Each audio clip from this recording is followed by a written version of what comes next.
Dragon Mage, The First Dragon Rider, Book 3. Part 1. End of an Era. Chapter 1. Neil, the Purple and Green. I watched as the small blot on the landscape became a figure on a horse, moving fast and surrounded by its own trail of flying dust and scattering rocks. The wall scouts atop the Draconis monastery where I now stood had seen the shape not a quarter of a watch ago and summoned me, of all people, to make a decision about it. "Do we let them in?" muttered Lillipen at my side, screwing her eyes against the sun's high glare. She had grown both in height and stature, it seemed to me, or maybe it was that the yoke of the old Draconis order had been thrown from her shoulders and she could stand tall, no longer burdened with the cruelties thrown at her because of her skin color, her gender, and her pirate heritage. Gone were the heavy, cumbersome black robes of the order, and gone the silly cloth and leather sandals that had done nothing to protect the feet from the chills of the towering Mount Hamel. Instead, Lilla, like myself and all the other students who still lived here at the monastery, had reverted to donning part robes and far sturdier attire that we were all more used to. Lilla wore the leather cuirass that she had arrived at the monastery with, along with her bright orange headband, and her boots were now the reinforced interwoven leather greaves that most of us wore. "I've got him," Lilla murmured, sighting down the short bow that she held straight towards the rushing figure. "No, wait a minute, Lilla. Let's just see what he has to say first, right?" I said uneasily. It had been a little more than a moon cycle since we had taken the monastery from the Abbot Ansel and the others of his ilk. The old ways of the Draconis order were upturned and thrown over, and everything was still in chaos behind us. The wall that had collapsed on the Golden Bull Zax was still down, though we had managed to convince one of the great whites to shift and nose the masonry blocks into a rough and disheveled embankment where the wall had once stood. The tunnel through which the Golden Bull had wormed his way into and escaped was still a visible sinkhole on the other side, and every time I caught sight of it, I shuddered. Another thing to worry about, I thought, my anxiety only increasing as I watched the rider. "He could be anyone from anywhere. It could be the abbot, come back to try and mesmerize and curse us again," Lilla growled. "Don't forget what happened to dragon trainer Fyodor." Lilla almost spat, keeping her bowstring taut. "Lilla," I admonished her. How could I forget the terrible sight of Fyodor, one of the few actual dragon monks here, aside from Jodrith, whom I actually liked and could call a friend, fried to a crisp by the abbot, all for having the temerity to defy him. Burying Fyodor had been one of my first priorities, and the ceremony had been short, awkward, and gray. This is not the sort of future I want for this place, I thought. So far, all that it had been were worries and funerals, and then more arguments between the remnants of the true Draconis Order monks who had stayed behind, and us students who were trying to work out just what on earth we were doing. The Draconis monastery still stood, in part, despite the dragons' constant smashing of roof tiles and gouging of rock as they soared and perched on the walls to investigate, but the Draconis Order was no more. With the disappearance of the Abbot Ansel and his most loyal followers, the older monks left here had wandered in a sort of daze for the first week or so.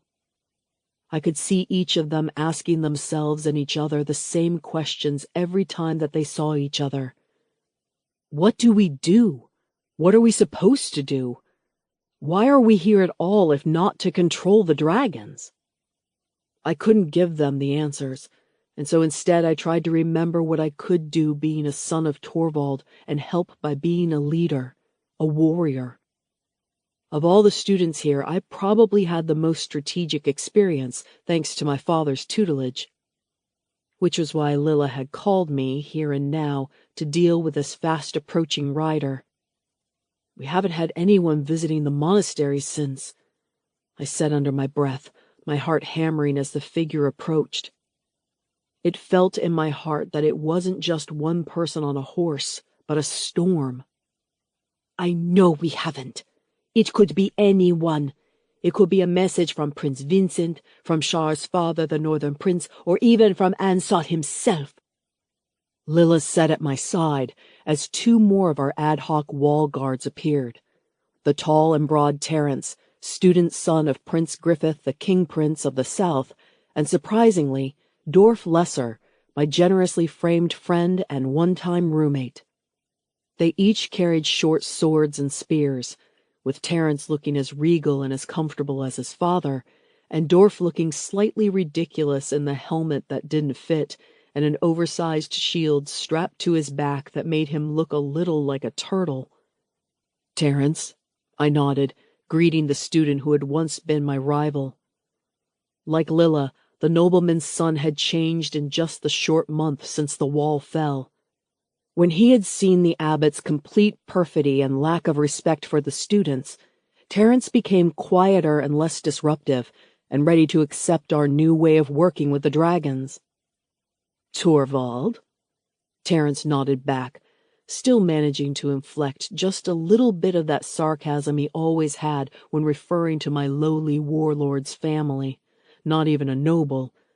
But he grinned in the next breath, showing that he had accepted that he had to deal with a commoner like me, Dorf, Lilla, and the others. "Who is it?" asked Dorf, his usually round eyes squinting. "Do you think that it's from the Dark Prince?" I shrugged. It would make sense, though. The Draconis Order stretched across all three kingdoms, of course, but the monastery sat squarely in the middle of Prince Vincent's Middle Kingdom. We were too close and too dangerous for him to leave alone. There was a flash of color from the rider below, and I heard a sharp intake of breath from Lilla. I spun, dreading to see the sure-sighted arrow from Lilla Penn arcing ahead of me through the air, but I found that I was looking at something else entirely. The messenger was still riding, but he held out one hand, and from it he clutched a large cloth in the traditional colors of purple and green. "Don't shoot the messenger," I said urgently. "Those are Torvald colors." Chapter 2. Char, Uneasy. "Neil? Neil, what is it?" I called, still scraping my hair back into its warrior's bun as I jogged into the grand hall. One of the old Draconis Order monks had stayed behind after Ansel left and had come to find me out by the dragon crater where I had been working with Paxala. "Miss Char, you'll want to be a part of this, I think," was all that the old man had said before hurrying me back to the semi-ruined monastery, jogging behind me on his surprisingly sprightly old legs. Maybe he's so healthy because we've lifted the food bans at the monastery, I thought to myself as I jogged. Where before both the monks and the students had been constrained to a diet largely of porridge, gruel, breads, cheeses, and crushed grains, one of the first things Neil and I had decided was to start using some of the store that the monastery had been stockpiling for so long. Salted and cured meats, dried and fresh fruit, joints and saddles of meats, a plethora of vegetables available from the little market town at the base of the mountain, plus whatever Nan Barrow could grow in the kitchen gardens. We were trying our best to make the monastery work, only not as a monastery anymore. But we didn't know what it was that we were becoming until we heard what the Torvald messenger had to say. "Char," Neil said when he saw me, a look of relief easing the furrows of his brow. He stood at the far end of the room in front of the massive fireplaces, where previously the abbot, the ill-fated Greer or Olin would lecture at us, and at the side of one of the fires sat a large man with wild red and orange hair, dressed in soft brown leathers and hides. All around them perched others of our unofficial council of sorts, Terence, Lilla, Sigrid, and even Jodrith, still limping from his long-ago battle with the abbot. Jodrith himself looked haggard and tired as he rubbed the knuckles on his hands. Even though the monastery had been delivered from our persecutor, the abbot Ansel, I still had barely seen Jodrith, the only fully ordained Draconis Order dragon mage, a couple of times in 4 weeks. He was always disappearing and returning on mysterious missions, returning each time ever more worried and wan. "What is it?" I asked again, slowing as the messenger looked up to regard me over his flagon of monastery-brewed light wine and a hunk of cheese almost the size of his fist.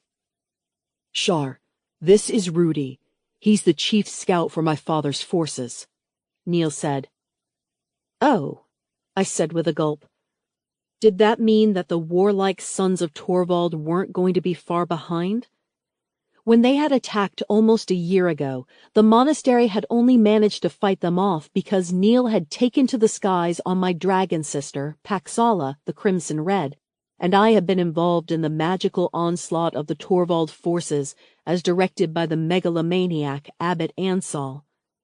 And now that the walls were half down and we had only a fraction of the defenses we had back then, I thought in horror, we could never hope to hold off a concerted siege by such fearsome and trained armies as the Sons of Torvald. Even with the Great Whites and the other dragons, both Neil and I were wary about petitioning them to work for us in shifting the stones and the rubble. We wanted to build a relationship with them, and not for them to view us as the new masters. Even with the dragons' tentative friendship, I still didn't know how the free dragons of the crater would react to being called into battle so soon after overthrowing their old bull. Paxala would fight with us, of course. She would fight with me, I meant. But would any of the other dragons follow her? Neil, I could see, shared my apprehensions as he looked at me with wide eyes, but he nodded for Rudy to begin his tale as I took a seat. "I came to you, Neil, because your father asked me to," Rudy said heavily, keeping a steady gaze upon Neil as he munched on his cheese. This Rudy looked like a hunter to my mountain people eyes. He had that same silent and one-pointed awareness that I had come to associate only with hunters, wolves, and birds of prey. "My father," Neil murmured, his look far away. "Yes," the chief scout called Rudy said. "He is still badly hurt. That arrow that he took in his legs and whatever poisons that little worm healer Garrett was giving him have turned him into half the man that he was." Rudy growled in his deep voice. "Garrett," Neil said, and saw him bunch his fists at his side. I knew now, thanks to Neil, that their clan healer Garrett, along with most of the healers and scribes throughout the Three Kingdoms, had been trained here at the monastery, supervised by Ansel himself, and so the abbot had managed to seed the world with his fanatics, spies who spread lies and gathered information. It was one of the reasons he and the Draconis Order had become so powerful. "Yes, but you don't need to worry about the healer. Your brothers saw to that." Rudy let the implication lie, and Neil nodded that he understood what the chief scout meant. "But your father is a shadow of the man that he was, and now that the Blood Baron is back—" The scout looked at Neil with beetled brows of concern. "The Blood Baron?" Dorf said. "Who is he? He certainly doesn't sound like a nice fellow." "He's not," Neil said.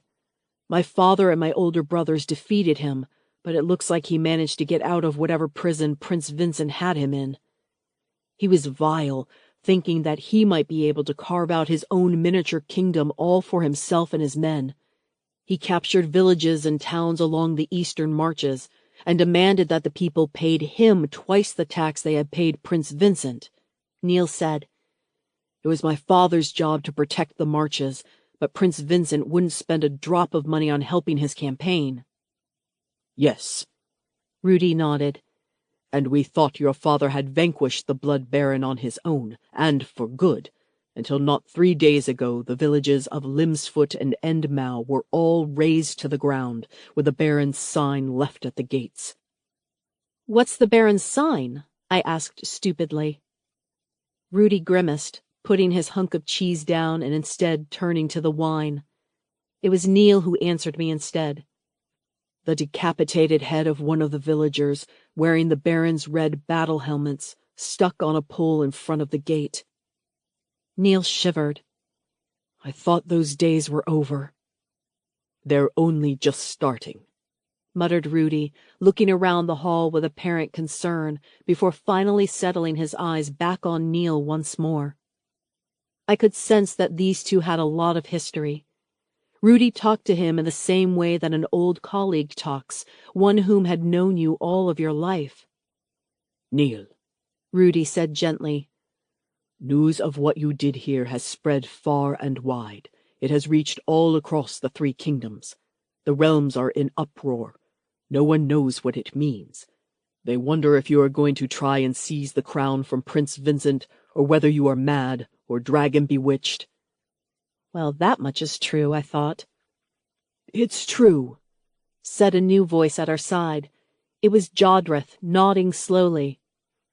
"And I hate to say this, Neil, but what happens in here, inside these walls, has ramifications out there, outside in the 3 kingdoms. Prince Vincent is already conducting a semi-civil border war with his own brother to the north." Believe me, I know, I thought. I had witnessed my father's troops massing at the borders. "People are wondering what happens next. When will all of this bloodshed and unrest end?" Jodrith said quietly. "So there are going to be many little blood barons and other criminal chiefs who think that they can grab what they can in all the chaos." Neil almost visibly deflated in front of me. "Master Torvald." Rudy got up awkwardly from his seat, taking a step forward towards Neil as both Lilla, Terence, and I all stiffened. But to our surprise, the large man merely folded down onto one knee and bowed his head. "Master of the Draconis Monastery," Rudy said formally, although I looked between Lilla, Terence, and Jodrith in alarm. If anyone should be the master or the new abbot here, then surely it should be Jodrith, shouldn't it? But he had been away, and had taken little or no interest in the everyday running and rebuilding of the monastery at all, as Neil and the rest of us had. "Neil," Rudy continued, "your father has heard of how you rode dragons, and is asking that you come to the aid of your people, your clan, and your family. We need the aid of the Draconis Monastery and your dragons. Help us, Neil." "They're not our dragons," I thought instantly, and was pleased when Neil answered not even a split second later with, "I can't speak for the dragons, nor command them, Rudy." Neil's voice was heavy but sincere. "And I am not the master here. I can only talk to the people out here to see who agrees." Neil frowned. "But, Master Scout, if I can, I will bring everything that I can to help fight against the Blood Baron." Terence made a loud, exaggerated coughing behind his hand. He clearly wasn't impressed with this turn of events, but I shushed him with just a look. "Maybe we should let the scout here rest, Terence," I said, throwing him a careful look, "while we all go and discuss matters?" "Yes," Neil said uneasily, biting his lower lip as he weighed matters in his own mind. Suddenly he stood up, as Rudy once again resumed his chair by the fire, his wine, and his hunk of cheese. Neil still looked worried and tense, but he had a light in his eyes now, a passion. "I'm going, Shar. I'm going, and I would like you and Paxala to come with me." Beside us, Lilla muttered darkly under her breath, "By the stars!" But it seemed that Jodrith was pleased by Neil's decision, as he was nodding thoughtfully. "Shar?" Neil's eyes were still on me. "How can you put me in this position right now? Here," I thought a little angrily, as I nodded to the nearest exit. "Master Torvald," I said through gritted teeth, "the smaller reading rooms, now." I marched ahead, with Neil the unelected master of the Draconis Monastery, Terence the Southern Prince's child, Lilla the pirate, and Jodrith, the only Draconis monk amongst us, following on behind. Chapter 3. Neil, Sure. "What's wrong?" I looked at Shar in confusion, and it did not escape me that she was looking at me in pretty much the same fashion. We stood in one of the small stone alcove reading rooms which were everywhere in the main building of the monastery. They were little more than rounded cell-like rooms with a narrow stone bench running around the inside where monks and students were supposed to perch with their latest scrolls and reading materials, or otherwise quietly contemplate the mystery and majesty of dragons. It still seemed odd to me that the Draconis Order had so easily believed the abbot when he had taught them to understand the dragons through meditation and contemplation, rather than by actually getting out onto the hills and rocks above the crater and, I don't know, meeting them. But I did know why the abbot had done so, of course. It was so he could feed his followers his specially crafted hypnotic visualizations and meditations, making an army of fanatics and keeping the real power for himself. "What's wrong?" Terence said in mock alarm. "You've gone crazy, that's what's wrong. I know it's your family, Torvald, but there is no way that we can go help them. I'm sorry, but the monastery just isn't ready for that yet." "Oh." Shar slapped a hand to her face. Terence, for all of his change of heart recently about the dragons and the value of other people who weren't princes or princesses' sons, was still one of the most brash, brusque, and arrogant of men that I knew. He was not the one they wanted to start this conversation, I realized. Shar, my closest friend here, looked pleadingly over at Lilla, but Lilla was only nodding in agreement with Terence. "I know this is tough, Neil, but Terence is right. The students aren't ready." Lilla shrugged as if that was that.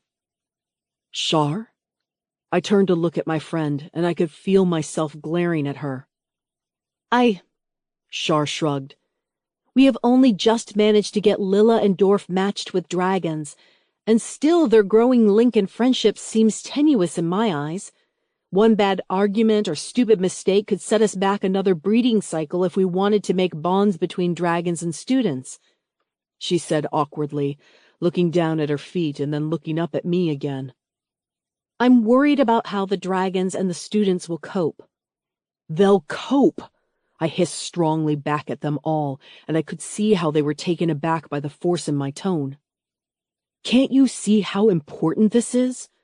Not just because it's my father, my brothers, my family. That's not it at all." Lilla raised a skeptical eyebrow at me, but I kept going. "It's the fact that Rudy rode all the way out here to the monastery and asked for aid. That's what you're not seeing. Who would have dreamed to do that in the days of the Abbot Ansal?" Shar opened her mouth to speak, but I barged ahead. "And Shar," I reasoned, "you know that you, me, and Paxala can do this. We escaped the north after all, didn't we?" I said. "We fought those wild mountain dragons, didn't we?" The dynamic between Paxala, Shar, and myself was working really well at the moment. When we flew together, it was like Shar could second-guess the crimson-red dragon underneath her, and occasionally it even felt like we were no longer two young humans riding a greater, larger dragon at all, but that we were a part of one thing entire, a new sort of creature. I tried to remind Shar of this, speaking to her and her alone. "We can do this. I know that we can," I said. I saw the spark of excitement in my friend's eyes. Like all of us still here at the monastery, she had that same love for adventure and excitement and the sense of wonder every time she saw a dragon. But then the excitement faded a little from Shar's face. "But Neil, the other student riders, are they ready?" Shar said. "It can't be just you, me, and Paxala, can it, against an entire bandit army?" "No," I said. She had a point, just as she always did, even if I didn't really want to admit it. "We'll need the other dragons, or some of them at least." I sighed. "But the thing is, Shar, Terence, Lilla, this really is important." I tried to explain how I felt to them. "We don't know what we're doing up here. All we know is that we didn't like the way the abbot and the other monks were abusing and using the dragons of the crater. We've put a stop to that." I saw them all nod in agreement. "And now we have to do something else, something different from what the Draconis Order did. We're not here to just worship the dragons or study them or use them. We're here for a purpose." I felt my heart leap to my throat. And Rudy out there showed me what that purpose was. I looked around at my assembled friends in front of me. They came to us. There were those outside the walls who would never normally have dreamed of asking the Draconis Order for help, who are now thinking about what we are doing here and how the partnership that we have with the dragons might be a good thing, I said exultantly. We have to honor that, surely, right? Right, Jodrith said with a grim smile. You always have to honor hope when you find it. And sometimes you have to put the world before your own concerns. It's the decent thing to do. Yes, I said victoriously. And we want to be decent after all, don't we? That's what this was all about. Getting rid of the old corrupt Ansel and Zax because they weren't decent and that we were different. I stopped at last, a little breathless and giddy with excitement. It was so close that I could almost see the future hanging in the air ahead of us. The Draconis Order could be a place where people come to for aid, for help when no other world power, chief, prince, or king could help. Teams of dragons and their student riders flying in V-like flights, screaming their way across the sky, keeping everyone safe. I think that Paxala might be able to help with that, Shar said, tapping her lower lip in thought. I felt excited joy start to coil through me. She was seeing it too. Neil? She asked me, and turning to indicate the others in the room. Do you remember how Paxala encouraged the dragons to fly against Zax at the end of the battle? Paxala had talked to them, even those ones we haven't managed to touch or talk. Yes. I saw how she was thinking. You could help the students ride the dragons, I could help with the fighting, and Paxala could help with the dragons. She might even be able to call the riderless ones as well. It might work, Shar said, still looking unsure but breaking into a grin at the suggestion. I knew that she was going to say yes, and I started grinning. The monastery and the dragons had a future, and all we had to do was to encourage it to happen. Well, I'll tell Rudy the good news, and I want us able to ride out as soon as possible, I said as I made my way out of the reading chamber. Aye, Master Torvald, Lilith said with a withering dose of sarcasm in her voice. Yeah, I guess I deserved that, I thought. Please, I added quickly. Chapter 4. Shar. Flight Command. We flew. It's hard to describe the wonder of those two small words if you have never experienced dragon flight. All that it contains, all that it encompasses, is just too much. We were soaring at what I considered a medium height over the patchwork blanket of greens, browns, and blues of the Middle Kingdom below. At this height, everything on the ground looked like toys and far away. And it was slow, which was a fact that never ceased to amaze me. When you are flying close to the ground, everything is a blur of roar and speed, but the higher that you go, the world becomes smaller, more indistinct, and slower, as if you are barely crawling along, even though the wind can be whipping through your hair like a gale. We flew, and it was like riding the crest of a wave or the tip of a storm front. Massive vibrations from the winds behind us and from the dragon body beneath us sent a shiver through our bones, making us feel like we were thrumming with power, which I guess we were. The gigantic, leathery wings of the dragon underneath me occasionally snapped, sighed, and roared as Paxala the Crimson Red made minute changes to her altitude and direction. We flew, And it wasn't just the river of sensations from my own skin, eyes, and ears that filled me, but it was also the pulse of information that swam up through Paxala, my dragon sister. Our minds were closer when we were flying than at any other time, even on the odd occasions when I had decided to spend the night curled up, as warm as a bug, under the leather of her wings and against her Pyrrhic belly. Paxala's thoughts were only a breath away, and they filled the background of my own conscious mind like a supporting joyous chatter. Forest, east wind, full green summer leaves falling into wet mulch. The pink of salmon belly that I can smell in that stream. A cooler patch of northern breeze coming up. Distant snows, crisp as crystal and as sharp as blades, coming from the top of the world. The litany of things that Paxala recognized and sang about in her mind was endless. At the moment, however, she was happy flying at the head of what Dorf called a squadron of 5 dragons that we had managed to rouse in Neil's quest. It's not going to be enough, I thought in alarm, and not for the first time since leaving the monastery either. 5 dragons against a bandit army? How many were in an army anyway? Were there rules to this sort of thing? I wished that I had paid more attention to my father's strategy, tactics, and logic lessons, I thought. But Wergen, my brother, had always been the better at that kind of thing. I just lived for the hunt and the mountains. And the flying, it seems, purred a bright and fresh reptilian voice in my mind, as I realized that the mental praise chatter of the dragon had died down to a murmur, as Paxala instead spoke directly to my mind with her own.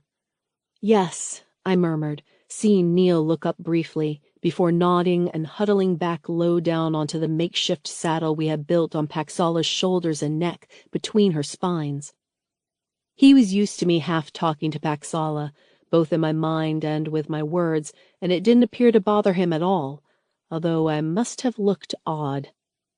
"How are they doing, Pax?" I asked of the other dragons that followed us. "Morax is doing well," Paxala said, a very slight tail twitch towards the sinuous blue that both Lilla and Terence rode.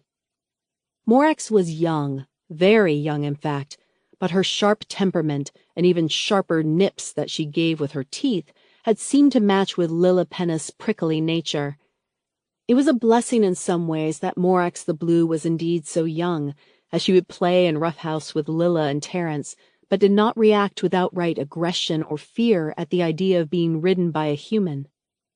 "Sokolia is more nervous," Paxala said, indicating the stockier, vicious green that Sigrid Fenn rode alone. They too had appeared to bond on the small forays that we had made into the dragon crater, and they, Sigrid and Lilla, had been a part of our original mission to try and liberate the dragon eggs from Zax. Perhaps it was because of this early goodwill that the other dragons warmed to them. Or perhaps it was because they were women, for all I knew, as it seemed that the dragons got on better with us women of the monastery than they did the men. Maybe us women had to listen to our dragons more, as the men always relied on their muscles to yank at the reins or shouting to get their dragons to hear them. Ha! Paxala returned into my mind to laugh at my suggestion, but I didn't know if it was because it was true or not. Behind Morax and Sokolia came 2 more dragons, another green that was always trying to fly next to Sokolia, and another blue on the far side. I did not know their names, and neither did I ask Paxala for them, as it seemed to me that the dragons were very private creatures when it came to their names, and it was only after they had started to bond, connect, or otherwise communicate with a human did their name get released into the wild, as it were. What was it Fyodor told me before? I felt a pang of sadness over the brave soul's death at the hands of the abbot. Keep your dragon's name a secret, as it may grant power. But at the sight of those other 2 dragons following along behind us, and even managing to stay in a sort of V-shaped formation flight despite not having any riders at all, filled me with hope. They will be the next to bond with a human, I thought, feeling right now almost happy at what we were doing. "Shar, smoke!" Paxala invaded my optimistic reverie to inform me, her awareness pushing my mind to the horizon. "There's nothing there," I said in confusion. All I could see instead were the hazes and smudges of the horizon where the land and the woods turned into brown, orange, and green watercolors. "Wait for it," the lizard beneath me counseled. "I forget that you humans don't have noses or eyes." "I do," I contested. "They're just a bit smaller than yours, that's all." A moment or so later, though, I could see just how right that she was. The horizon's colors deepened slightly, and out of the haze came a smudge of something darker, and then darker still. A small blot of dark black and gray that rose into the air before being tugged apart by higher winds. "Neil!" I shouted, pointing to the rising column of smoke that rose below and ahead of us. I saw Neil nod and then make a gesture with a hand, sweeping around the smoke and coming across low, like a fish eagle might do. I gave him a thumbs-up sign and conveyed our intentions to Paxala. "Easy," she reassured me, and then I felt that strange moment of twittering tension in my mind, like hearing a conversation just out of reach, or of suddenly finding yourself walking through pre-storm clouds. A pressure and a heaviness to the air that meant Paxala was talking to the other dragons in whatever strange mental language they shared. I wondered if this was what it was like for Neil all those seasons, hanging around me. Did he almost hear my conversations with Paxala, the way that I could almost overhear the conversations Paxala was having in her dragon tongue? Whichever, there was little time for speculation as I nodded to Neil, who held up one finger and then made a big show of pointing at his eyes. "He just wants one pass to look at everything," I reiterated for the benefit of Paxala, who again relayed those instructions through the tension language I felt in the space between my ears. "Crackle!" Sigrid's green Sokolia answered aloud with a whistling chatter. "Screw-char-you!"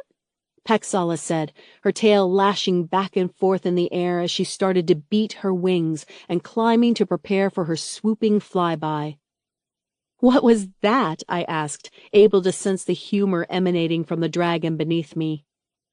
"Sokolia just wanted to ask what good allowing the human to look at things will do when he can't even see his own tail," Paxala said with another chirrup of laughter. "But humans don't have tails," I pointed out. A moment's silence from the dragon below me, and then, "Shar shouldn't worry about it. It's dragon humor," she said wryly, before, with a final flap, she filled her wings like a sail, hung almost motionless for just a moment, and then started to drop forward. My stomach lurched as the world tilted towards me and the horizon swung upwards. Everything was so delicate and graceful for just one pure second, and then... Scree-ya! We roared downwards towards the column of smoke, accelerating with every heartbeat. What was the cause of that smoke? My heart was in my mouth. Are we flying into battle? But already we were moving faster than a hunting hawk or a killing arrow. We were speed incarnate. Chapter 5. Neil, Dragon Rider.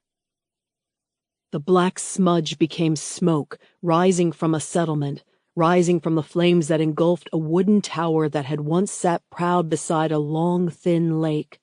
Sheer lake.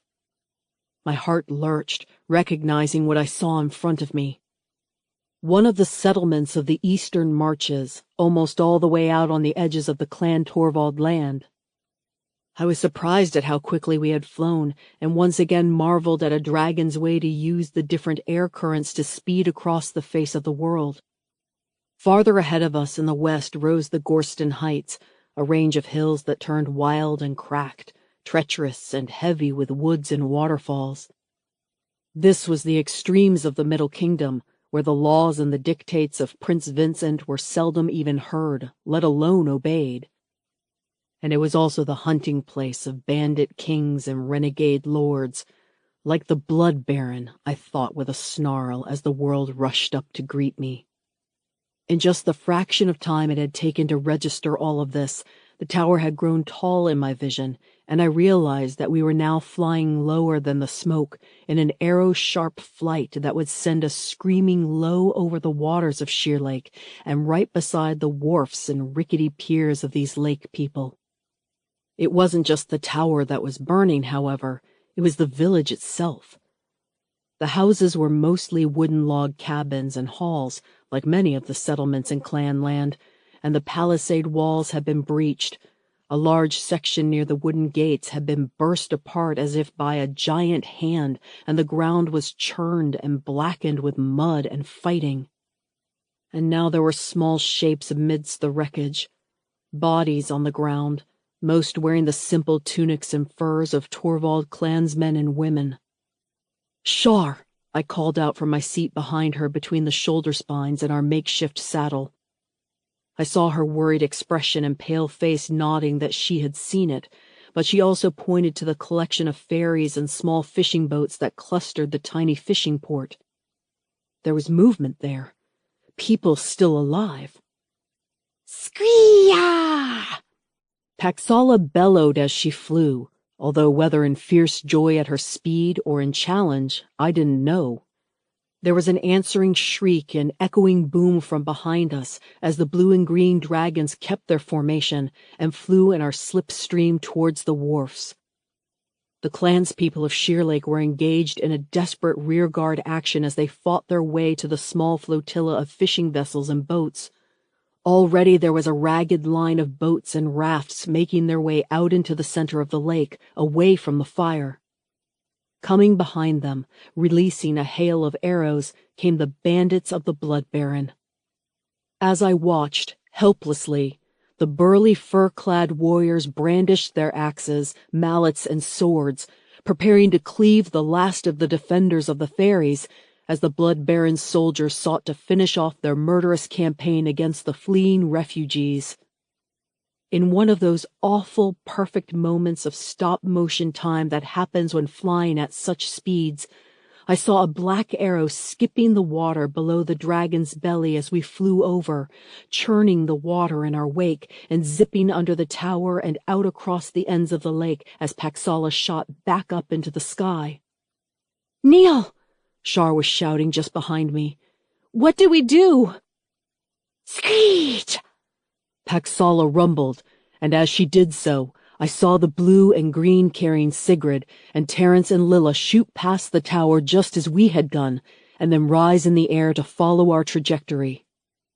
The final two dragons, the riderless blue and the green, had been following our flight formation, but broke off before they swept under the tower smoke, seemingly alarmed by the fires and the shouts and screams to break up their sharp swoop. They flapped and turned, seeking higher and cleaner airs. Feet! Feet! More of the nasty black arrows soared up into the heavens, this time at the riderless dragons as the Blood Baron's men changed their target to what was clearly a much more pressing threat. "No!" Shar shouted as the offending barbs struck at the slowly moving, lumbering forms of the riderless blue and green dragons. But no harm appeared to have been done, as the dragons merely shuddered, shaking their scales in a rattling storm of noise as they flew higher. "Dragon! Dragon attack!" the Baron's fighters shouted as we circled the burning remains of Sheer Lake. I didn't have long, and so I tried to think. What should I do? What would a son of Torvald do? "Trap them by the water's edge." My father's words rose unbidden into my mind, almost as if he were standing there right at my shoulder. I had spent years listening to his counsels, whether as a child I would play on the bearskin rug as he conducted his meetings and strategies, or when I had been older and actually allowed out onto the training fields along with my brothers. That was what I would do if I had a force of warriors, I thought. I would use their own devastation and wanton destruction against them, turning the burning village into a trap which they had to defend if they wanted to live. I was shocked at how coldly I was thinking. It had been a long time since I had thought like a proper son of Torvald, one who could make those sorts of life and death decisions with such casual ease. It was like listening to the dramatic boasts and exploits of my brothers Reuben and Rick. The long last month that I had spent in the Dragon Monastery had been a time of challenges and stresses, of course, but also of waking up every morning knowing that I was surrounded by allies and friends. I hadn't been thinking with the language of blood and terror for a long time, and now I wondered if I had even missed it at all. But I had to answer my father's call. I gestured to Shar that we should circle around to the other side of the tower, the land side, so that we could trap them there. "Oh no." I saw Shar's words as she mouthed them rather than heard them, and saw, over her shoulder, that the two riderless dragons were already coming to much the same conclusion that I had. The sinuous blue had snaked over the wreckage of the town to land in the smoke-free churned areas beyond, whilst the riderless stocky green, still getting peppered with arrows from the marauders below, was coming down hard and fast in a fury of wings and claws. "They're going to attack!" Shar shouted, and this time I did hear her voice over the roar of the wind as Paxala flew. She was right. Without any clear orders or direction, the two crater dragons were doing what their instincts dictated to them: eliminate the threat. It must be the long years of living under Zax the Golden's terrible rule, I thought. They have learnt how to be cruel and to defend themselves, and now that they have all of this giddy freedom of flying far beyond the crater without Zax bellowing at them, they were doing just what Zax would do. But was it so bad? Wasn't it exactly what I had intended to ask of them? I wondered, as Shar wheeled Paxala around to the far side of the village. It was, after all, just what a son of Torvald would do. Whoosh! The blue, already landed, managed to roar a jet of dragon flame at the offending town that had challenged it. Oh no. Dragon fire isn't the same as ordinary fire. It is not fragile and blown away with the wind or extinguished so easily with water and rain. I knew that they made it in their necks somehow, the sides of their lower necks swelling and becoming hot as they shot out a bolt of ferocious energy at their target. The fire could stick to buildings and people before burning itself and its target away to nothing more than melt, slag, or ash. If the village of Sheerlake wasn't already destroyed, then it would be in a matter of minutes. As I watched, the stocky green dragon landed, crashing into one section of the still-standing palisade wall with its back claws, ripping the wooden stakes and beams apart as easily as if it were kindling for a hearth fire. Now on the ground, the green roared its challenge into the sky and its neck started to swell. Your father had wanted aid in defeating the Blood Baron, that small, cold, cruel part of me that had been raised by Reuben's and Rick's beatings advised. What could be a more sure destruction of that hated figure than turning the captured village he cowered in into a towering inferno? No, I said, as much to the memory of my brothers as to what I saw about to happen. Shar, we can't let them do this, I shouted, and I saw that she understood, nodding. The wails of the last survivors of Sheerlake out on the lake rose to my ears, and it sounded like a plea for help. This destruction is not how I wanted the Dragon Monastery to operate, I thought. I wanted the people of the Middle Kingdom, of all the three kingdoms, of the entire world to look upon dragons as I knew that Shar and the other students and I did, warily, but with respect and wonder, even with friendship. What are the survivors of Sheerlake going to say now about what happened here? That the dragons of the Draconis Order were flown here, and that they destroyed the village and everyone in it? The hope that Rudy's arrival had brought for our future would be dashed before it had even begun. But Shar, it seems, had already communicated with Paxala, as I felt a pressure against my mind as I always did as they talked, and Paxala made a whistling, shrieking noise as she dove down towards the riderless green and blue. "Scree, chip! Ip-ack each! Scree, scree!"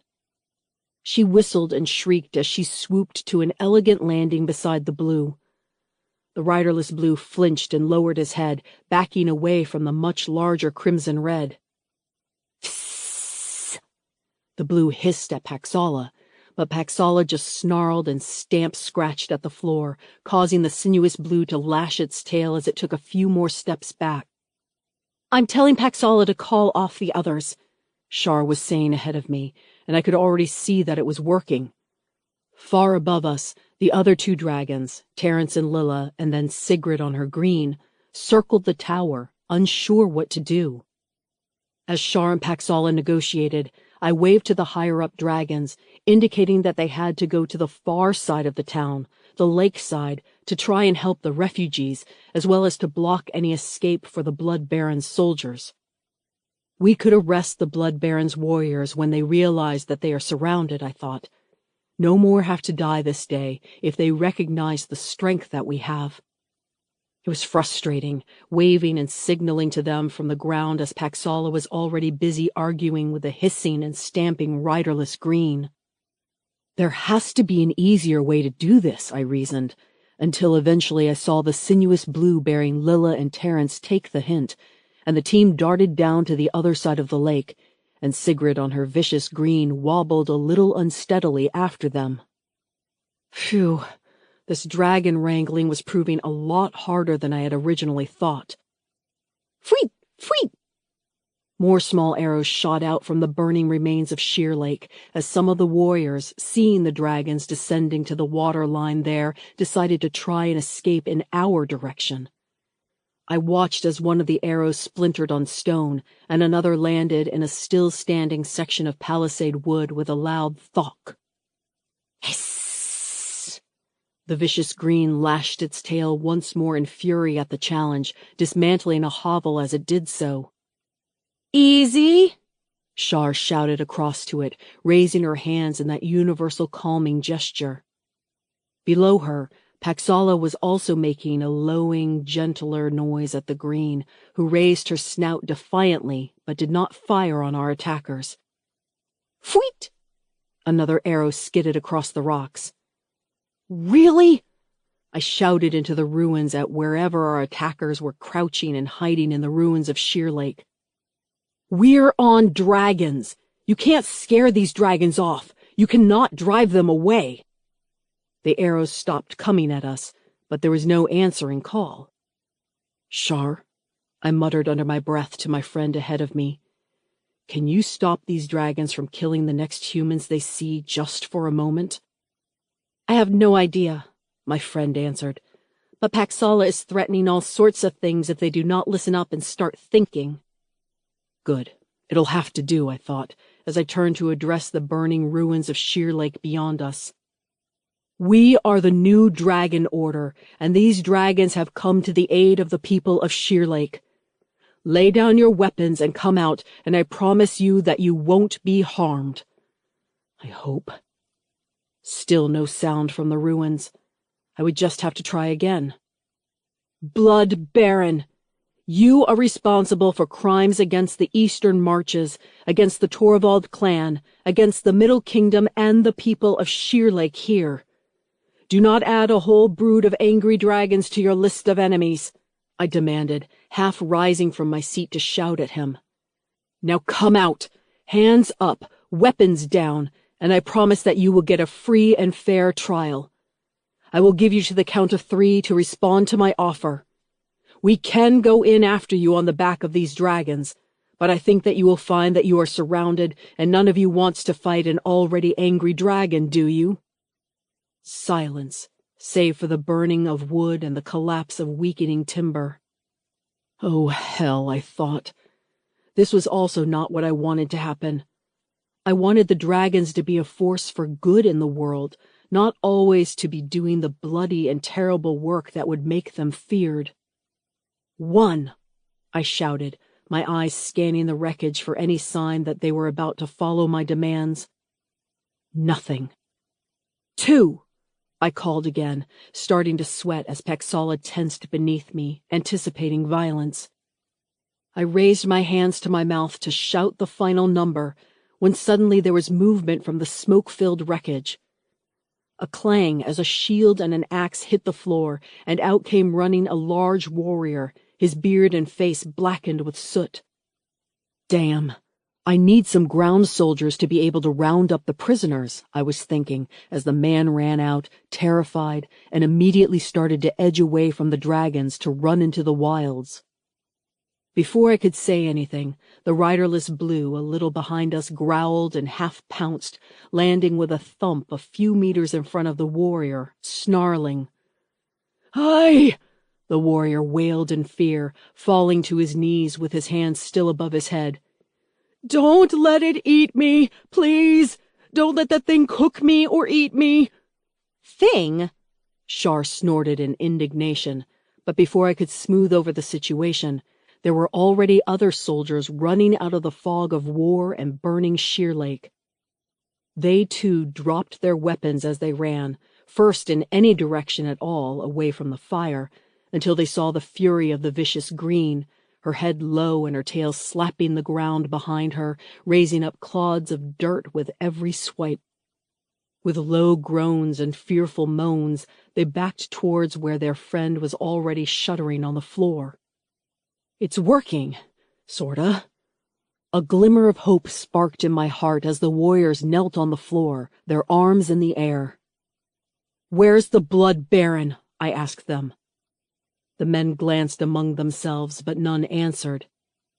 In frustration, I slid from Paxala's back to the ground below, striding towards them. "Neil, be careful," Shar said, but I was angry. I was angry at these warriors for choosing to protect their murderous lord, and I was angry at myself for having to act like this. I didn't want this for myself, I kept thinking, as my frustration and anger mounted. I don't want the Draconis Order to be the arbiters of justice. I just wanted us to round up the monsters and the bandits and hand them over to my father for judgment. Now it felt like these blood-baron men, in their unthinking loyalty to their lord, would force me to act to try and threaten and intimidate them. Is this what a lord has to do? A master? "Where is the Blood Baron?" I demanded again, now that I stood under the snarling snout of the riderless blue. I knew the blue could sense my own anger and was only adding to it with his own snarling rage. I wonder if I felt then an echo of that dragon's rage as well, making me want to teach all of these stupid bandits, thugs, and killers a lesson that they could never forget. "Here," growled a voice, as one of the warriors who had fled with the others stood up slowly. I was shocked at how old he was. He looked not a little like my own father, but with fiery red and sunburst hair and beard now laced with white, one eye gone milky, and a barrel of a chest that came from decades of fighting and harsh living. He leered at me with blackened and broken teeth. "I am the Blood Baron. What are you going to do, little boy?" It was true that he must have been almost 4 times my age, but I had something he didn't. I had the friendship of dragons.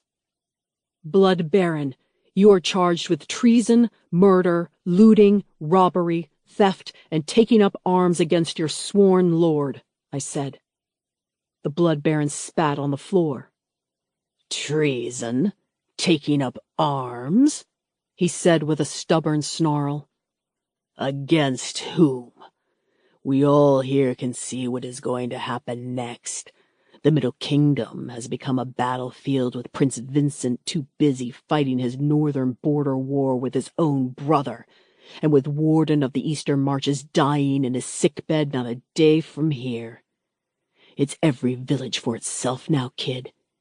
You think that the Prince Vincent cares about this place, about what happens out here?" The horrible man was right, of course, only he wasn't right about one thing. He'd forgotten that I was the one standing before him with a collection of very large and very angry dragons at his throat. "I care," I said, finding what I said to be true. "I care what happens to this place, and these dragons care. So, Baron, you are going to subject yourself to justice." "Under whose authority?" the Baron snarled back. I'll say this about him. He was certainly brave, if perhaps more than a little stubborn and foolhardy at the same time. It was Shar who answered him, calling out over my head, "Under the authority of the Dragon Order." The Blood Baron blinked, then his face collapsed into a scowl once more. Even he could not deny the obvious authority that we had. I saw as his eyes flickered from the snarling dragons to the woman behind me sitting up on the saddle on Paxala's neck. Grumbling, he sat back down, and I felt a surge of savage joy. "Neil!" It was Lilla, waving her arm at me from where the two dragons stood, half in the waters of the lake. I had just left Shar and Paxala in charge of the warrior and made my way around the edge of the ruined town to check on the others. They were helping out the survivors, the dragons using their tails or paws to create waves to lap their boats easily ashore, farther away from their smoking homes. Lilla and Terrence's sinuous blue dragon, Morax, was even wading out to gently grasp one of the largest of the Sheer Lake refugee rafts with the tip of its teeth, pulling it gently back into land under the terrified, awestruck eyes of the refugees within. From where they sat atop Morax's back, both Lilla and Terrence were grinning wildly. They were just as smitten with their dragon as the refugees seemed to be. Sigrid, on her vicious green Sokolia, however, appeared to be having problems. She was now clambering half up the neck of the green as it decided to wallow in the cooling waters of the lake, and the human girl was angrily pulling at Sokolia's horns to try and turn her back towards the shore. I started to laugh, but Sigrid shot me a murderous look. "It's not funny," she called out. "She never listens to me, ever." "Maybe you're not asking the right questions," I called back before she glared at me. Sokolia, the green, was stocky and was definitely going to do her own thing, it seemed, as she settled into the mud of the lake's edge and kept only her head, back ridge, and wings above the waters. Sigrid Fenn was stuck, at least until the green had cooled down. It was hilarious, of course, watching Sigrid huff and plead with her dragon before sitting back down on top of the dragon's head, her arms crossed petulantly over her chest. But it was still going to be annoying, though. If Sigrid and Sokolia cannot perform the tasks that we need them to, then they might have to fly on different, less urgent missions. I sighed as I walked over to welcome the first of the refugees to shore. Still too many questions, I thought. Too many questions about what our new dragon order could do, and what the dragons would do, and whether any of it would work at all. You're the boy who rides dragons?" said an elder woman, her hair black but not streaked with gray, and her skin smeared and dusted with soot and ash from her burning home. "I am," I nodded, as I helped a woman carrying a baby from the raft and up onto the shore. There were more survivors than I had first thought, thankfully, as it seems that the people of Sheer Lake had a solid tactic of fleeing out to the center of the lake when threatened, and so a sizable community of boats, rafts, and platforms had managed to get away before the Blood Baron had set their tower ablaze. "I am sorry for all that you have lost," I said sincerely, "and I only wish that I could have gotten here sooner. And I'm glad that our dragons didn't finish off the job of destroying your village," I mentally added. "No, I am only pleased that you got here at all," the elder woman said, encouraging agreement from the others around here. "Sheer Lake is ruined, but we can rebuild, and we have each other," she said with a grim smile before turning her attention to the dragons above us. "They are—" She searched for the words to describe Morax. I saw a handful of expressions flicker across the old woman's face, from surprise to fear, caution, anxiety, joy. "I had never thought to see one this close," the woman whispered, and all I could think to do was to nod. I didn't want to steal this moment from her and the rest of the refugees by talking. This is their first encounter up close with a dragon, I thought, with a sense of pride at how the elder woman stepped towards Morax and gently patted her large scales on her blue legs. We are. Morax bent her head down very gently, making a purring growl in her throat as she snuffed at the elder woman before blinking her eyes and carrying on her way. Although I knew that to the dragon it was little more than a hello, what are you? To the elder woman it appeared to be like having a spiritual encounter. They are so gentle, the elder woman said in shock. When they want to be, I said wryly. Thank goodness she didn't see what the riderless green was doing to her village walls before. And they are strong, yes. The elder woman nodded before frowning as she looked at me. But you are not wearing the black. None of you are. You do not seem like Draconis Order monks. We're not, I said, feeling oddly fluttery in my chest, as if I were about to lie, but I could find no falsehood in what I was saying. It's because this is new. You don't know what you are yet, either. We're new, I confided in her. The Draconis Order, as was, has fallen. The old abbot has gone, but all of us here have had training at the monastery. I saw a shadow cross the woman's face, a look of calculation and worry. The Draconis Order had never really had the best of reputations, and even despite the many of us nobles' children who were sent there to train, I rather fear that it had just widened the gulf between the Order and the common folk of the Three Kingdoms. A place full of haughty, arrogant monks who sucked taxes out of the Middle Kingdom treasury for no good reason. The healers and the scribes that it supplied the country were just as corrupt and as self-serving as the Order itself seemed to be, demanding money from their lords for their supplies and their upkeep, and all in the name of tradition. But we're not like them, I said quickly. I searched for a description of what it was that we did. We are finding ways to work with the dragons, I added lamely. The elder woman nodded slowly, frowning a bit at me before looking up at the bulk of Morax as she ambled up the beach.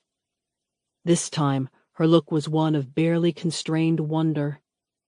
Well, thank you all the same, Master Monk, the elder said. Oh, I am no master monk at all, I said quickly, a blush rising to my cheeks. I am just Neil of Torvald, I said, before a second later the woman's face fell. Oh, I am so sorry for your loss, she said to me.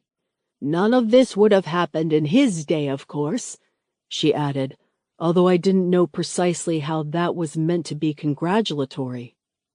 His day, I wondered. My loss. I'm sorry, I don't quite know that I follow you. Whose loss? I asked with a distracted, bemused grin on my face. Your father, of course, the elder woman said.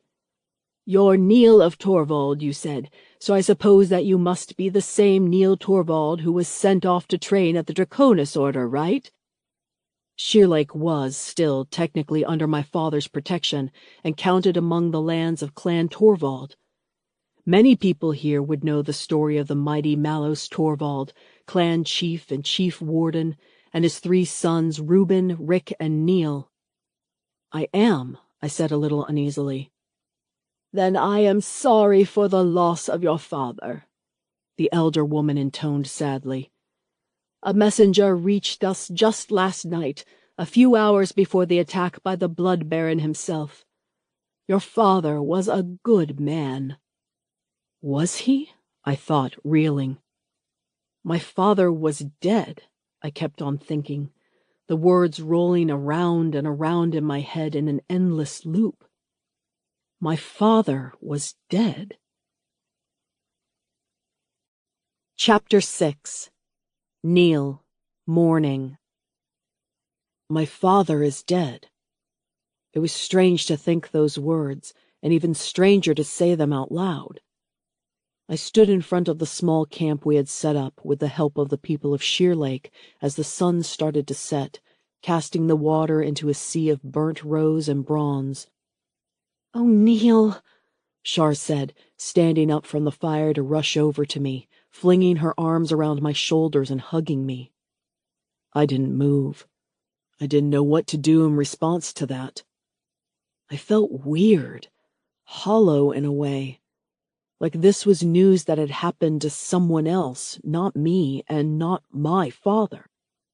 How distant had I grown from him over the last few years? He was a man who I respected, I admired, and yes, I had to admit that I loved him. But he was always a distant figure. Someone at the far end of a council hall, someone stalking away from me and calling for his spurs and his shield, someone at the other end of a letter. "It's going to be okay," Shar said as she pulled away from me, but I could see she didn't believe it any more than I did. Shar's own relationship with her father was complicated as well. Just a few months ago, he had tried to marry her off to secure a coveted tribal alliance with the mountain people of her northern kingdom, and from what she had told me, her father, the Prince Lander, had done little more than regard her as an asset for his royal strategies. Malos Torvald wasn't as bad as all that, of course. I knew he had thought well of me at least, but just like Prince Lander, he had been too involved in his strategies, tactics, skirmishes, and politics to ever give me anything greater than essential training. So why was I upset, I thought, before realizing with the next breath, I wasn't. I felt numb and oddly floating in midair, like the world beneath me had grown insubstantial. "I've already tasked Lilla and Terrence with watching over the prisoners, and a team from the Sheer Lake refugees are going to be leading them to your father's fort," Shar said. "We don't have to get back too early to the monastery, do we? We have time." Time for what? I asked, confused. "Time to fly to your father's fort." Shar looked surprised. "To bury your father, of course." "Oh," I nodded. The idea hadn't even occurred to me that it was something that I should be doing at all. Ever since my brothers had attacked the Dragon Monastery last year, or tried to anyway, before being repelled by the Abbot Ansal's dark magics, and indeed by me on Paxala's back, I had thought less and less of myself even as a Torvald at all. I had switched alliances to the dragons of the craters, to my friends Dorf and Maxel, Sigrid, Jodrith, and of course Shar. I sat by the fire, dumbly accepting the pot of fish stew that was pushed into my hands.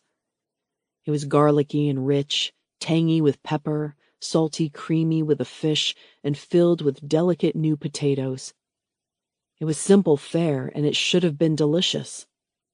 Then why couldn't I eat it, I thought, taking a few slurps before putting the cup of stew down by the fire. Shar sighed from beside me. "You have to go, Neil. He was your father, after all," she said. "I know, it's just, we were so different. And my brothers declared me a traitor, and my father did nothing to stop them." All of a sudden, my hot anger returned at the betrayal I felt from my family. Reuben and Rick had hated me all of my life for being born of a gypsy mother after my father's first wife, their mother, had died. We were all motherless sons, but it seemed that Reuben and Rick deemed that I was less of a true Torvald than they obviously were. My brothers, Reuben and Rick, had beaten me on regular occasions when they had thought that father wasn't looking. But surely father must have known. I tried to explain some of my complicated thoughts and feelings to Shar. "He must have seen what was going on," I said, as a same old knot of ugly thoughts that I always had whenever I thought of my family welled up inside of me. "Could he have stopped them, though?" Shar sat at my side as she sat on the rock beside me. "You told me yourself he had been shot in some skirmish or another, that he was ill." "And poisoned," I added. Clan Torvald's healer Garrett had been one of Abbot Ansal's spies. The abbot himself had told me that I had to work for him, or else the healer wouldn't reverse whatever horrible poison he was giving him. I shuddered. I think that my brothers killed Garrett in the end. I remember Reuben saying something about it, but even back then I had blanked out the grisly details. So there you go. Char tried to reassure me, setting the delicious and bland cup of fish stew back into my hands. Your father might even have been too ill to understand what was going on.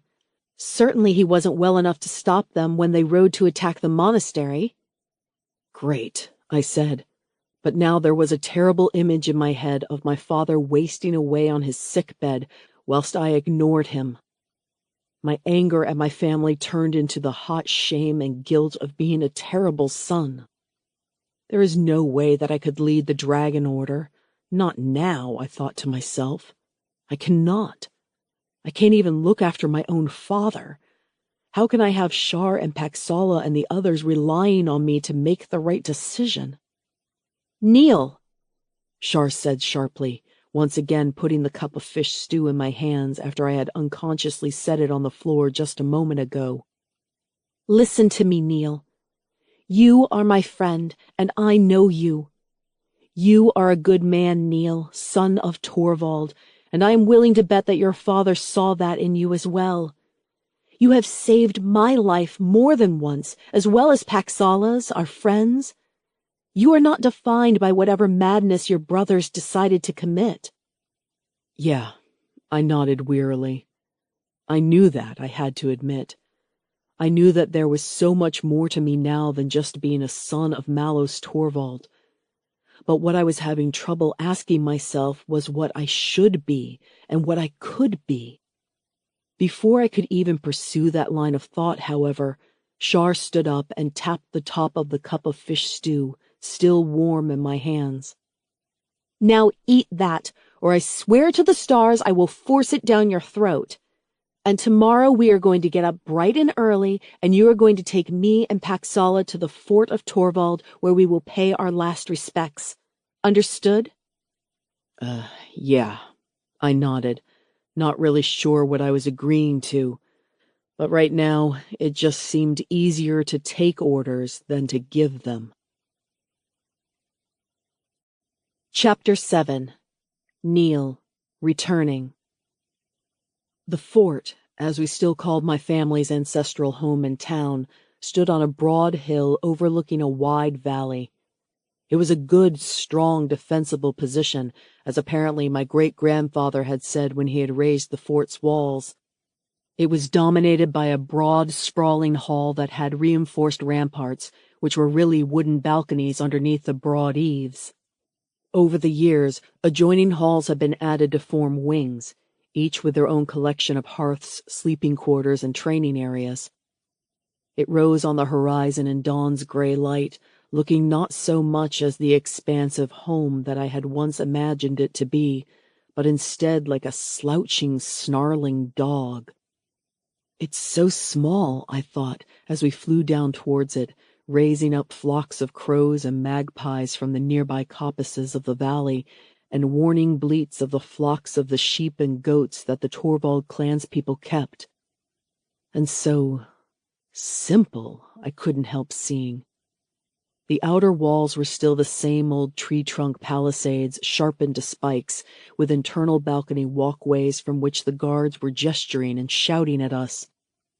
The fort had very few stone buildings like the sort that Prince Lander had in his town, or that I had seen elsewhere on our aerial journeys.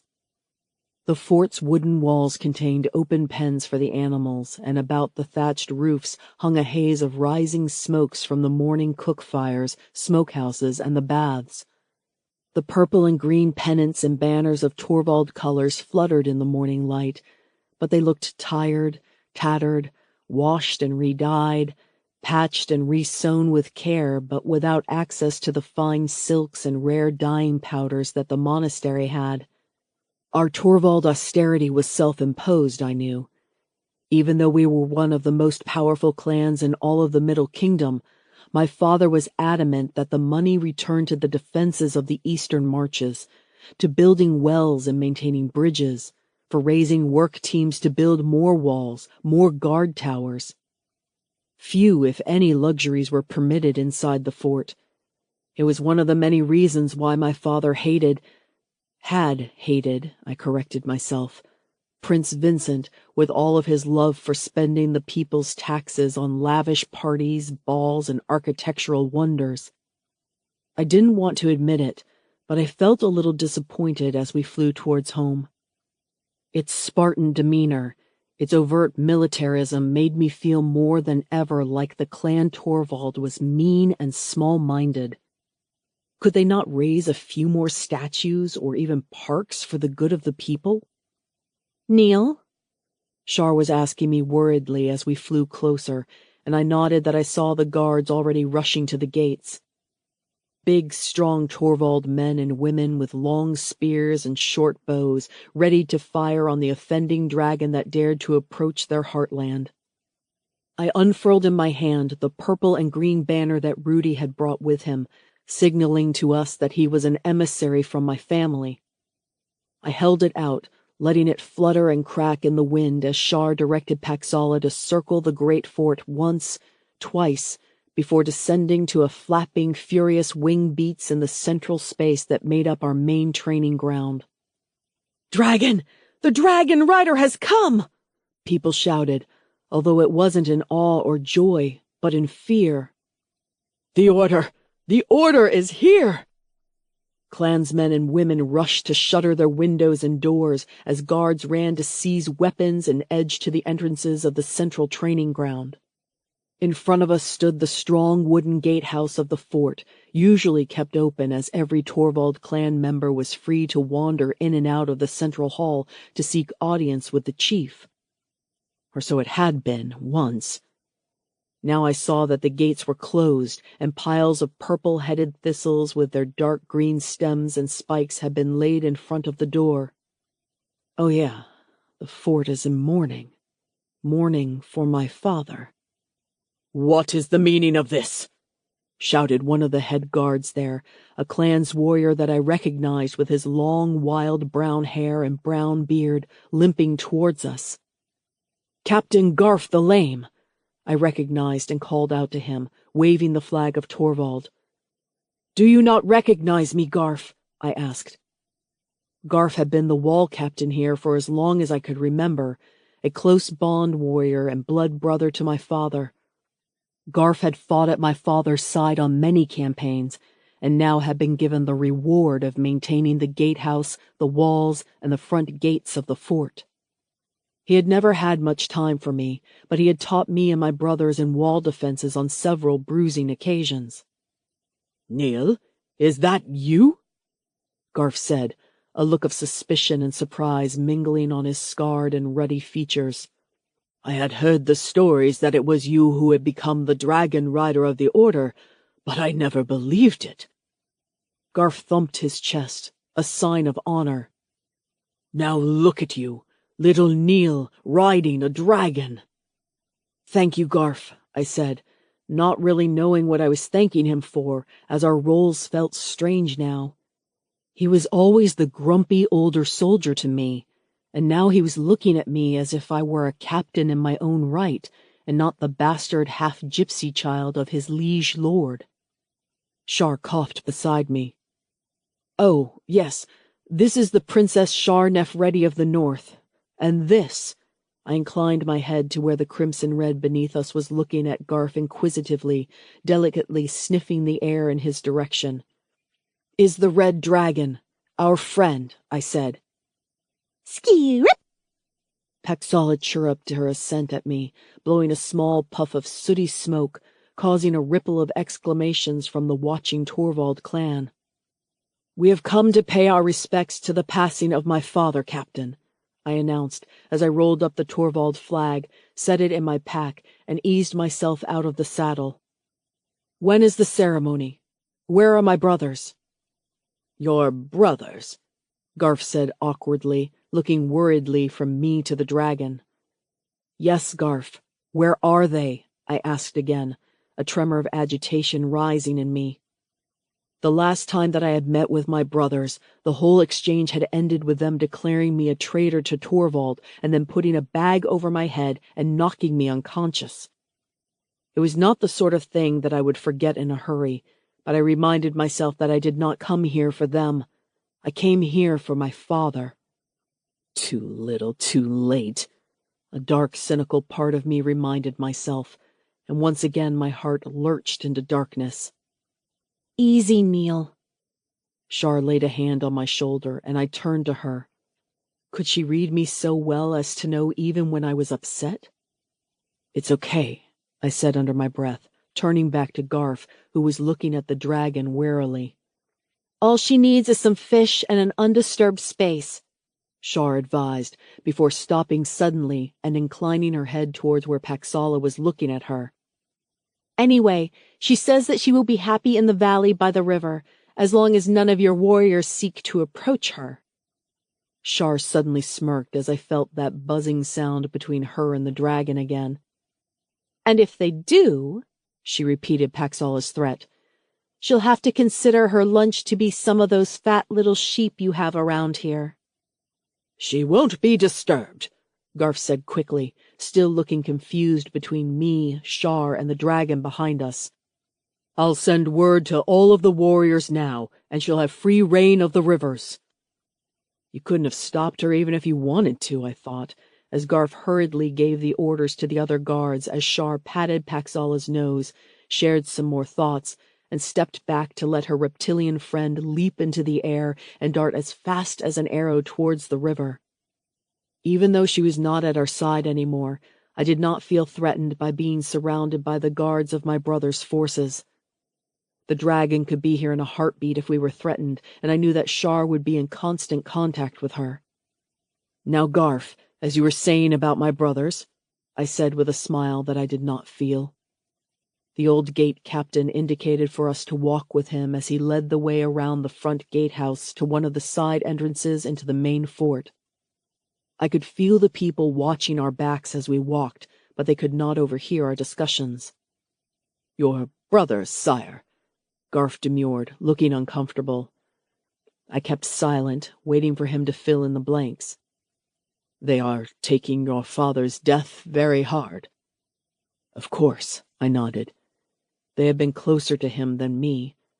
They were the big and strong, true-born fighting sons of Torvald who had accompanied him on campaigns and trained with him when I had been too young to do anything but stay at home and look after the horses. They blame the Draconis Order, Garf said with a look of skepticism and doubt. As well they should, I growled. Oh, Garf frowned. But you are now the dragon rider of the Order, are you not, Neil? Did he think that I had come to inflict the Draconis Order justice on them for daring to attack the monastery last year? That I had come as a messenger? I sighed, feeling the weight of the wall I would have to cross to get my family and clan to ever see dragons in the same way that I did. That Draconis Order is dead and gone, Garf, I murmured. The old abbot has been exiled, and we have a new order now. Yes, but, Garf made to say, before shaking his head. You think that we're going to be just as bad as before? I spoke what the old warrior must be thinking. Of course not, sire. Garf lied as we approached one of the side doors and he unhooked the heavy iron keys from his belt to unlock it. We're different, Garf. We ride dragons, as you yourself said. But we have excommunicated all of those monks who had anything to do with the ways of the old abbot, I explained, feeling tired. I see, sire, but these are dark times, Garf said as he swung open the door to the sound of lyre music and the smell of wood smoke and cooking meat. Your brothers have declared themselves at war with everyone, with the order that killed their father, with anyone who would seek to threaten their land. Garf shook his head. No clan warriors have been allowed to leave the fort on the patrols that we used to. That is why Sheerlake fell, I thought, feeling a surge of anger. What? But before I could take out my astonishment and outrage on poor old Garf, my frustration was redirected by a rising shout from inside. Just what is the meaning of this? It was my brash and heavily built brother Rick, rising from the oaken chief's chair that dominated the hall, surrounded by lounging warriors and attendants, all of them clearly having drunk and feasted their way through the night. Rick was the middle Torvald's son, and my most vociferous accuser all through my childhood. The main hall, however, looked different from how I remembered it. It was smaller to start with, and it was messy. This place had never been messy in my father's time, I thought with a rising sense of indignation. There were stools and benches upturned. There were tables still laden with the remains of last night's feast. There were warriors lying on the rugs in front of hearths, still snoring. Someone had taken down the banners and the display weapons that had hung at intervals along the ways and clearly used them in some mock tournament, leaving them on the floor or tables where they had discarded them. "What is the meaning of this?" I counter-demanded of Rick. I no longer feared my larger, meaner, baleful big brother. Somewhere along the way I had lost all of that fear over what he might do to me or how he might look at me. "Look at yourself, Rick. Would Father be proud of the way that you used his hall?" "My father," Rick spat, stumbling down the dais that held the chief's chair and pointing at me as the other groggy warriors started to scramble for their weapons. "My father would want me to run a sword through the heart of the treacherous little worm who killed him," he shouted. "Someone, give me a sword, now!" "So that's how it is it?" I growled. "Neil didn't kill your father," Shar called urgently, and a bolt of annoyance zagged through me as she sought to stop the bloodshed I was more than ready for. The months and years of riding dragons and training to be a dragon protector had readied me for this, and my hand slipped to the scabbard at my waist, while a warrior fumbled, unbuckling his own sword to give to my brother. He was still drunk. This would be an easy kill. Screech! A muffled, distant sound from Paxala came from far above the walls, making my brother blink in confusion. "Yes, sire," Garf said from where he stood at my side. "They came on the back of a red dragon, the crimson red that drove away your soldiers before." "Ah!" That only infuriated Rick the more. "You see? He's come to finish the job, clearly." He snatched the scabbard and belt from the inebriated warrior before himself dropping it onto the floor and cursing at his own irate clumsiness. "We haven't come to attack Torvald land," Shar tried again. "And no one here is responsible for your father's death. We threw out those who were. The Draconis Order is no more." "I'd shut her up if I were you, Neil." Rick slurred his words. That was it. I took a step forward and punched Rick as hard as I could across the jaw. I had been in a lot of fights with my brothers before, but my relative size compared to them had always meant that it ended up being little more than an effort to stop them from beating me to a bloody pulp. Now, my rage and anger and training combined to deliver my indignation and hurt in one blow. "Oof!" my brother exclaimed, though he still stood, swaying slightly on his feet. He looked at me thoughtfully as his tongue moved against his cheek until he finally spat out a bloodied tooth and then sat down in a thump on his rump, looking confused. "You learned a thing or two, then," he said groggily. "You'll apologize to the lady and my friend," I demanded of him. "Neil, it's all right. The guy is drunk," Shar was saying. "No, it's not all right," I said, a hot black rage descending over me. Is this what it had come to? Did I have to teach my brother some manners now? The knuckles on my fist hurt, but my hand itched to move to the pommel of my short sword. All those years of beatings, of pinches, of slaps, of sly remarks and curses. "Rick." Another shape appeared behind my brother, and my rage-filled senses revealed that it was Reuben, the biggest and oldest brother of all of us. He was no better than Rick in many ways, but at least he had performed the punishments with a practical emotionlessness. He didn't revel in the cruelty and power that he could have over his weaker victims like Rick did. Instead, my eldest brother Reuben just believed fully and totally in the Torvald way, that you only learned by getting the facts beaten into you and the mistakes beaten out.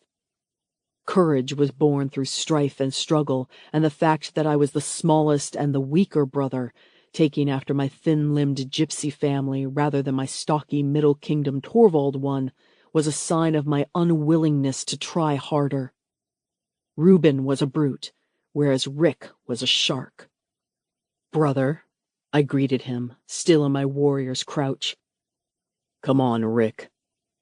Reuben seized my brother under the arms and hauled him to his feet before setting him down on one of the nearest benches with a heavy thud. "He's sorry.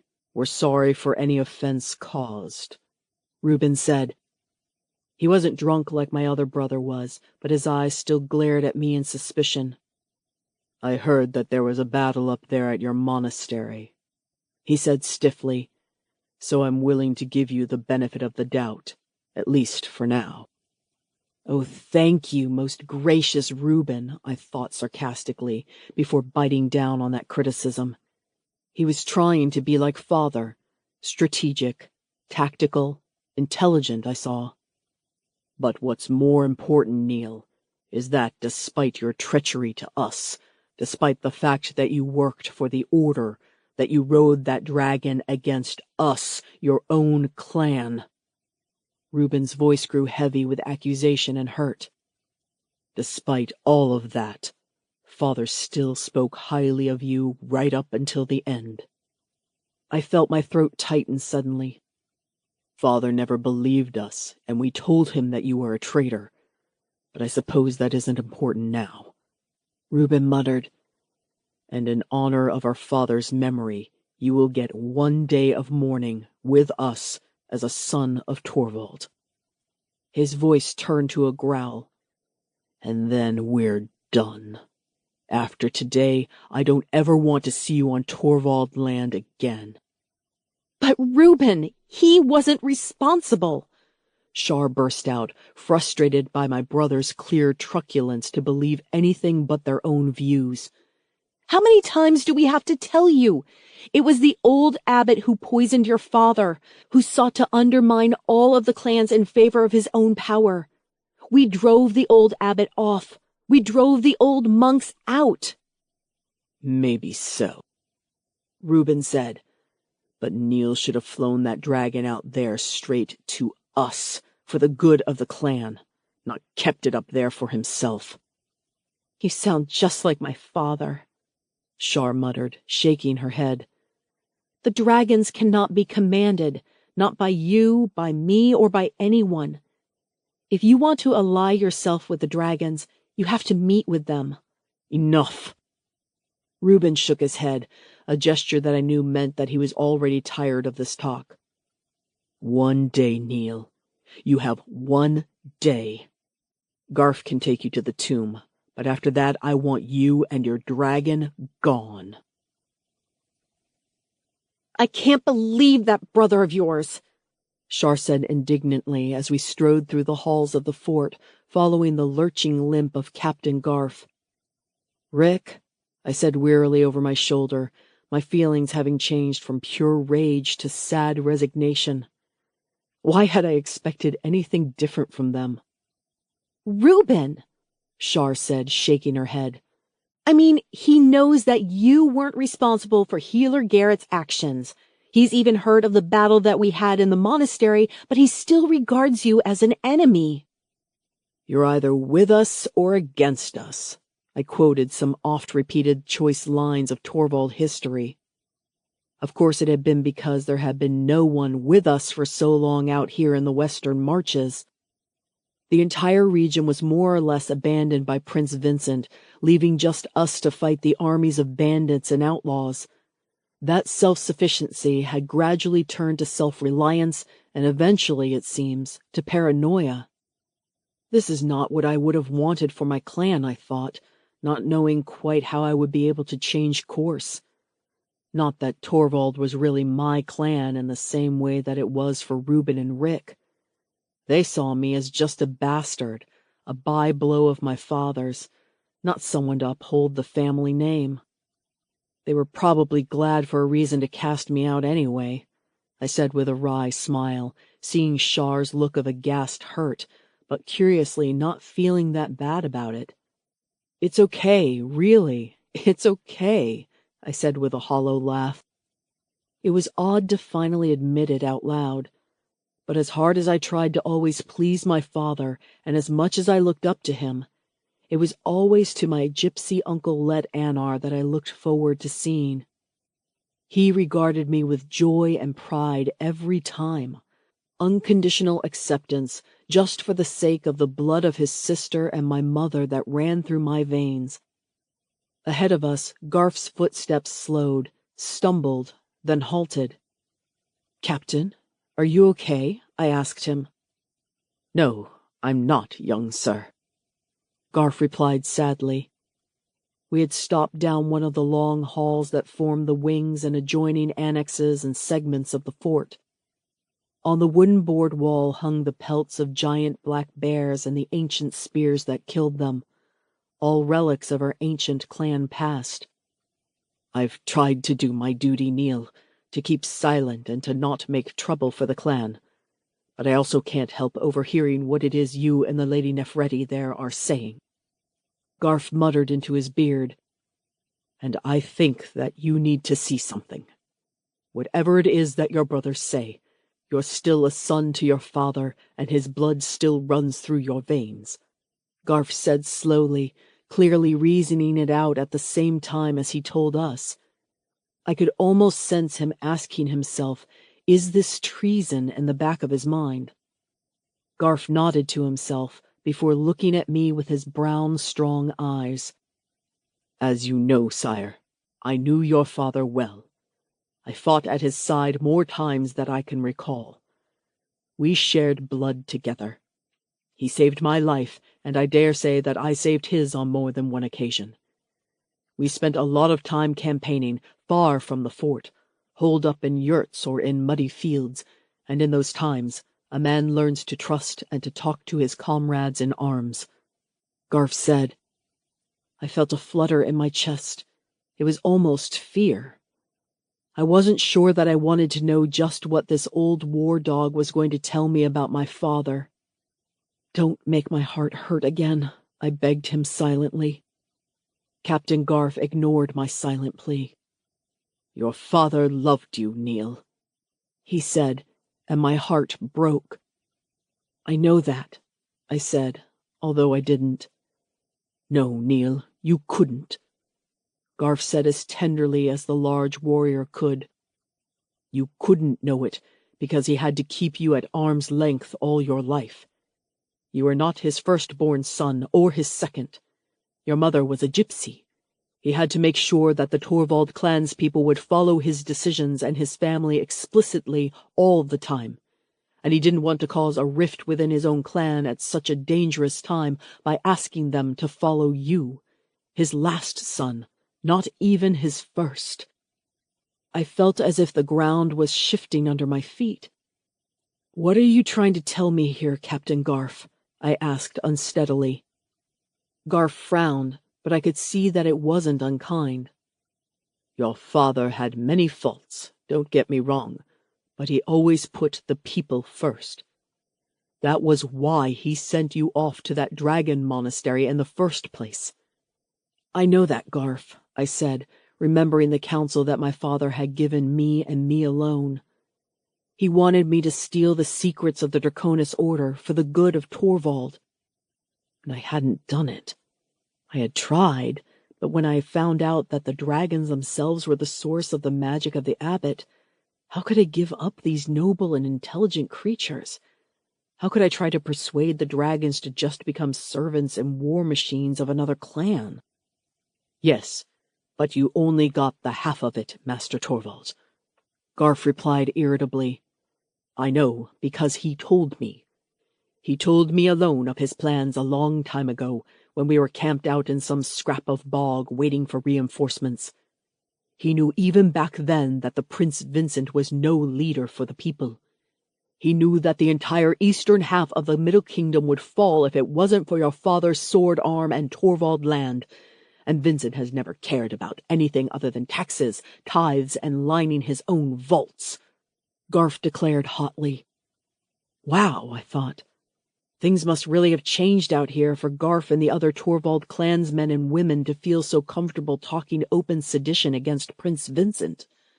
The prince, as the overall head of the Middle Kingdom, was still nominally our liege lord, despite his laxity. Your father was preparing for the time when Vincent would push the people too far, or he would start a war with his own brothers. Garf flickered a glance at Shar, and that it would be us clans who had to do all the dirty work of fighting for him, and then having to rebuild the Middle Kingdom after him. Garf shook his head at the madness.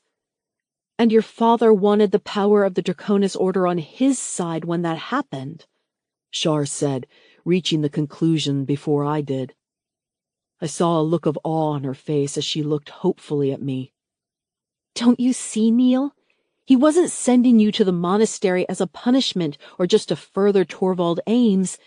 He wanted to make sure that the people of the Middle Kingdom were going to be looked after. He wanted you to help him do that." "You mean," I said, "he wanted to save the Middle Kingdom from Vincent?" The horror and the hope of what I was being told combined in me, strong enough to make me shake. Why hadn't my father just told me, I thought in anguish. Because I had been young, too young to hear such things, maybe? And my father didn't know what I had eventually found out, that the abbot had allied himself to Prince Vincent in return for money and power and the freedom to continue his vile experiments on the dragons. Maybe it had always been like that, because we had discovered at Shar's father's fort that even the old Queen Delia had turned to the Draconis Order to unnaturally prolong her life. My father had been an optimist of sorts. He had wanted the dragons to defend the normal people of the Three Kingdoms. He hadn't known that the dragons themselves had been prisoners under Zax, the abbot, and even Vincent. Garf nodded. "So you didn't fail your father's wishes at all. You were doing everything that he could possibly dream of, and more, even though he couldn't tell you himself, because that would mean he had to challenge Prince Vincent outright." "He was a very clever man, your father," Shar said. "He must have been very proud of you, Neil, when you were the first to ride a dragon." I didn't know what to say to that. Maybe he had been proud, maybe he hadn't. I just wished that he could have said it to me in person. Damn all these politics, and damn Prince Vincent. All this silence and sneaking around and decades-long plots have stolen any relationship that I was to have with my father away from me. So, you see, you shouldn't be so down on your father, and you shouldn't throw away your Torvald heritage just yet. Garf gave me a sad smile before turning back down the long hallway that led us out past the kitchen and storerooms and to the rear of the town of the fort beyond. "No," I agreed, saying quietly under my breath. "Not just yet." I thought of my brothers and their decision to blame me for everything. I could try to make them see reason, but I realized that I didn't even want to. They had spent their lives tormenting me in some fashion or another, and I didn't want to play a supporting role to their rule of the Torvald clan. "Here we are." Garf trudged out past the cold mews of small buildings that housed pigs, ducks, and sheep at the back of the fort. It was noisy with the sounds of the animals, and butting up against the rear palisade wall was the storehouses and the great outer gate, a giant set of wooden doors with two smaller doors set in the middle of them, through which a steady stream of people was passing. I knew where this led, and I didn't need Garf to lead me any more. The burial mounds of Torvald, I thought. Out from the far side of the fort, where the ground became rougher with short, much-cropped grasses and bright heathers, sat the ancient burial mounds of our people. Not everyone got to have an elaborate burial mound, and there were still many who preferred their relatives to be burned in a pyre rather than interred forever into the dark earth. However, it was tradition for great heroes, ladies, and chieftains to be given their own tombs or enclosed in the tombs of their own ancestors. They rose like semicircular tumps, overgrown with grass and scattered with wild flowers that wavered in the stiff breeze of the day. The mightiest of them all, the one to which a steady line of mourners snaked fore and back, was almost the size of a house in itself, but low and set into the earth. Its walls were still bare stone, but its top was a curving dome of grass and flowers. The tomb of Torvald, home to the dead of my forebears for nearly 7 generations. Neil, are you okay? I heard Shar whisper at my side, and I nodded. Strangely, now that I was here, and now that I had the stiff breeze blasting the tears from my eyes and was surrounded by others mourning my father, I knew that I would be okay. It felt peaceful in a way. Sad, but peaceful. There was a slight murmur from the assembled ragged line of clansmen and women as they saw me, but none of the murmurs sounded aggressive or as if I wasn't welcome here. I started to trudge up the hill towards the large tomb where my father lay, and along the way I started to hear voices murmur at me, "Sorry. He was a great man, a great chief. We're so sorry." It was like walking through a rainfall of voices, even though none of them ever got louder than a whisper. It made me feel supported and held as I trudged. Along the way, I took out my belt knife and cut from the slopes of the hill one of the many giant thistles that sprang up all over this area, just as everyone else had done before me and were doing behind me, carrying the thistle up to the top of the hill to lay at the foot of the giant capstone that stood over the entrance alcove. I knelt and said a few words under my breath, wondering what a strange thing this was. To be here at the end of an era and at the start of a new, as far above my head, a crimson-red dragon soared and whirled, shrieking her defiance and challenge to the world itself and her lust for life. I would never see my father again, I thought, looking at the tomb. But in a strange way that I couldn't quite explain, my sadness was mingled with hope. Thanks to Garf's words, I had seen a side of my father that I hadn't before. He had trusted me. He had faith in me. Again, that bellyful of regret and sadness threatened to overturn me as I cursed the fate that had driven us apart. I knew that I would carry that sadness for a long time, perhaps forever, and I felt as if I were growing older by the second. When I came down from the tomb, I felt as if something had lifted from my shoulders, although I couldn't quite put a name on what it might be. Fear? Worry? Guilt? Shame? I didn't hate my brothers anymore, not even Rick. They were just idiots, doing what they thought that they had to do. I wasn't going to be the one to convince them that they are wrong. The good people of Torvald would do that. But, I thought as I set my eyes back to the western horizon, they had better not stand in my way either. It was, I surprised myself by thinking, quite a Torvald thought to have. Part 2. New Troubles.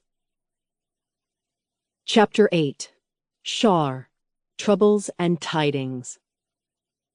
We left the fort, the center of the Torvald clan lands, before evening. We hadn't even stayed a whole day, but we made sure that at least Garf knew of the coming refugees from Sheer Lake. He had promised us solemnly that they would be looked after and that it would give the sons of Torvald a mission to learn some of the ways of chiefmanship. But I was glad to be flying westward again, returning to the Dragon Monastery, and I could tell that Neil was happy too. There, down there!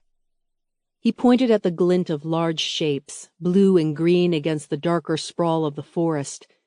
It was the dragons of our flight that had come to help defeat the Blood Baron, and somewhere down there also would be our friends Sigrid on Sokolia, Terence and Lilla on Morax, and the crowd of prisoners and refugees. Neil seemed fresher and brighter after having been home, I realized, as I watched his face darting at the signs of our friends below. I didn't think that it was having seen home that made him more assured and confident, and neither was it merely fact that we were now flying towards our home as well. I remembered how I had felt at being back at my father's fortress, even in my old chambers once again with their cutesy princess decoration. It had made me realize who I was now, that I wasn't who I had been, and that I had already outgrown the worries and fears of my youth.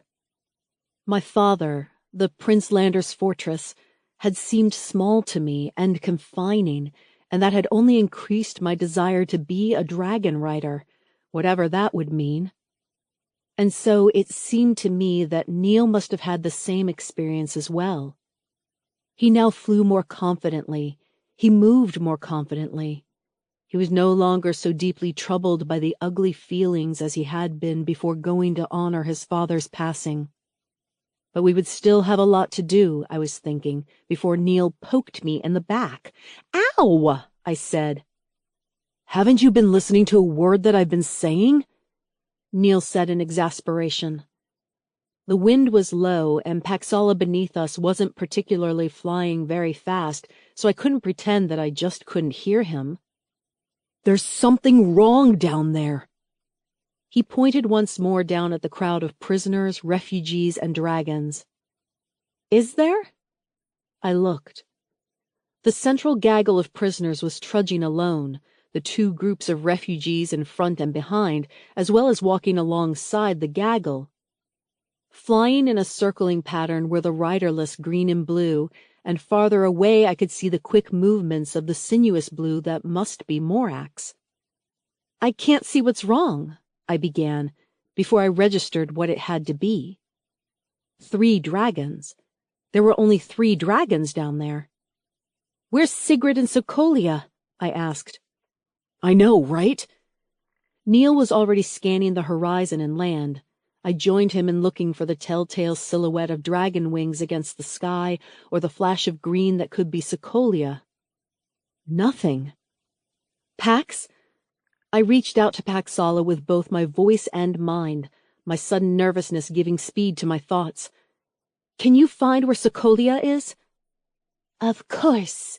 To the west and south, following the hot currents there," Paxala said to me, a pleasing feeling accompanying the thought of warmer winds. From my long time spent with Paxala, I knew that the dragons often thought of the airs of the world in currents, rivers of warmer, colder, sharp or slow airs that blew across the world, bringing with them all the scents and noises of the lands that they crossed. "What is she doing there?" Neil asked when I told him, as we sped down towards where the blue Morax was circling. Morax's flight was erratic, flapping his great wings quickly and awkwardly as he attempted to hover and make turns quickly. "Sokolia is upset," Paxala said to me, a note of urgency in her voice. "She is unsure of what her rider wants. She is struggling against the girl who rides her, and that is causing more anguish for Morax and his riders." Oh no. This is what I had feared could happen. The dragons had only been bonded to their riders, if bonded was even the right word for the tentative friendship that they had with their riders, for a short time. Had Sigrid done something to upset the dragon? "Can you reach her? Sokolia, I mean. Can you talk to her?" I said. "Dragons can speak with tongues that humans cannot, it is true," Paxala informed me, and I nodded. This is what I would call speaking with our minds, telepathy, but Paxala thought of it much differently. "But we cannot talk to every dragon everywhere. It is stronger if we are closer physically and closer by friendship."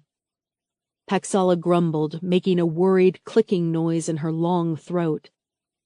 "I can sense that Sokolia is upset, but her confusion and struggle with her rider makes it difficult for me to reach her." "We have to get to her," I told Paxala, as Neil was waving an alarm to Terrence and Lilla. "We heard a roar from this direction, a dragon's roar. and then Sokolia and Sigrid just took off as fast as an arrow, and we're trying to find out the reason why." Terence hollered across the slow-moving winds as we hovered near them. He was pointing southwards, and I saw him trying once again to shift his weight on the neck of the blue morax, using his knees and hips to try and encourage the blue to follow the green Sokolia. But morax couldn't, or wouldn't follow. Caught in a moment of indecision, the blue dragon was turning in circles towards the south, then seemingly getting fritted and turning back once more. "What is wrong?" Neil shouted, looking devastated at the haphazard riding and flying of the dragons with whom he wanted to change the world. I knew what he must be thinking. If we cannot even work with the younger dragons effectively, then how could we ever become what we needed to be? "It's Sokolia. She's worried about something, and Sigrid cannot control her, I think," I relayed to him, before it suddenly became abundantly clear what had upset the green dragons so much. I felt it through my connection to Paxala underneath me, a sudden shake and tenseness in her muscles as the scent of a large, powerful, and terrible dragon hit her. "Scree-ya! Scree-ya!" Paxala suddenly bellowed, losing a few feet as she beat her wings quickly in startled fright. "What is it? What is wrong?" Neil shouted as I reached towards that place in my mind that connected to Paxala, to feel the shape of the mightiest dragon to fly the skies of the Middle Kingdom heavy in her mind. "Zax the Terrible!" Paxala roared again, and I felt an icicle of fear drop down my spine as I shouted it to Neil. "Where?" Both me and Neil behind me were calling, looking this way and that, down below and above us. The thought of encountering the mighty golden bull dragon, once the tyrant of the dragon crater itself, out here and with just our 4 dragons here was too terrible to contemplate. We had only managed to defeat him and drive him out when all of the dragons of the crater had risen up, flying behind Paxala's lead to announce their willingness to do battle. Zax the Golden was huge, many times the size of even Paxala here, and he was ancient as well. Some say he was one of the oldest dragons alive, and I knew that he had certainly been ruling the dragon crater for as long as the Draconis Order had been in existence. He was old, canny, and cruel, and was able to perform many strange things that I had no name for. He was also Paxala's father. "I should have killed him," the crimson red beneath me said savagely, in a tone of such animal intensity that it made me shiver. I knew that the enmity Paxala felt for Zax wasn't just due to the many years of abuse, of bullying, attacks, and preferential treatment the Golden Dragon had dispensed in his time as Bull of the Crater. For Paxala, it was personal. Zax had threatened me, and Zax had killed her mother when she had sought to hide her eggs from him.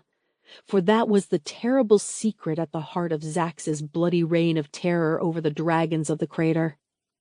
He had been helping the Abbot Ansal to cull and select the dragons that the abbot used for his magics, and Zax had used it as an opportunity to do away with any challengers to his authority, such as young males or the eggs of powerful females. "Yes, you probably should have," I said, feeling scared at my own echoing ferocity. The world would never be safe with Zax in the skies. A monster that ancient and that evil would surely not rest quietly in the hidden places he had wormed his way to. He would be back to wreak vengeance on the dragons and the humans who had dared to defy him. But then, where was he? I thought in alarm. "My father is not here," Paxala said in disgust, "but he has been. What we can sense, what is upsetting Morax, and what is driving Sokolia so far away is the scent trail the brute left in his wake." I suddenly understood. Dragons think as much in terms of sounds and smells as they did in visions, words, and feelings. For them, the world was a vibrant, living place where the recent past and the far away were all just as vivid and present as the ground below them or the trees over which they flew. And because Sigrid, Terence, and Lilla cannot talk to the dragons as I can, the dragons could not communicate with them about what has upset them so greatly. I saw what was going wrong now.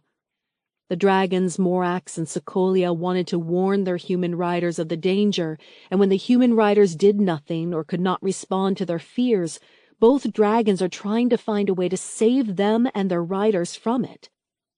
I told Neil what was going on, who looked aghast at the trouble that this could cause for all of us. Sigrid is on her own, he said. She won't be able to guide Secolia as Terence and Lilla can. I nodded. But we can try to calm their dragons. Pax, I spoke out loud. I will try. The crimson red beneath me growled before sending a stream of cooing, wittering sounds in the direction of Morax. I once again felt the pressure-filled buzz of invisible communication as Paxala talked to Morax, and I saw in front of me the blue start to slow his rapid wing beats and squawk in nervousness and agitation, but at least he wasn't threatening to fly off, away from Zax's scent as before. I have done what I can, but Morax will want to return home, Paxala growled. And we are only lucky that the other riderless dragons are upwind of Zax's scent at the moment. When they catch it, they are sure to scatter. The refugees of Sheer Lake will have to guard the Blood Baron prisoners on their own. They are not far from the fort now anyway, I said, quickly conversing with Neil behind me, who saw that it was a good plan. Let Morax, Terence, and Lilla return to the crater and get some rest. We will go after Secolia and try to calm her down. And with an encouraging and bloodthirsty challenge from Paxala into the bright airs, we flew south. The ground beneath us moved from speckled rivers, woodlands, hills, and meadows to the wider fields and plains of the southern half of the Middle Kingdom. There was no fear of losing Secolia's scent, as a hunting dragon can scent a fish in the waters of a lake although many hundreds of feet above, but that consolation still did nothing for our nerves. What if she gets attacked? What if Zax is close by, I thought, again and again as we raced over greener and golden lands. Zax's scent was still strong, but it was starting to fade just a little as we flew, and with it I could feel the anxiety and pent-up aggression of the dragon beneath me subside as well. Do you think he did it on purpose? Neil was asking. Zax, I mean. Laying tracks that he knew would scare up the dragons? But why would he do that? Just to upset our work? I wouldn't put it past him, I muttered darkly. Terence said that they heard a roar. That had to be Zax nearby, right? What game is that old toad playing, I thought, as we passed over lands that were soft and gentle and with high currents of warmer air. We can't be far from the southern border with the southern kingdom of Prince Griffith, Terence's father, I thought, wondering if I could see an orange haze start to appear on the far southern horizon. The lands of the southern kingdom, my father had told me, were characterized by steaming hot oases and forests as well as broad, empty lands where nothing but rock and sand could grow. I had never been there, nor this far south at all, and I had no intention of my first visit to those far lands to be under such a dark cloud. But Zax could be anywhere, my heart hammered. Not anywhere. I would sense him, wouldn't I? Paxala consoled me. Yes, of course. But still, the sudden incursion of that monster into our lives made me feel edgy and panicked.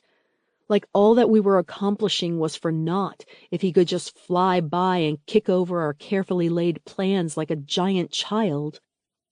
As the sky started to darken on our right and the stars pricked the scattering clouds, Paxala informed me that she had tracked Secolia and Sigrid down. They were still flying, heading south, although Secolia was tired. I was sure that Paxala underneath me must also be tired by now, although she said nothing about it if she were. Before long, Paxala called out a note of warning, and finally, looming in the twilight, I saw a dark shadow moving through the sky. The stocky green dragon wavered in her flight and answered with a hooting call. Secolia's wings drooped, as even she had to accept that she was tired, and the relief of having another friendly dragon nearby clearly made her feel all of the air leagues that she had flown. Beneath me, Paxala whittered, clicked, and whistled at the green, and from the shapes of the thoughts I could sense through our connection, I knew that my dragon sister was consoling and calming her, although I could not make out what she actually said. Eventually, once we had flown close enough to see the form of Sigrid atop her, waving back at us, the green slowed and turned back in a lazy circle towards us and the northwest direction of home. "I don't know what happened," Sigrid wailed from the back of the tired green dragon. She looked awfully ashamed, as if she had done something wrong. "We were flying just as you had directed, keeping watch over the prisoners and the refugees of Sheer Lake, and then all of a sudden we heard a distant bellowing roar and Secolia startled and panicked." "It wasn't your fault," Neil said. "It was Zach's. We think he's trying to disrupt the crater dragons, prevent them from doing what they want to." Neil glowered, and I saw the look of apprehensive fear on Sigrid's face. No one had any answers to what to do about Zach's. Not yet. "We have to find a way to counter him," I announced, causing emphatic nods of agreement from both Sigrid and Neil as we flew in tandem back home, sharing each other's slipstream in turns. "And we have to find a way to communicate better," Neil said. "With the dragons in the sky and between riders. The battle at Sheer Lake had me thinking, and now this." He fell silent, a look of intense concentration on his face. "The riders need to be more in tune with their dragons, and the dragons need better training if this is going to work." "But it's not all bad," I reminded myself. "Zach's isn't here, and we solved the problem. Or rather, I admitted, Paxala had done it. She found and returned Secolia and Sigrid, when you and me, Neil, would have been totally lost." "Thank you." I felt a brush of the dragon's mind against mine, and a sense of pride at what she had achieved. It was a pride that I shared in her, as it seemed to me that she was on the verge of becoming a real leader to her comrades, and maybe one day even a matriarch. "Matriarch? What is that word?" Paxala asked me, purring in my mind at the adoration and praise that I was heaping on her. "It's like a mother, but a mother who is in charge of everything, not just her children," I said. I knew all about this, as half of the wild mountain clans of my own family operated by a system of wise woman matriarchs, and not the large and loud, generally bearded male chiefs. "Pfft!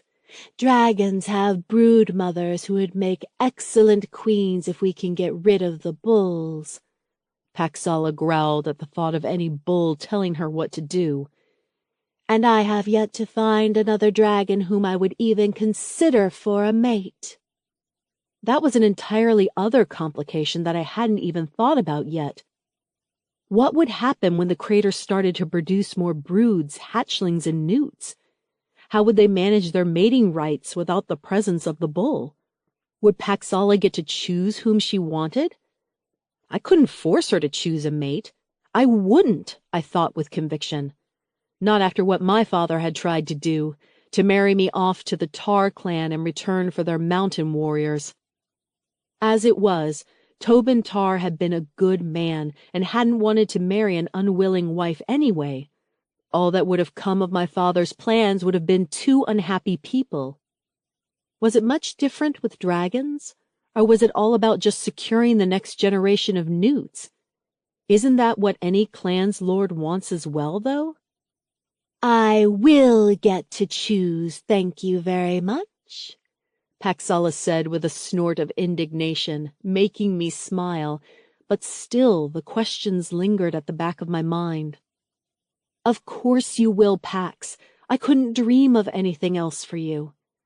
I knew well what it was like to have your society order an arranged marriage for you, as I had only narrowly escaped one myself. But I hadn't thought of what would happen the day that Paxala chose to raise a brood. Was it even safe to raise a brood at the moment, the way that we were threatened by Zax's presence out there in the world?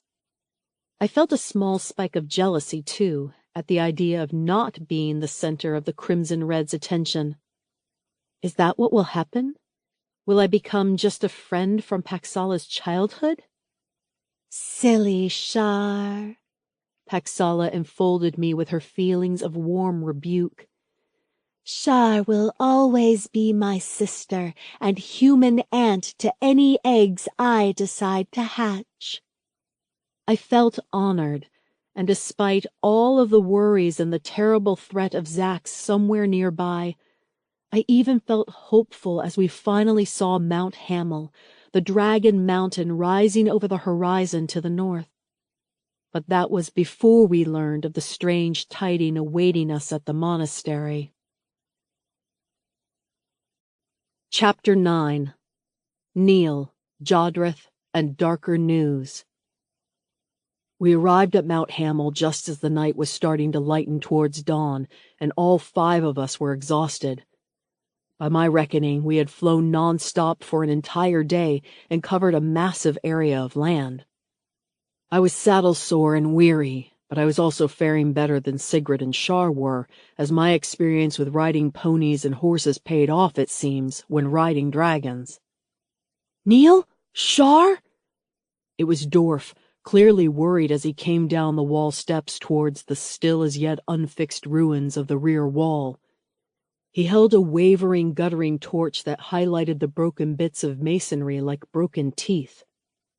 We had landed just beyond it, with Shar taking her leave of Paxala and Sokolia, who had gratefully flown back to the crater where, even now, I could hear squawking and calls as the other dragons either greeted or challenged the green who would disturb their rest. What now? Sigrid said at our side, stumbling on weary feet and rubbing her eyes. Don't worry, I told the tall and thin girl, her blonde hair disheveled from all the flying she had done. Get to bed, Sigrid. I'll see to this, I said, although, given the look of alarm on Dorf's face, I wasn't entirely sure that I would be able to. But this is what my father would have done, I found myself thinking as I trudged towards the well, beckoning Dorf to talk to me there as I doused my head in cold and fresh mountain water.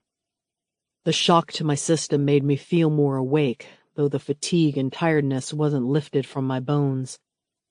I guess something happened to me after Sheer Lake and my father's tomb, I thought, as I stripped off my greaves and gauntlets and stretched.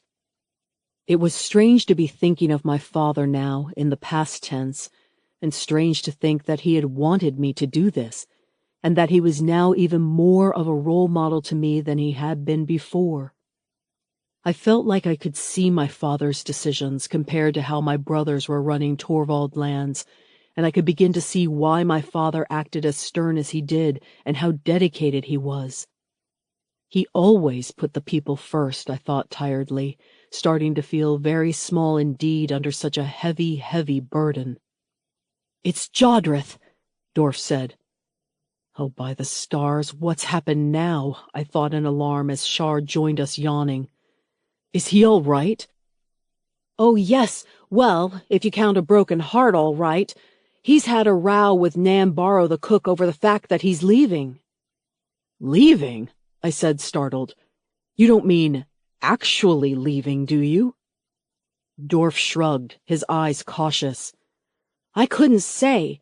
He started packing up things earlier this afternoon, scavenging bits of tack, a pony, extra feed, rope, all the sorts of things you'd need if you were going on a long expedition, and he told Maxwell Ganna to look after the student mages now, as Jodrith wouldn't be around, and he didn't know if he was going to come back. Has he left? I asked, frustration clutching at me as Shar groaned. Shar, get some rest, please, I asked her. Why? If you're not going to sleep, then why should I? Shar pointed out, grumpy and indignant. Fair enough, I suppose, I thought. I was just so tired. I shook my head that it was no matter and sent Dorf back to his wall duty. Then, with Shar following close behind, I started off in the direction of the kitchen gardens, where I knew that Nan would already be up, baking the day's bread, Shar following close behind. Next to the old stables was a small door that led to the kitchen garden, a place enclosed in thick brick walls and warmed by the underground vents and steam of the mountain itself. The plants were already growing strong here, just as they did every year thanks to Nan and the kitchen staff's consistent care. But the kitchen itself seemed to be in a state of chaos, as pots were being clattered and angry words exchanged behind the frosted glass windows. "No, that is a ladle, and that is a soup spoon," Nan said tersely as we rounded the kitchen. That wasn't like Nan, I thought in alarm. She was one of the first people that I had met coming to this place, and one of the only adults to always show me some kindness, no matter the color of my skin or the circumstances of my birth. The broad kitchen was in a state. Half of the hearth fires were still unlit, the tables were piled with pots that needed sorting and washing, and half unfinished projects were scattered all over the tables. "This isn't like Nan," Shar said at my side. "Well, these times aren't the same either, are they?" The plump and usually smiling form of Nan appeared, but now she looked miserable. "And unless the pair of you have come to help wash up, then I really don't have time, of course." Shar and I moved to the counters, rolled up our sleeves, and started to stoke fires, draw water, and ferry the pots back and forth to be plunged into the hot water and scrubbed. Even though we were both exhausted, it felt good to be doing routine, monotonous tasks after all of the warlike battle planning and worrying about the imminent threat of Zax. "Nan?" I heard Shar ask as she worked. "What is this we hear about you and Jodrith?" "Oh, that idiot has got one of his harebrained schemes in his head again, and now he's told me that he might never see me again," Nan said with a real vehemence in her voice. "I mean, how could he, after all that we've been through? And here's me with my arms up to my elbows in work as half of the staff have run off after the abbot left." "Really?" My ears shot up. "Do the staff have that much loyalty for the old abbot?" I asked. "No, of course not." Nan shook her head as she started to pound dough. "Once again, it's Jodrith's fault. He told them the news that this monastery was going to be very important to a lot of people, even more people, and that the Prince Vincent was even starting to mobilize his forces to come here. Jodrith had meant it as a warning, and I guess, in his addle-minded way, a sort of rallying cry, but instead all it did was scare off half of the best workers I have. Not that I can blame them." "Nan!" Shar said in alarm as the sun started clipping the horizon and warm golden light was flooding in from the east. "You're not thinking of leaving us, are you?" "Oh, of course not," the woman sighed, her anger and temper draining out of her in one long, slow groan. "Although the heavens search me, why not, with all of this work on my shoulders? No, I would never leave all of you to fend for yourselves and the dragons to whatever schemes Vincent has in mind. But the staff aren't dragon mages or protectors or scribes or whatever else you have going on up there in the stone halls. They are just simple folk from the village below who have a passing respect for the dragons and who want to do some good in the world. They don't want to be frightened, beaten, imprisoned, or at war for the sake of washing a few pots," Nan said. I could have groaned. How could I have been so blind? Why hadn't I thought about them as well? What with the trying to placate the older Draconis Order monks that, if they loved dragons, they should stay, and trying to find ways to keep the walls guarded and getting the students to interact more with the dragons, I completely ignored that the monastery wasn't just a building of stone and books. It was a community. It needed a community to make it work. "I'm so sorry, Nan. I'll see if I can get some of the students down here to help," I said, as I worried about Nan's next words. "And Jodrith has taken it upon himself to ride off just when we need all hands on deck, everyone pulling in the same direction, to try and track down where the Abbot Ansel has vanished to," Nan said, her stern exasperation dissolving into what had been at the heart of her temper. Worry. He's going to try and bring the abbot to justice. He says that we cannot rest with Ansel out there. Or Zax, I added as Nan continued. And now my Jodrith says that he is the only dragon mage strong enough to do it, despite getting half killed the last time he tried to fight the abbot Ansel, Nan said. He thinks that the abbot is up to something, and so he is going to search him out and try to confront him. The cook of the monastery shook her head. It's madness. I forbade him from going and from breaking my heart, and then he got angry, telling me that he had to. Nan was still upset, looking at me in despair. Neil, he always said that you were his closest friend here. Can you speak to him, stop him from going? I can try. Where is he? When did he say he was leaving? I asked, quickly drying my arms and hands as Shar nodded, saying that she would go and organize some students to start helping the monastery staff as well. He told me the main gate and that he was going to leave at first light. Nan frowned at the first silver of orange glow that had reached the top walls of the garden. You might just catch him on the road. I hastily grabbed my cloak and ran to the stables, where feisty little Stamper was still happily making a living.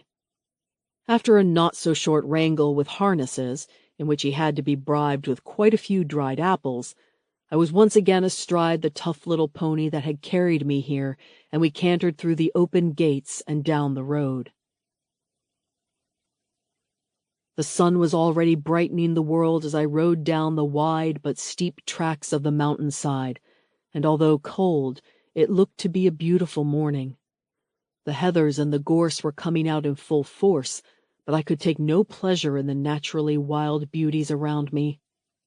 My heart sank as I rode, my body so tired that even the colors appeared wan and drained around me. But down there, right at the edge of the forests and woods that skittered the mountain, I saw a shape walking beside one of the monastery's ponies. Stamper underneath me gave an excited little whinny as he saw one of its stable-mates, and I waved to the figure.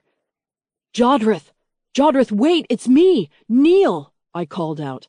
And to my relief, the black-clad figure slowed, turned, and then stopped at the entrance to the forest. By the time I had reached him, he was sitting on the broad waymarker rock that sat at the entrance of the path, chewing a piece of bread as he considered the dawn. "I knew that it would be you, you know," Jodrith said, his tone neither cynical, sad, or even apologetic. "Jodrith, my friend, what are you doing?" I slid from Stamper's back and gasped at him as the horse gratefully started to nuzzle at the short mountain grass. "You can't leave us now. Please," I said, looking at the packs on the side of his own pony and how they were laden with supplies and belongings. "I'm not leaving, Neil," Jodrith said kindly. "I'm just doing what has to be done." His dark eyes flickered up to the monastery above us. "What you have started here is incredible, but we are beset by dangers, and our Academy of Dragons needs to be defended," he said. "Academy?" I said, startled by his choice of words.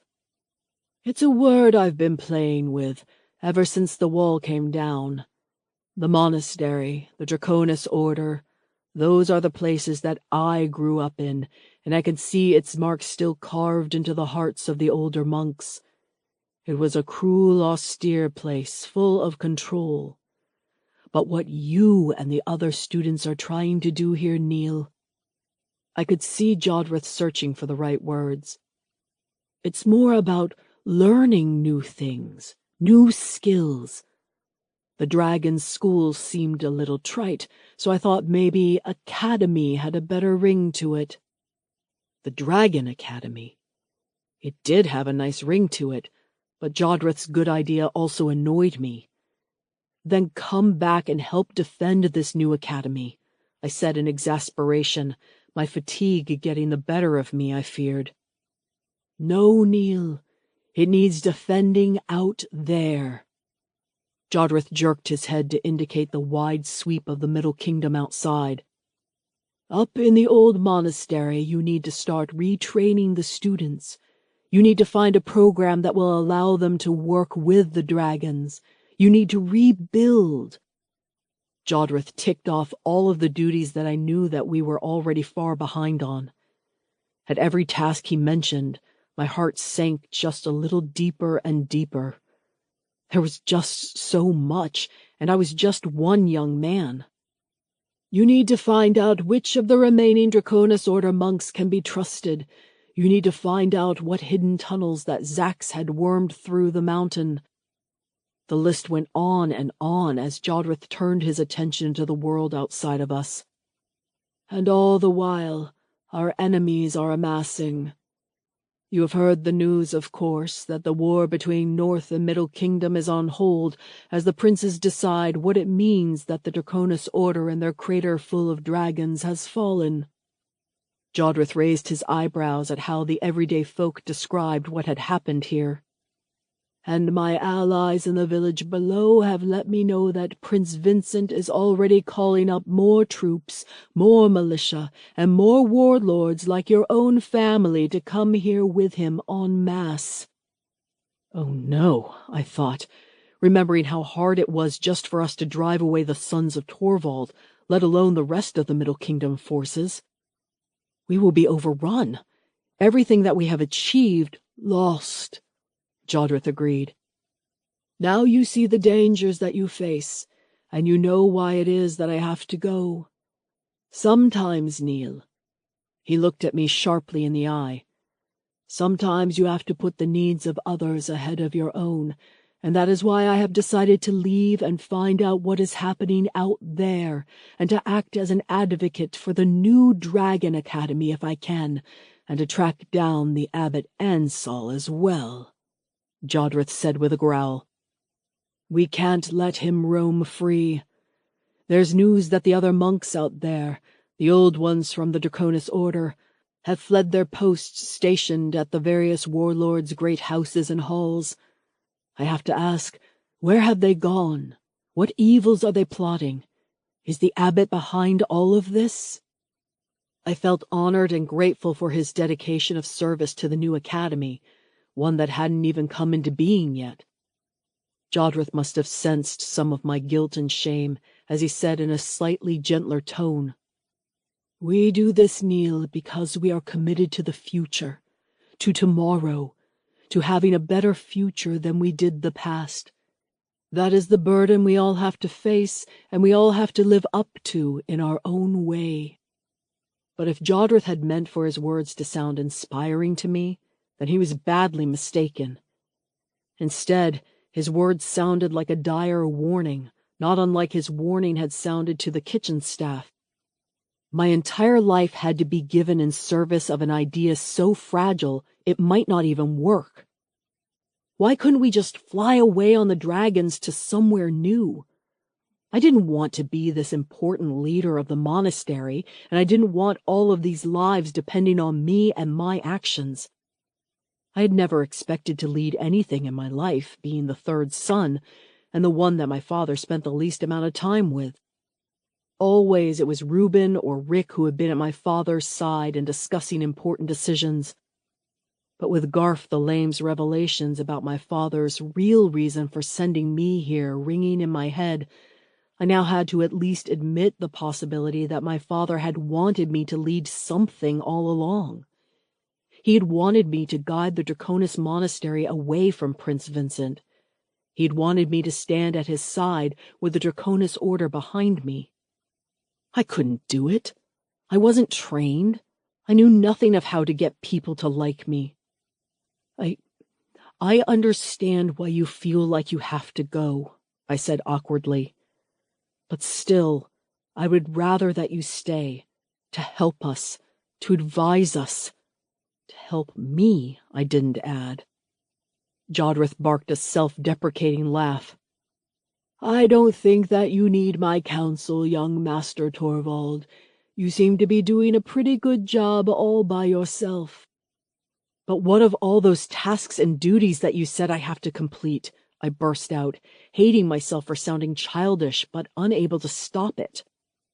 My father was dead, and I had no one who could tell me what to do. I know nothing about wall building, about training, about leadership. Take heart, Master Torvald, Jodrith said, in that almost mystical way that he had. He must have sensed some of my reticence about what I had to do next. Maybe it's no mistake that you caught up with me here. Do you remember this place? He pointed to the waystone and the path that led back down to the forest behind us, or widened up to the slate and broad avenue that crossed the heath and rock mountain above.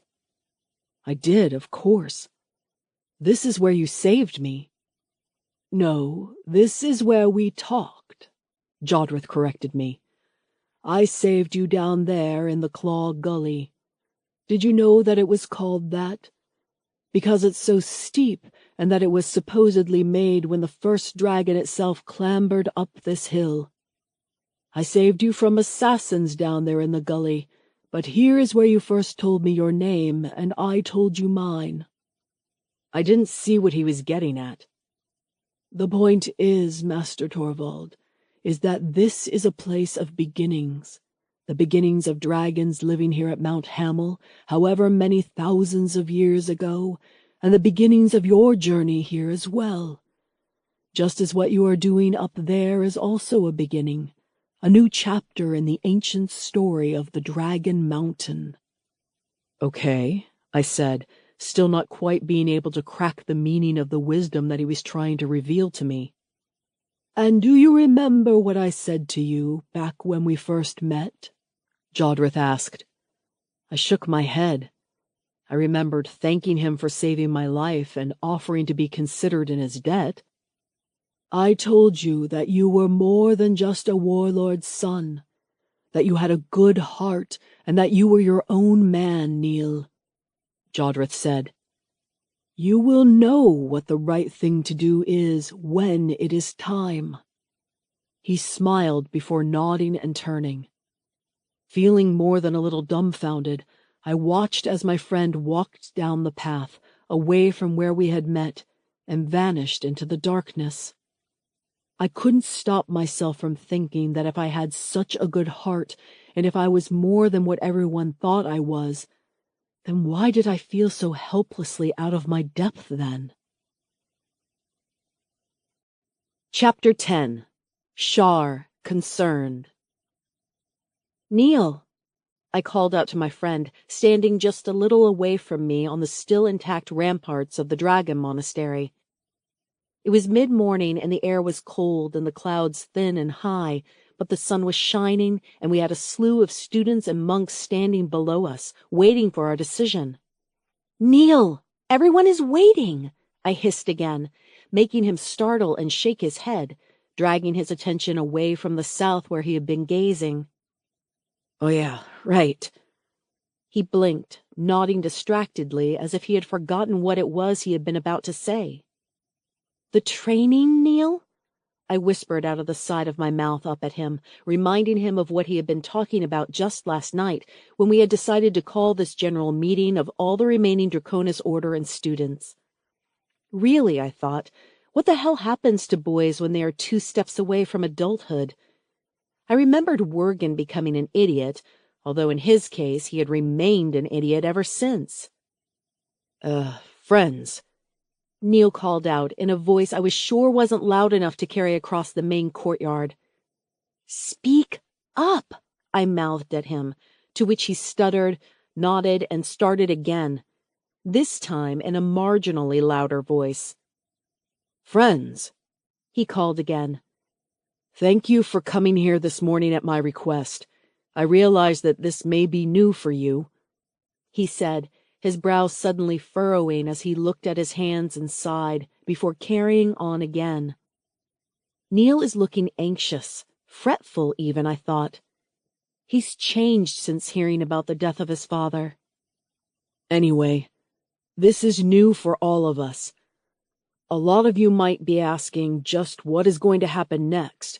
What are we going to do now that the abbot is gone, and now that we have a crater full of dragons to tend to? I heard a ripple of muttered voices from the crowd below us, the audience filled with tonsured monks and bald-headed elders dressed in black, as well as the ragtag sea of younger faces, only a few of whom wore the traditional black robes of the old order. The assembled throng was only a fraction of the size of some of the gatherings the old Abbot Ansel had regularly convened in the great hall, and now it seemed that the students made up at least half of those assembled. We had lost a lot of the old Draconis monks when Ansel fled, I thought darkly. Where were they now? What were they plotting? "We've been doing some thinking," Neil began. "Who has?" A voice I didn't recognize rose from the group. I was sure it must have been one of the older monks, as I knew all of the students. "Who?" Neil looked a little discombobulated by the question. "We. Me, Sharnef Reddy here, Maxwell Ganna, Sigrid Fenn." "No one asked us!" The voice shouted up, and I scowled at the crowd.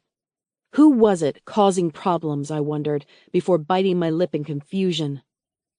Wait, didn't they have the right to ask these questions? Why should they follow us?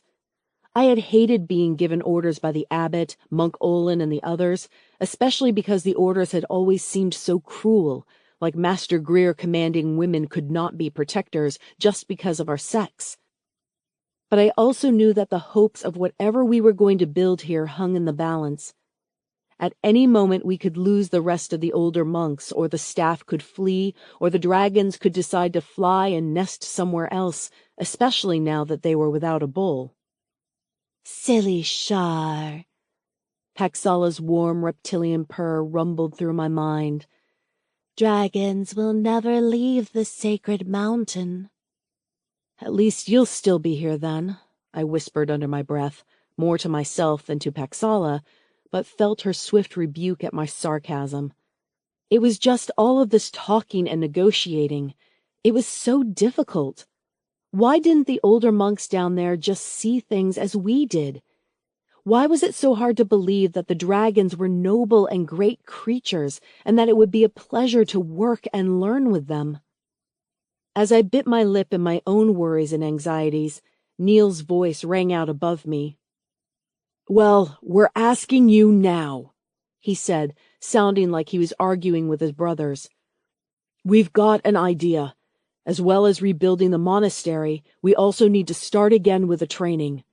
No more scribes, protectors, and mages," Neil called, and I nodded. I had been adamant that we not continue with the mage lessons as the abbot had taught me, Maxwell, and a few others. His methods had created suspicion and jealousy in the monastery, and the magic lessons themselves, with their regime of half-starving ourselves and sitting in uncomfortable control postures for hours at a time, had been torturous. No, even if there were anyone who knew anything about magic enough to teach it, which would be a no in my opinion, then as sure as the stars, I wouldn't be going to those classes ever again. I had ended up hypnotized, an unwilling puppet commanded by the abbot's whims. "That's right. No more of the three-part system." Neil raised his voice over the rising tide of grumbles coming up from below, mostly coming from the older monks, it seemed. "And we are going to reinstate the dragon training," Neil shouted, "although I am sure that everyone here misses Monk Theodore." I saw Neil's hand shake just slightly as he mentioned the older dragon trainer and advanced protection trainer who had died trying to thwart the abbot. "But how? Those dragons are wild, feral." An accusative voice, the same one from before, I thought, rose up from the morass below. I couldn't hold my tongue any longer. Yes, the dragons of the crater are wild, but they are not vicious, as the old bull Zax the Golden was. I hope they aren't anyway. They are wild, and we are not going to tame them, I said, which this time, at least, garnered a few cheers and claps from the younger students, particularly Lilla and Terrence, who were starting to build an actual relationship with their green dragon Morax. "We are going to befriend them," I called, seeing Neil shuffling nervously beside me as I nodded to him. "Go on, Neil," I hissed. "Oh yeah, right. So our new training isn't going to be trying to command the dragons to do anything. Instead, it's going to be teaching you, us, to be better dragon riders. Neil's voice became a little calmer and clearer as he enthused on the subject that he had been thinking deeply about. From our studies and experience, we think that riding a dragon is easier with 2 people, and we already have been trained as scribes and protectors in the past, but now we're going to figure out if we can have a fighter maybe, and a scout, he called. The fighters will be led by Lilla Penn, the best fighter among us, and the scouts will be led by Dorf Lesser, the best map reader. What about the mages? A voice shouted. Anyone who wants to try and study magic can still do so, Neil said firmly, repeating almost exactly what I had suggested last night. And you work together, in groups, helping each other. It doesn't matter if anyone has told you that you can or cannot do it. From now on, anyone who wants to give the meditations a try can form a group and go to the Dragon Library to read the scrolls there. All we ask is that no scroll leaves the library. Yes.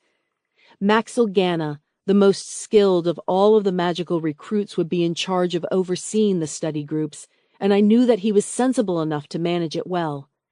And he was kind, which made all of the difference. But from now on, our focus would be on the dragons, not making glowing balls of light with our minds. And everyone here, Neil said that last part of the proclamation.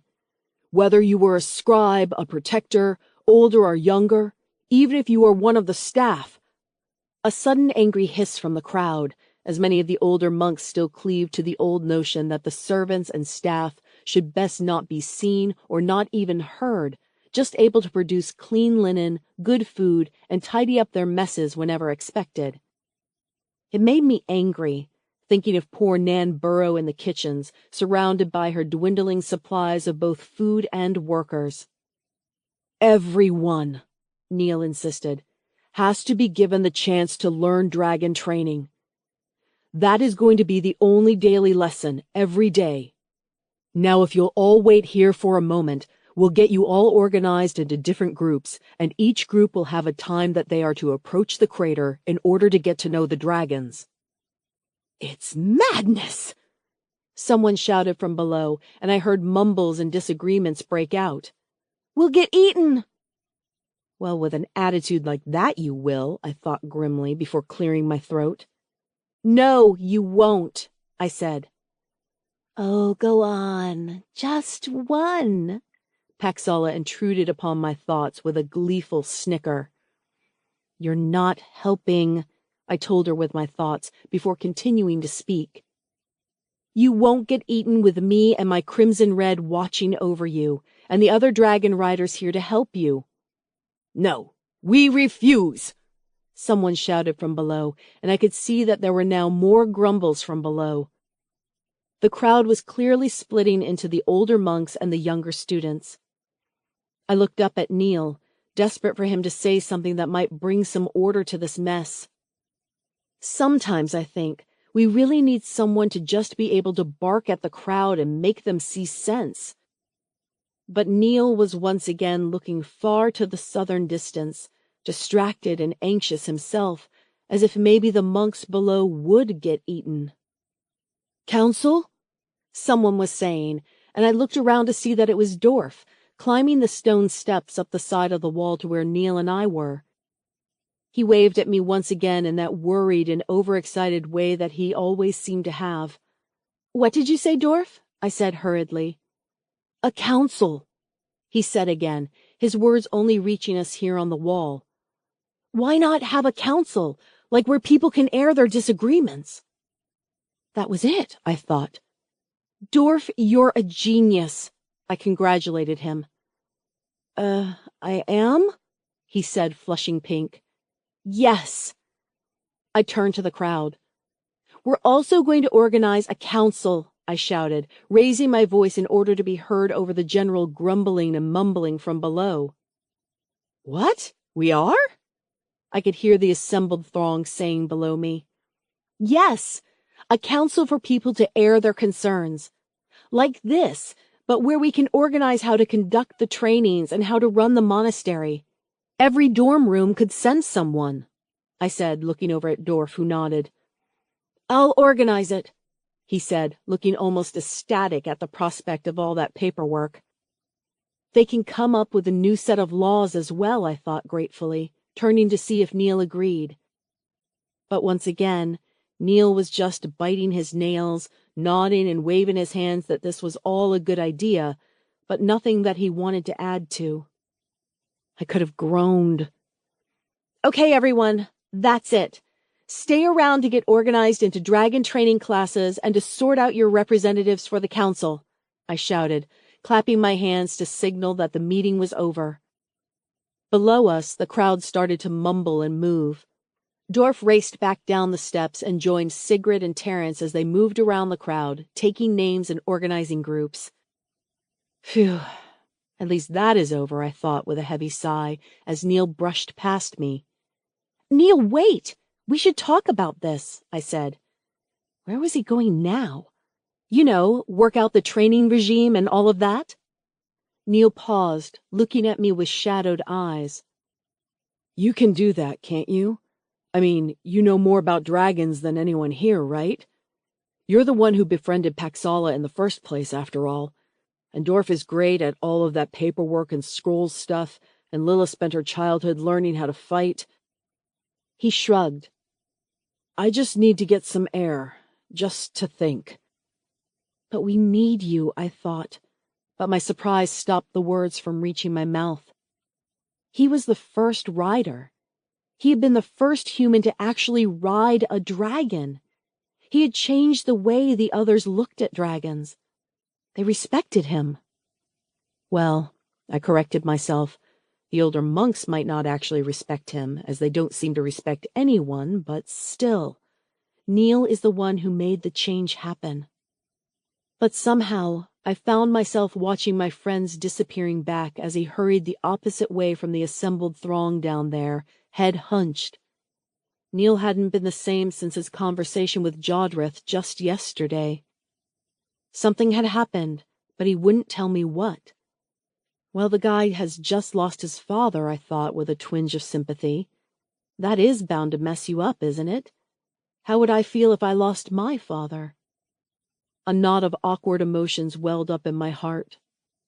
Hurt, anger, shame.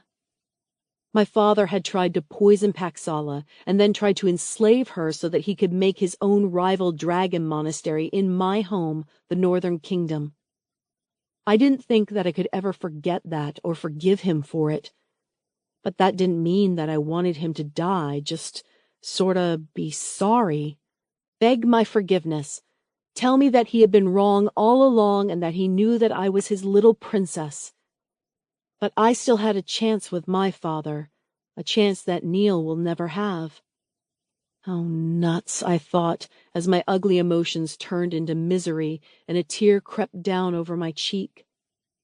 That was never going to happen now, and my father wasn't the sort of man to beg forgiveness from anyone. He was as good as dead for all the chance that we'd ever be reconciled to each other.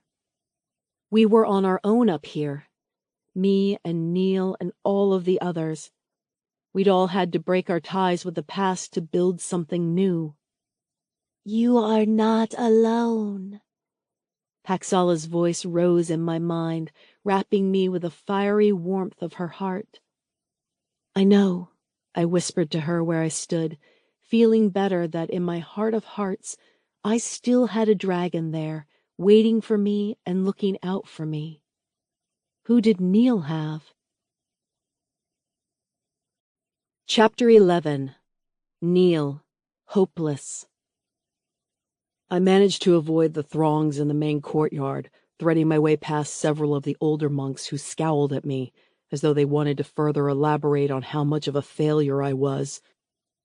Then I headed through the servants' corridor back to the boys' dormitory tower and up to the same old room that I shared with Dorf. I didn't really want to bump into anyone at the moment. I just wanted space to think, by myself, not have people asking me questions about this, that, and everything else. It just seemed that the whole business of leading, if that's what you could even call what I was doing, was really just arguing with people. No matter what great idea you had or heard, there was always going to be someone who disagreed with it. It was infuriating, and I had no idea how my father had put up with it. My father. The thought added to the weight that I was already feeling in my stomach. He would have known what to do, and even if he didn't, everyone would still have listened to him anyway, just out of respect. Luckily for me, my guess that mostly everyone would be outside at the general meeting had been correct, and the dormitory was pretty deserted as I clambered up the steps wearily. My father knew how to lead. I didn't, my thoughts circled. My father knew exactly how to address a crowd and how to organize people so they weren't always at each other's throats. What did I know? I emerged into my room, and my eyes slid naturally to the one thing that I didn't even know that I had been looking for. The single splash of color in the whole room. Back under the old regime of Abbot Ansell, such things as luxuries and decorations had been forbidden as distractions from studying. But I had managed to bring one brightly woven red and blue blanket, inlaid with fabulous cross-hatching designs of my mother's people, the gypsies. To be honest, I didn't have to argue to have it, nor fight to keep it during the old order, as I had hidden the blanket when Quartermaster Greer and Monk Olin had been running the day-to-day training of us students. I hadn't even brought the blanket, but had been given it one freezing night by my Uncle Let in Jodreth after suffering a particularly cruel punishment at the hands of the abbot. I hadn't known that this simple homespun cloth had been what my heart needed, but I knew that it was, as I sat down heavily on the bed, kicked off my boots, and pulled the blanket around me. My Uncle Let had always told me that I was a gypsy, no matter what, and that he was proud of me. That all of my mother's people were proud of me. I didn't have to be able to unseat a horseman with a spear, or be able to fight off 2 attackers at once, or defeat an enemy in battle in order to win their respect. Just by virtue of being my mother's son, my Uncle Let had bound his life to mine, I thought, as I breathed in the warm dark under the blanket, the delicate hints of cinnamon, patchouli, and cardamom still detectable. What would my mother think of me now, I wondered, as I allowed myself to fall into a fitful and restless sleep. In charge of a monastery, exiled from Clan Torvald lands, half the world wanting to either destroy us or was jealous of us. My dark dreams of warfare, fighting, and of my dead father didn't provide me with any answers. "Here he is!" I awoke at some point in what must have been the late afternoon to the sound of voices at my door. Instantly I tensed, for some reason my mind replaying that horrible image of Monk Theodore, my friend, engulfed in a ball of flame as I struggled out from under the scratchy red blanket. "Dorf," I muttered, rubbing my eyes to see that it was indeed Dorf and Terence coming to get me. Both looked tired and were wearing the heavy padded leather suits that the Protector students had worn for their training. "Morning." Terence rolled his eyes at my apparent sluggishness. "Come on. Group 1 is approaching the crater, and we might just be able to meet them there if we're quick." "Group 1?" I echoed, swinging my legs from the bed. In actual fact, I didn't feel rested at all. "Dragon training? You announced it just this morning, remember?" Terence almost snapped at me. "Are you sure that you're feeling all right, Neil?" Dorf's quieter voice said at my side, already offering me the padded leather overalls. The question made me stop and think. Was I feeling all right? What was wrong with me? I just felt so very heavy and slow, as if I were about to catch a cold. "Maybe I'm coming down with something," I muttered, shaking my head at Dorf's worried looks. "Put these on," Dorf said, holding out a leather training vest and greaves. "I'm sure I won't need them," I said, loath to expend any more energy, but Dorf and Terence gave me looks that said they weren't going to back down. It's not like dragons are fire-breathing lizards or anything, I said with a wry smile and acquiesced, following my friends out of the dorm room with just one longing look back at my warm bed and the red gypsy blanket. The first dragon training lesson had been devised by Shar, and she looked nervous as we hurried along the path out of the collapsed wreckage that was the rear of the monastery and climbed the stone trail that curled up to the crater. "Where have you been?" Shar said at me in a sharp tone. "What if I had needed you this afternoon?" I didn't have an excuse or an answer. I guess I failed the monastery again, I muttered. "Neil!" Shar looked at me strangely, like I had just insulted her or something. But before she could say anything else, we had arrived, and there were students and monks looking at us expectantly. There, at the edge of the crater in the fading afternoon, Shar, Dorf, Terrence, and I stood, along with about a dozen assorted older monks and students. It was clear to me that the group was divided into two camps, those who were terrified of what was to happen next, and those who were excited, and it was no surprise that the older monks were the terrified ones. "Voices down, please," Shar said distractedly. "Dragons have very sensitive hearing." The idea, I remembered, for the first few training sessions was only to meet the dragons, and hopefully perhaps encourage a choosing between a human and a dragon. Previously, the monks had come up here to throw meat down to the dragons in order to placate them, and to placate Zax the Gold, no less. Shar had decided that we should continue that tradition, but only when we wanted to meet them. She wanted the monastery to abandon having set feeding times. "Are you sure that this is a good idea? They might be hungry," one of the older monks asked nervously. Shar snorted her disdain for the question. "Dragons can hunt. They need to hunt for themselves, and anyway, I am reliably informed that humans don't taste that great anyway compared to fish and deer." "Wonderful," the nervous monk said dryly, taking a step back from the edge. "Okay." Shar nodded at me, and I raised the short red hand flag that I had brought with me, holding it in the air and signaling to what remained of the astrographer's tower. A moment of silence. I wondered if the monks inside had seen my signal, even though they should have been waiting for it. And then it came, a pleasingly deep, sonorous bwom, bwom, that was nothing like the raucous shrieking of the old dragon pipes. "Shar?" I looked at her in worry. We still didn't know how the dragons would react to this new dragon horn, but both Dorf and Maxwell had spent the last few days studying the books to try and create a sound that would mimic a den mother's encouraging rumble. The old dragon pipes had been used as a weapon of torture, high-pitched and sharp enough to damage tender dragon ears, but this one we wanted to use as a signal for the dragons, not against them. Bwom! Bwom! "It's working." Shar was grinning breathlessly, cocking her head as if listening to the updrafts of wind that came up the side of the steep crater. Her pale hair streamed out beside her. She was a vision, as wild as the rocks and the beasts below. "Paxala is telling me that she isn't in pain, that the dragons are alarmed and surprised, but not in pain." "Great," the nervous monk said sarcastically. Down below us, the foliage of the ever-warm dragon crater was swathed in mists from the hot pools and springs that bubbled up through the rocks. Something made me raise my head just a moment before the mists parted, and there, flaring towards us with a joyful cry, was Paxala the Crimson Red. "Screeya!" "Duck!"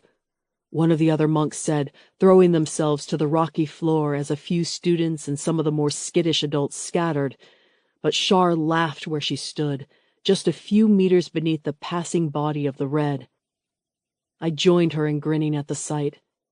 How could anyone not look at the creature and feel awe and wonder? Her body was a tight suit of gleaming red, orange, and blood scales. Her wings made a thrumming noise as they passed by. The fact that she could fly at all when she was so large and had such thick slabs of muscle was astonishing. She was a beauty, and she wasn't alone. Squish! Screech! Out of the disturbance of mist below also came the young, sinuous blue Morax, following the larger crimson red as if trying to chase her. Morax was Terence and Lilla's dragon, I knew, and Terence raised a joyous fist at the sight of her.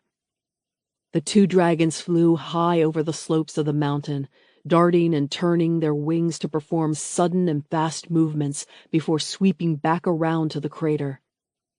You shouldn't be afraid, Shar was saying to those who were still huddled at the crater. All younger students like us, I saw, as well as a few of the older monks who had some grit about them, before I saw her consider with a smile. Well, maybe you should be a little afraid, but you have to learn how to control your fear around them. Look. Shar reached down to the sackcloth bag that she had brought, which was layered with cured lake fish, each one silver and as long as her forearm. I watched as she seized one up and held it aloft in the air, and even though the dragons were now on the other side of the crater and looking no bigger than herons, Paxala suddenly turned on a wingtip and flashed towards us. Their sense of smell is even better than their hearing, you see, Shar said. Which is something you can use when you're flying, isn't that right, Neil? She looked at me encouragingly as she threw the cured fish high into the air above her, and with a whoosh, Paxala flicked her wings and caught the treat with an audible snap in the air above our heads. I thought that I heard a low groan from the more nervy-looking monk. Neil? Shar prodded. Trusting your dragon's senses? Oh yeah, I cleared my throat. Well, it's more those who are lucky enough to hear the dragon's thoughts who can take advantage of them, but for the rest of us, we have to learn how to rely on the dragon's responses. When they suddenly don't want to go somewhere or are seeming alarmed, then that usually means that they've caught wind of something that they don't like. Shar was looking at me a little oddly, like I had failed once again. How do I know how to train a dragon? My father never even let me train clansmen warriors. My heart lurched once again at the thought of my father. I had lost so much now that he was gone, and I hadn't even realized what the loss of my father might mean until it was too late. All of those lessons, all of that wisdom, all of those hours he spent with my brothers and not with me. The dark thoughts whirled as Shar continued her lesson in the background. Well, who wants to meet a dragon then? She asked the other students, who were all eager and excited to get their hands on the fish and do the same as Shar had. As I stood there, feeling awkward, Shar showed the students how to offer the fish to the dragons without making sudden movements, helping the humans to get over their fears and anxieties around the larger beasts more than allaying any qualms that the dragons might have. A few students threw the food just as skillfully as Shar had, before Paxala and then Morax alighted on the crater's edge, their claws dislodging rocks and gravel the size of cartwheels. She then encouraged the students to approach Paxala and the much younger Blue, with Terence standing protectively close by, like a young father hovering near his child. There now, who's a brave dragon? Terence cooed at Morax, and I found myself pleasantly surprised at just how protective he was. Terence Griffith, the youngest son of the Southern Prince, had gone from a stuck-up princeling to a slightly less stuck-up princeling who was in love with a dragon. This is going well. Shar was beside me. If this lot take to it, then we can start with trying to get them down into the crater and see if any of the younger dragons want to bond with them. Yeah, sounds like a good idea, I said.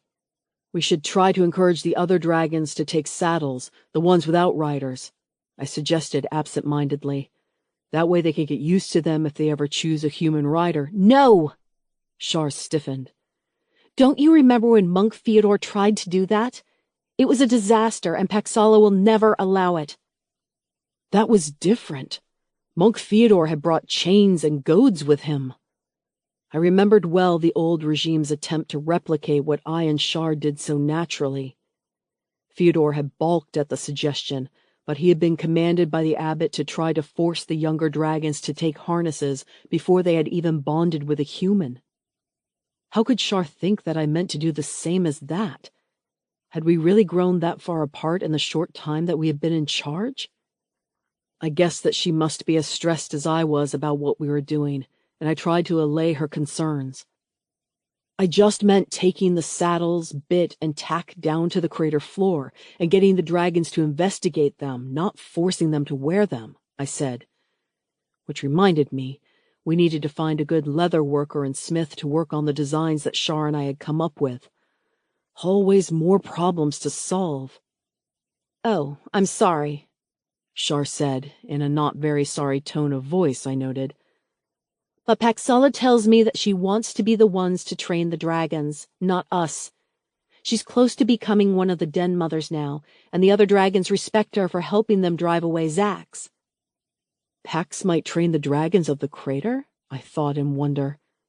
I had never dreamed that one of the dragons themselves would help to train the others, and now it seemed such an obvious move. Why hadn't I thought of that before? Another way that I am unsuited to leadership, that small snide part of me said in the back of my mind. A true leader would have already worked that out by now. "Neil," Shar huffed at me. "what is wrong with you? You just don't seem to be taking an interest in any of—" Before she could finish her statement, there was a sudden hissing noise from Morax, and we turned to see her lashing her tail and growling at the students and monks in front of her. "I knew it! I knew it wouldn't last!" the nervous monk cried, backing down the path to the monastery. "What's wrong?" Shar called out, and then I saw that Paxala raised her long neck, bared her fangs, and raised her wings in a warning flap. "Oh no," Shar said a moment later, before even us humans could tell what it was.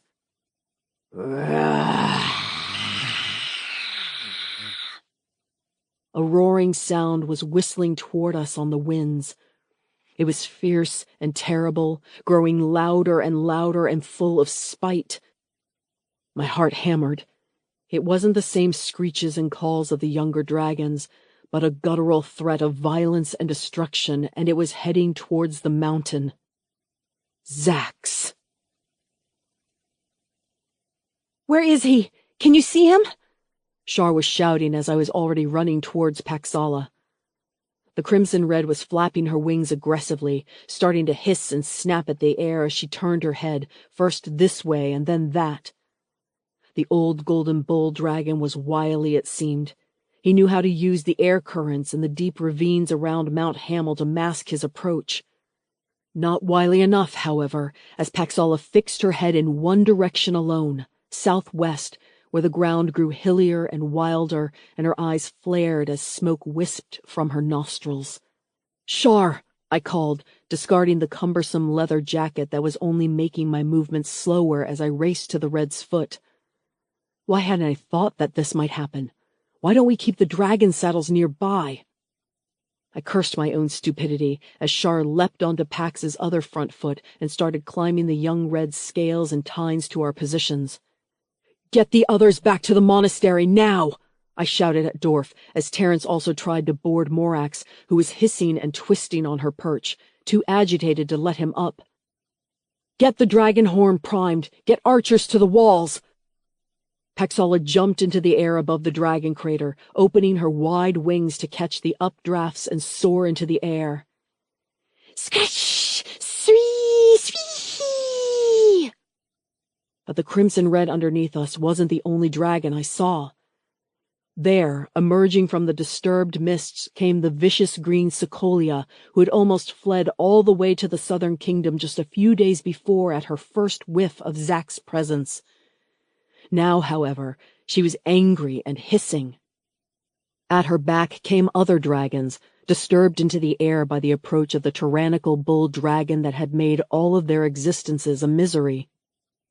As I held on to Paxala's shoulder plates, I could see the older vicious greens, more of the long-tailed sinuous blue, hissing and alarmed, and around them exploded a storm of smaller messenger dragons, swooping everywhere in their shock. "Shar!" I shouted, as Paxala suddenly dove to avoid slamming into one of the immense giant whites, a den mother, whose eyes flashed and was growling a challenge at the offending bull. Was this it? I wondered. Was this going to be the moment when Zax would wrestle back control over the crater again? "No," a voice said, but it didn't come from Shar.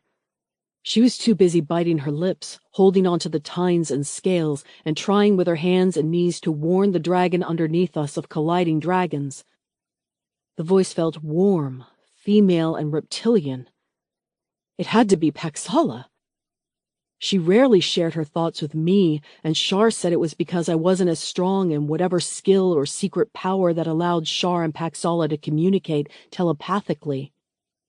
But I heard it as clear as day, and I knew that Paxala was telling me that there was no way that she would let the bull back in charge here, even if it killed her. Feet! Feet! Messenger dragons careened and darted past us as fast as arrows. It was hard to see where to fly, or whether to raise or dive to avoid the storm of reptilian bodies all around us. And I didn't have any weapons on me.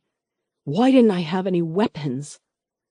Once again, I cursed my stupidity. I was sure my father always carried weapons on him. What sort of warrior's son was I? "Kneel! Up ahead!" Shar shouted as Paxala roared. "Screech!" The tempest of dragon shapes had cleared momentarily, and we could see down the southern slopes of the mountain to where the canyons were cut wide and deep and jagged runnels ran through the earth. And there, swooping down one of them, was the immense shape of the golden bull dragon. Even from this distance, Zax was immense. He almost filled the ravine that he flew down, and was many times larger than the trees he flew past.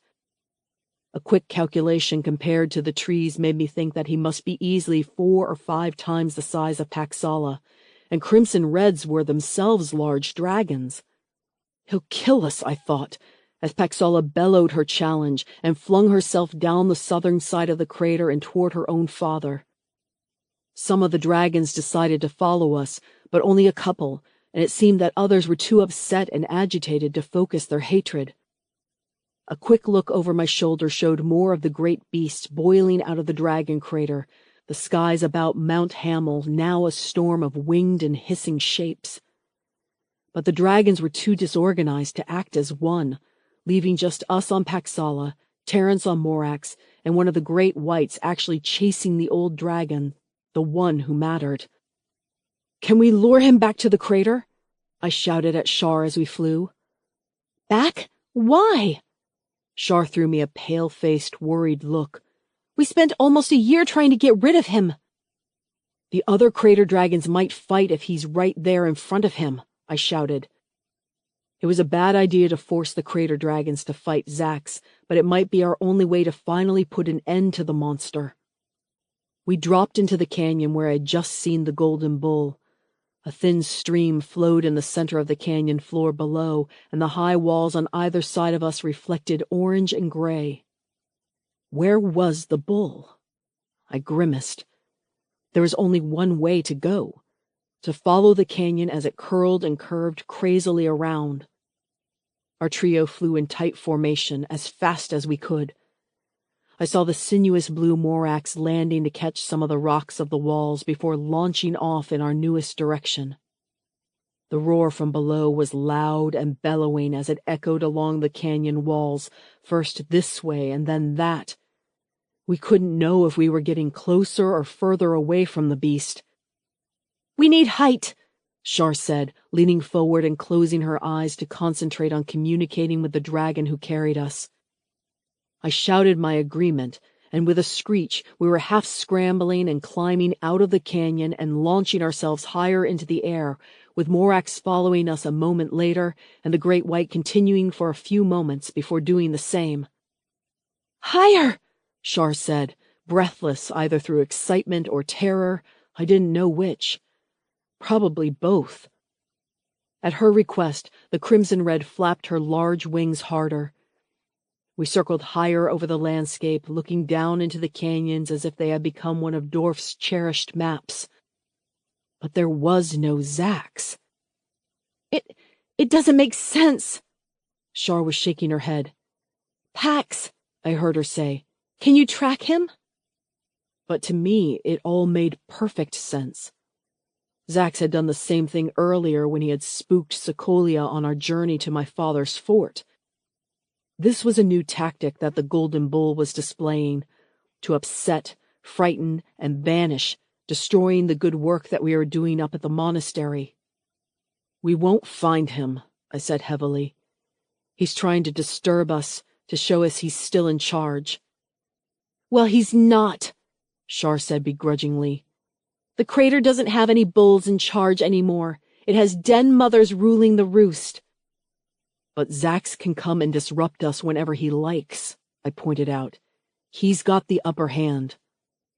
At that, Char fell into a silent scowl, but it wasn't until we got back to Mount Hamel and the Dragon Crater that we could assess the real damage of Zax's actions. When we arrived back at the monastery, the recalcitrant monk from the training was now rabble-rousing from atop a pile of rubble that had been near the rear wall, surrounded by a band of other black-clad monks. "It's no good! It's hopeless!" the nervy-looking monk shouted, pointing to where both Paxala and Morax had alighted on the slopes of the mountain, eager to dislodge their human charges in order to return to the community of dragons in the crater. "Good heavens, what now?" I demanded, as beside me both Terence and Char glowered at him. "You should have seen them! Fierce they were!" the monk's voice rang out. "Those dragons are almost wild, I'm telling you, and any day now we'll have just the same troubles as they do up in the Northlander kingdom." "What is his name?" I hissed at the others with me. "I don't know. Burlip, I think," Char said. "Burlip!" I shouted up at him as we climbed the other side of the stone blocks. "Oh, so here he comes, our great and fearless leader," Burlip said in a snide voice. Just something that Rick would say, I thought, as I balled my fists at my side. "Neil," Char said urgently to me. "Don't fight him. We talk through problems now." Talk through problems? It would have been a whole lot better if I could simply punch him or throw Burlip out of the monastery entirely, but Char was right. Rick and Reuben might have resorted to cuffs, slaps, and kicks to get their orders done, but that didn't mean that I should. "Well, you have an awful lot of talking to do then," Burlip said sarcastically, eliciting a ripple of amusement from the older monks assembled below. "Because we have many problems. The dragons won't obey you. Zax the Great has returned and will bring doom to us all any day now. And there's nothing that you can do about it, Torvald." He pointed a finger straight at me. Nothing that I can do about it. He was right. There was indeed nothing that I could do about it. A real leader would know what to do, when, and how. "Go on, admit it, Torvald." Burlip was seizing on my moment of indecision to press his case home. It was all play acting for the crowd, I knew, but it still made me feel stupid. "Admit that you have no idea what you are doing." "I don't," I said, my words sounding heavy and thick even to my ears. "But that doesn't mean that I'm not trying to." "Trying?" Burlip looked incandescent with rage. "What good is trying if we all get eaten? We helped you overthrow the old abbot, helped you start rebuilding this place, and now you think we're all going to live in La La Land with the feral dragons up there?" He shook his head. "It is you who doesn't understand, Torvald. Dragons are gods, and all gods are terrible, as well as glorious. We were better when we offered tribute." A mixed chorus of yay and a few very outnumbered nays from the crowd. More than a few students had emerged from the practice courts or the buildings to see what all the hubbub was about. It was hard to miss the cloud of dragons that still whirled and raged over the crater, their grumbles and screeching cries finally dying down, though they still flew about wildly instead of roosting. Even to me, it looked like the entire community of dragons that we had been so hell-bent on saving were on the verge of fleeing or going on a rampage. Neil, I'm here with you. Shar stood at my side, but I could see that she was looking at me to come up with something clever and wise, strong and authoritative to put Burlip down. I didn't know what to say to him. Sometimes arguments had to be messy, I think. Burlip, I cleared my throat. This is not the way that we do this. Dorf has set up a council in there. Dorf? Council? Burlip made a dramatic sigh before raising a finger and impersonating a weak and ineffectual scribe. Excuse me, sir, but shall we vote before or after the dragon has eaten us? You demean yourself, Burlip, I said in a growl, once again feeling my chest tighten and my fists start to clench. He could make fun out of me all he wanted, but if he thought that he could make my friends feel stupid or silly, then he had another thing coming. Do I? And how will our great Torvald deal with those who argue against his rule, Burlip said, his self-righteousness forcing him to be brave. Will you beat me? Throw me in jail for voicing my opinion? Exile me? I didn't know what I should do, but I knew what I wanted to do. Imagine my surprise when my desires were voiced not from my own mouth, but from someone else's entirely. A brightly clad figure stepped from the throng below and shouted up. I don't know what a son of Torvald would do, but a rover of Shar and I would have knocked you onto your rump by now, little man. The figure laughed, tall and good-looking, with skin that was warm and tawny, a luxuriant black curly beard and hair and darting eyes. It was my mother's brother Let, of the Gypsies of Shar. Neil, can I have the pleasure? The man grinned at me. Who are you, and what right do you have to be here? Burlip said, looking suddenly unsure next to the much broader, taller, and completely unfazed man. Uncle Let was a man of the outdoors. He and all of his family spent their lives traveling the 3 kingdoms, sleeping in their finely wrought caravans, training the wild ponies that they bred along the way, hunting and poaching where they wanted, and never having to be beholden to anyone but each other. This man has as much right as you, Burlip, I growled, adding, at least he wants to be here. I offered my uncle both forearms and the traditional greeting of the gypsies, which he clasped, our hands at each other's elbows. Look at you, Neil. What sour company you are keeping these days. Let laughed, guiding me down from the rubble. Around us I could see the other monks muttering amongst themselves, the moment of tension and crisis starting to dissolve under my uncle's booming laugh. We'll call a council meeting, Shar said from behind us. We'll discuss your issues there.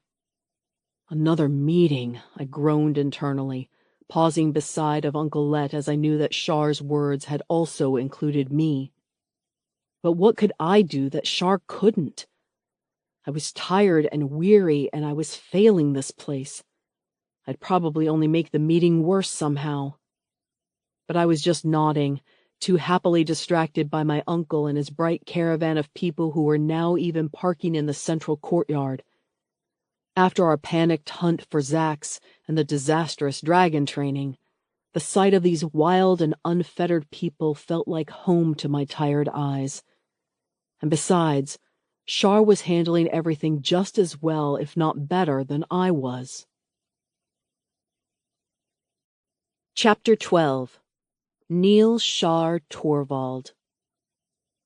This is a fine place you have made here. My uncle Let Shar and I lied as I led him around the grounds of the Dragon Monastery on a small tour. I had showed him the practice yards as we stopped at the stables to get my still irritable pony Stamper, the grand architecture of the stone-built main hall, the impossibly tall astrographer's tower, and the outer walls each stone several feet thick. Not that it had stopped the dragons tearing them from their mortar beds when they settled on the ramparts. I could tell that my Uncle Let was lying because of the way that the words never reached his eyes or his lips. Like all of my mother's people, Uncle Let was a very expressive man. His voice boomed when he was happy or thundered when he was not. His eyes sparkled when he talked to you, and only now, when his voice was deadpan and disinterested, could I be certain that he was lying.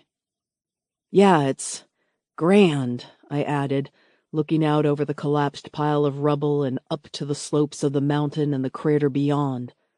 I wasn't lying, but then why did I feel so out of place here? "Show me this lake, then, where you first met that big red," Let said, nodding up the hillside in the direction that I was peering.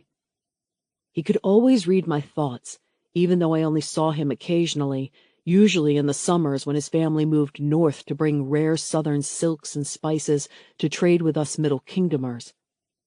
I was only too happy to agree, fetching my cloak as Let called up one of his horses and a couple of his traveling troop to come with us. "You remember my wife Maya, of course." Let leapt onto the back of the horse already occupied by his small, dark-haired wife. "And Daros, Sammy, they are your second cousins, or was it third?" He laughed as the two young men shrugged. Each had the same dark hair and tawny skin of the Shar, although Sammy kept his cut short as I did. They were about my age, perhaps a little older, but their dress and manner couldn't be more different from my restrained and somber monastery black. Daros wore a white linen shirt embroidered with red and purple swirling lines, while Sammy wore a sleeveless leather jerkin, heavily beaded, and a crimson sash belt. I greeted them all as I tried to encourage Stamper to take a walk with us. Stamper was eager to be moving, but as soon as we got out from under the shadow of the monastery stones, he started throwing his head and chomping at the bit. "Pshaw, Neil! Have you forgotten everything I have taught you?" Let nudged his own horse aside mine and leant over to loosen Stamper's bit, all the while murmuring whispered words to him at the same time, rubbing his nose and neck.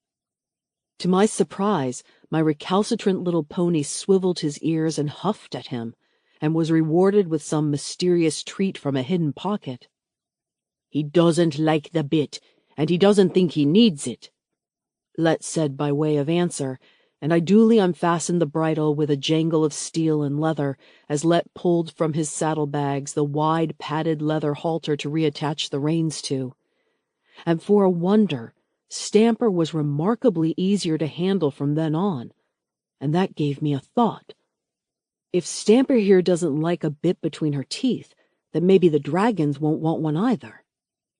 We didn't have a bit for Paxala because, well, Shar and Paxala had almost grown up together, and most of the time that Paxala had offered to take me on her back, we had been in the throes of battle or urgent missions when I had no time to set up the complicated arrangement of leather straps and metal buckles and bits. But it was something I would have to raise with Shar when I got the chance, or, now that Paxala is helping to train the dragons, with the Crimson Red herself. Uncle Let had always tried to teach me such small little things when he passed by. How to ride a horse, how to palm a coin, how to speak a few words in the Shar gypsy tongue. How could I have forgotten so much, I thought, my heart feeling heavy. "Ah, Neil, you look like your father did at that age," Let advised me sagely as we climbed up onto the ridge and back down the other side. "My father who is dead," I said, suddenly sunk into that cold and gray silence whenever I thought about him. "Neil, I know." Uncle Let reached over to place a comforting hand on my shoulder. "I have heard the news of your father's passing, even on the southern roads. That, and stranger tidings besides."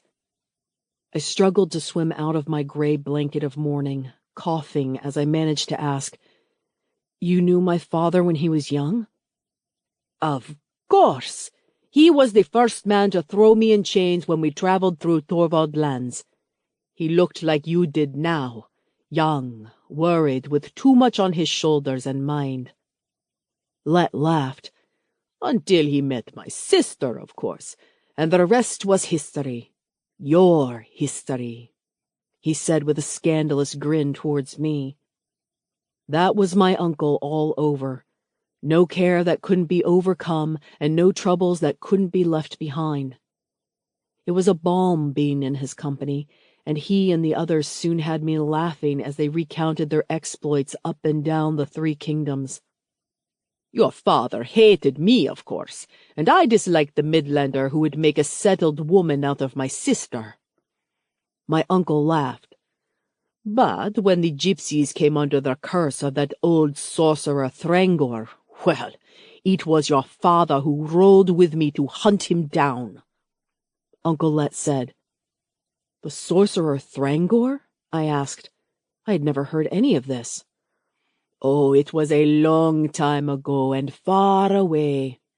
An evil sorcerer who tried to enslave the gypsies. Just let me say this. Never, ever offer a sorcerer a cake. This is my sage advice on the ways of magic, young Neil." Uncle made me laugh as he always did, but as we neared the secluded lake, all of our thoughts naturally turned to the dragons. "Everywhere, everyone is talking about the boy who rode a dragon," Let confided in me as we slid from our steeds, and Maya and the boys started gathering dried wood for the fire. "Really? Even down in the south?" I asked, looking out at the lake that was burning with the lowering sun. "Especially in Prince Griffith's realm, young Neil." Let nodded emphatically. "They have their own wild dragons down there, you know. I've seen them. Orange and yellow and as vicious as a snake." I listened, enraptured. Despite all of my dark feelings around my own capabilities as a leader, the very thought of the dragons was usually enough to lift my spirits a little. My uncle told me how they lived in outcrops and towers of rock that stuck out from the desert floor, surrounded by verdant green oases, and how they terrorized the local tribes and occasional merchant travelers who passed by those routes. "That is why the South are in awe of you, Neil, of managing to ride a dragon and overthrow the Draconis order." Let gave me an elaborate clap with his hands, as if this were a show and I was performing. But that's half the problem, isn't it? If this were one of my uncle's plays, I would know what my role was. I would have learnt my lines. Whatever confidence I might have had seemed to have vanished along with my father. I'm not half the man that my father was, I reminded myself. He was always so big and gruff-voiced and strong. I had seen all my life how the others responded to him. I could never do that. I could never be that. "Well, maybe they shouldn't be so easily impressed," I grumbled, knowing that I sounded churlish, but unable to stop myself. "Neil, what is the meaning of this?" Let frowned at me in the deepening night.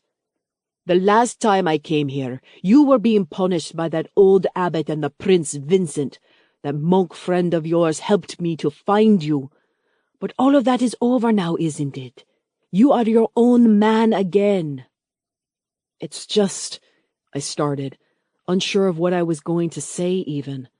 But the look of kindliness in my uncle's eyes, the complete lack of judgment or expectation, poured the words out of me. "It's just that I don't feel like my own man. I feel like I belong to everyone else. The students want me to lead them. The monks want me to make them safe. My brothers want me to disappear forever, and who knows what Prince Vincent wants of me," I said. Uncle Let didn't say anything, just nodded, and started to pile the wood for Maya to set sparks to the kindling. In a strange way, his silence helped me to speak more, not less. "And it's not as if I know how to give anyone what they want anyway," I said. "If I did, if I knew what words to say and how to act around people so they would respect me and believe me, I would. But I don't. I have no idea what it is that I am doing." I ended on a plaintive note, and Maya made a sympathetic hushing noise as she patted my shoulder. "I see your problem, Neil, and I will think on it. But first, we eat. No problem is helped by an empty stomach," Uncle Let said, waving over to Daros and Sammy as they came wading back from the shallows of the cold lake, and dangling from the short lines in their hands a brace of long, silver-scaled fish. In no time at all, we all pitched in to have the fish cleaned, skinned, and were cooking them over the embers of the fire. "You are a young man, Neil Shah Torvald," my Uncle Let said, and his words made me sit up. He had never called me by my mother's heritage before. Shar was a distant, distant land, so far away as to only be guessed at on the maps, and all of the southern gypsies claimed to have come from it, although none could remember the way back. What was my uncle trying to tell me by calling me by my mother's and his heritage name? The question flashed through my mind before I shook my head at my own twisted thoughts. Why was I second-guessing my own uncle? That was what I ought to do with Burlip and the other monks back there, not my own blood. It saddened me that the politics of being a leader had changed me so much, even the way that I thought about things. When could I just be riding the crimson red, free and wild? "Like your father," Let continued, "you have had a lot of responsibility thrust on your shoulders at a young age. Did you know that was how he began as well? That his father before him died in battle, and so Malos, your father, had to unify his clan quickly and fight off the raiders when he was barely a handful of years older than yourself?" "Oh," I said. "No, I didn't know that." It made me feel strange towards my father, as if knowing more about him made me resent the memories that I did have of him, like they were fake, and this man that Let was talking about was the real Malos Torvald. I wish he had left some diaries or something of how he did it then, I said, making Let laugh. "Ah, Neil, you sound either very wise or very old. Too wise and too old for such young shoulders. You should be thinking about music and dragons and food and girls, if that is your fancy." Let nudged me in the ribs, almost making me choke on my piece of cooked fish. "Hey, what?" I said, covering my sudden blush as I coughed and patted my chest. Daros and Sammy laughed at my discomfort, but I also noted that it wasn't a nasty or a cruel laugh like the ones that the old monk Olin or even Burlip had sounded. "Oh, and what do you two know about girls or boys, huh?" Maya scolded the two. "What happened back in that port town we passed this spring? I was sure I saw you, Daros, get slapped at least twice, and you, Sammy, get a bucket of horse water tipped over your head." She cackled, making the younger boys and the rest of us guffaw as if it was their turn to plead, argue, and blush that it wasn't what anyone thought. When we had wiped away our tears of merriment, it was Let who cleared his throat and turned back to me, however. "But that girl, the fair-haired Northlander, she likes you, I can tell," Let said with that same old twinkle in his eyes. "You mean Shar?" I asked, my cheeks burning. I was suddenly quite thankful it was nighttime, so at least no one would see my embarrassment. Shar was a princess, and I am a warlord's son. Even to think of such things was madness, surely. "Ho, ho! So you know which one I was referring to then, huh?" Let offered with a wink.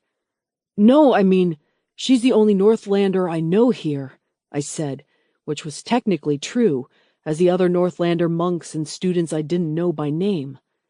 Anyway, what did my uncle mean that Shar liked me? "Of course, young Neil, I believe you. But it is not my intention to make fun of you, just to point out that other young men your age have different preoccupations, some which don't leave them walking around with a heavy frown on their faces.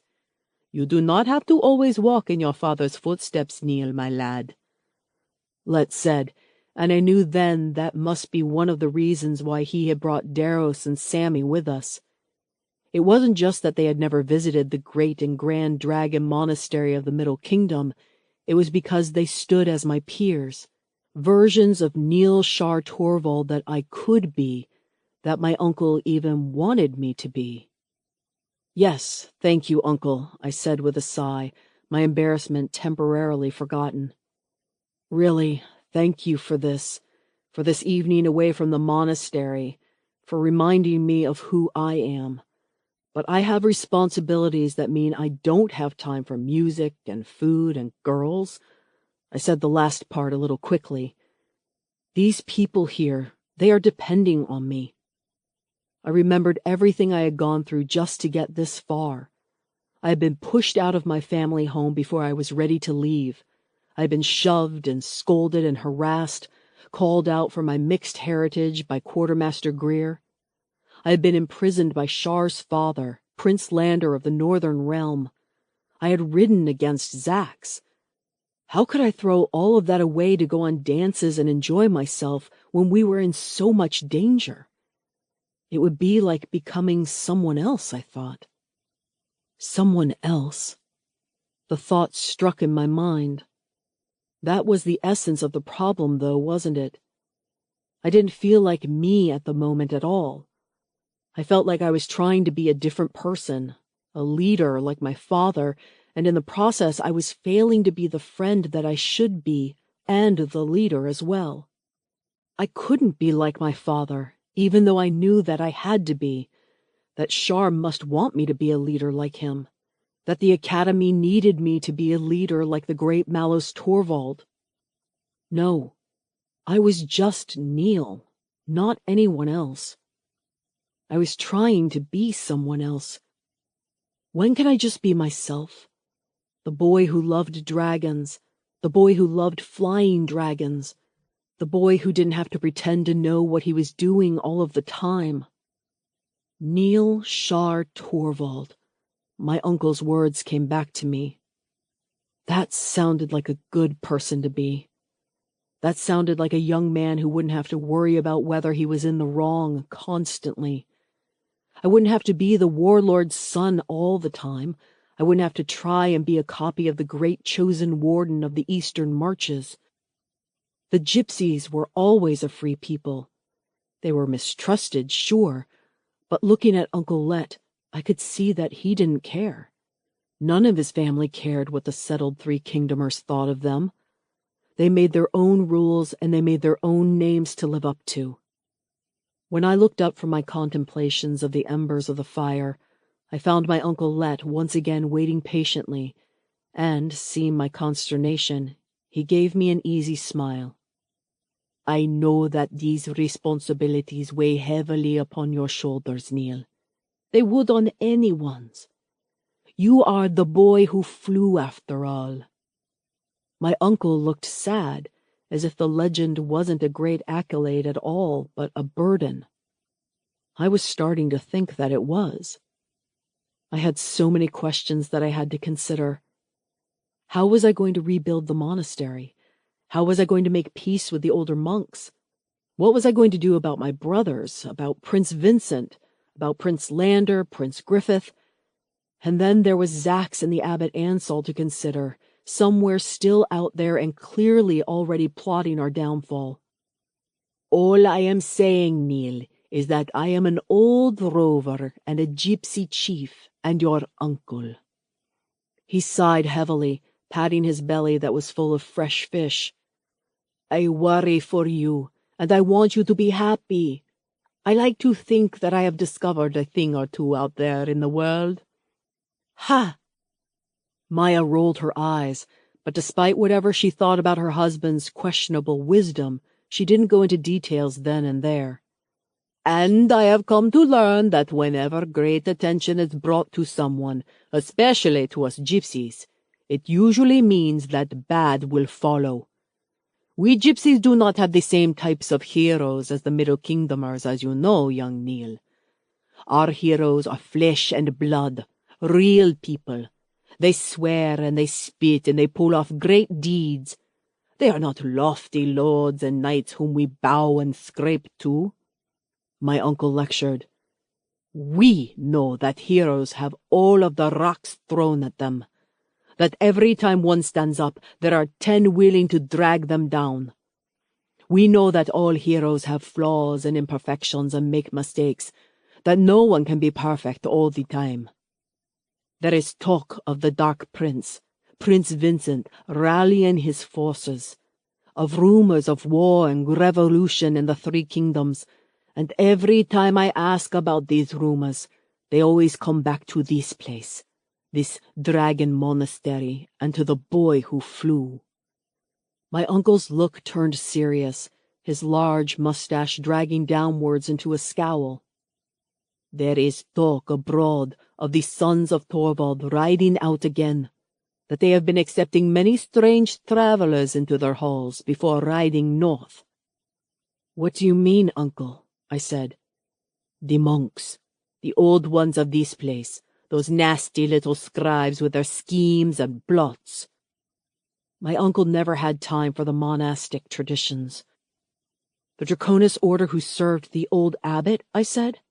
Yes, Uncle Let nodded. There are rumors they have been gathering themselves to Torvaldland, and it makes me ill to think of it. Impossible! I burst out.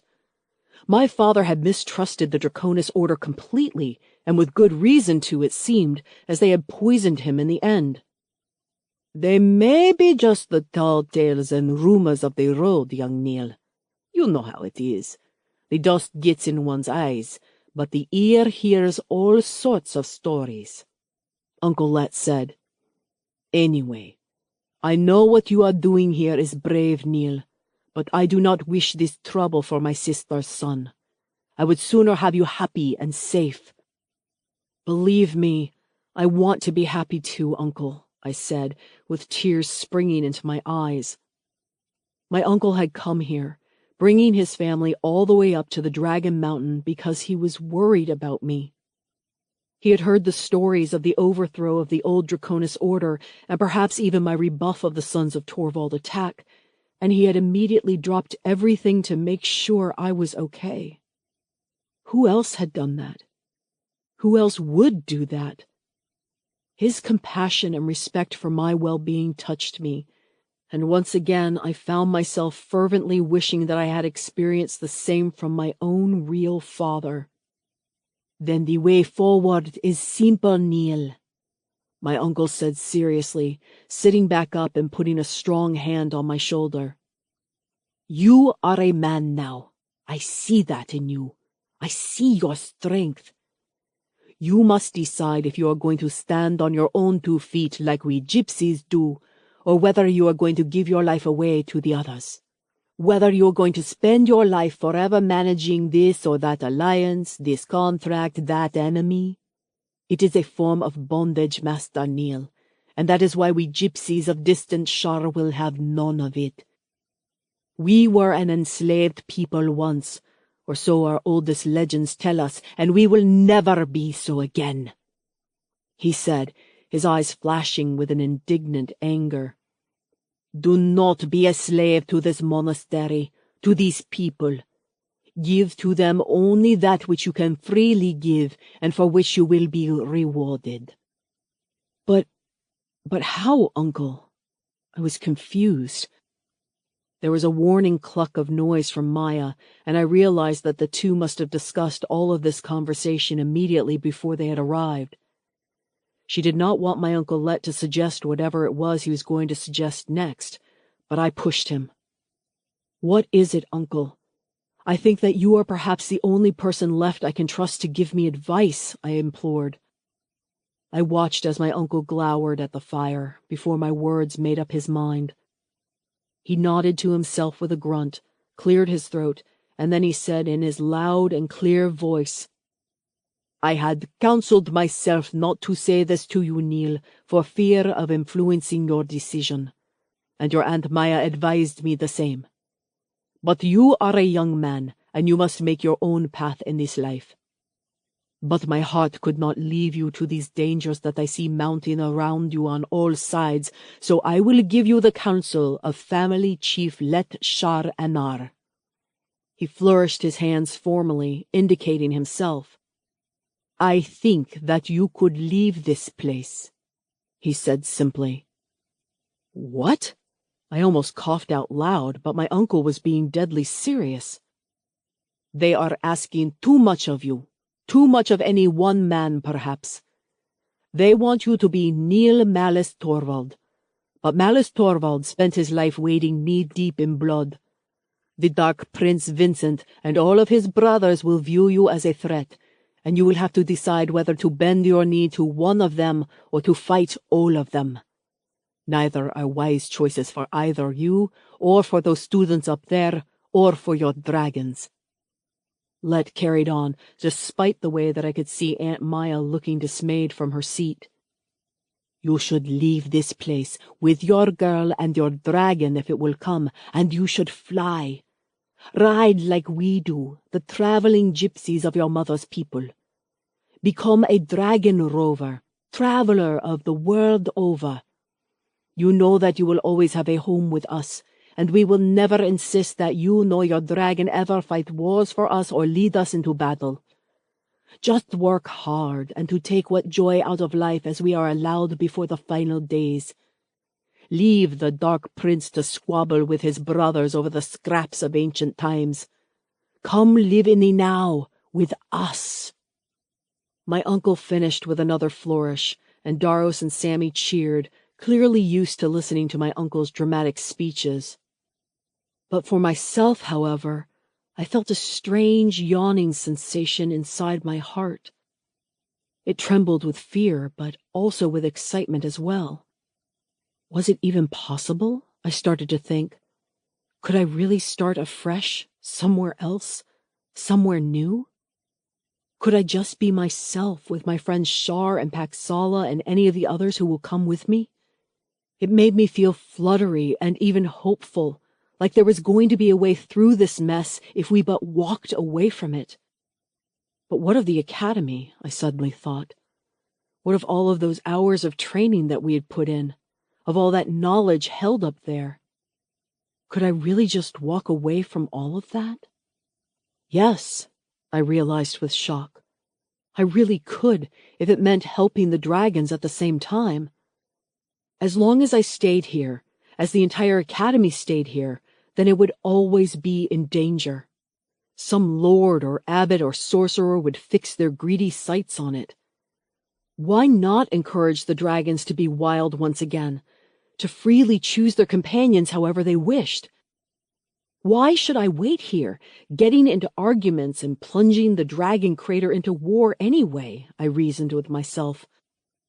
If the dragons really did return to the wild, then maybe everyone could develop their own relationship with the dragons and not fight over them all of the time. It was a tenuous and fragile hope, but it was one that I threw my heart at. I didn't have to be Neil, the son of Torvald, the leader of the Dragon Academy. I found myself smiling. I could be Neil Shar Torvald, dragon rider and dragon rover, with Shar at my side. But as tempting as that dream was, as close at hand that it felt, in some corner of my mind there was still a nagging thought that would not leave me be. "Enough of this serious talk," my uncle belched loudly into the night air. "We should tell stories under the night skies, and I want you, Master Neil, to make sure that my beautiful Maya and I don't get eaten by dragons in the middle of the night. We will all sleep out under the stars with our blankets as we used to do in the old times." My uncle raised a heavy eyebrow at the two second or third cousins, Daros and Sammy. "Apart from those two, however, your worms can eat them. They're only any good at stealing horses, and that is only when the horses are asleep." Chapter 13. Shar. The Problem of Magic. "Shar?" Max Organa said as he peered at me with his wide, perpetually worried eyes from behind the dark door to the main chamber. Our first council meeting was over, and it had gone disastrously, all things considered. It was now full-on nighttime, and I was exhausted. We had had supper as we argued, and I had missed my usual sunset with Paxala, which was something I looked forward to every night, witnessing the dragon's particular affinity for both sunrise and sunset expressed in caws and shrieks of approval. I was annoyed and surrounded by the disheveled tables littered with scrolls upon which everyone had been taking notes. "Maxwell," I smiled wanly, despite the fact that all I could think was, "Not something else, please." The smaller student looked nervously about the room as he entered. He wasn't one for the press and tear of people. Maxwell was one of the few students, like me, who had gone through the abbot's magical training, or torture as I now thought it to be, and I wondered if it had affected him as much or more than it did me. But Maxwell relaxed visibly as he saw only Dorf, me, and half a dozen of the other students remained in the large hall. "How did it go?" he asked cautiously as he walked in. "Burlip's faction is threatening to revolt.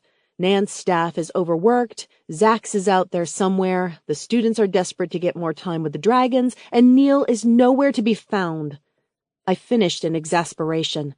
How could Neil do this to me at this time, I thought? I needed him.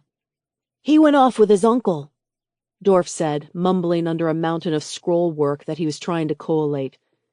"I think it's good, actually. He hasn't been looking himself recently. Maybe his uncle will help put him back on track." "We can only hope," I muttered. I knew that Neil admired his strong Uncle Let, and the way the gypsy had diffused the tension with Burlip earlier had been excellent. "Anyway, what is it, Maxwell?" I looked over at him.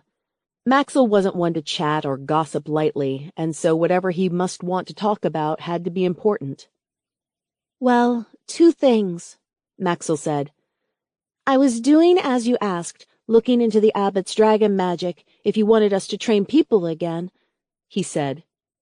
"Great, thank you," I congratulated him.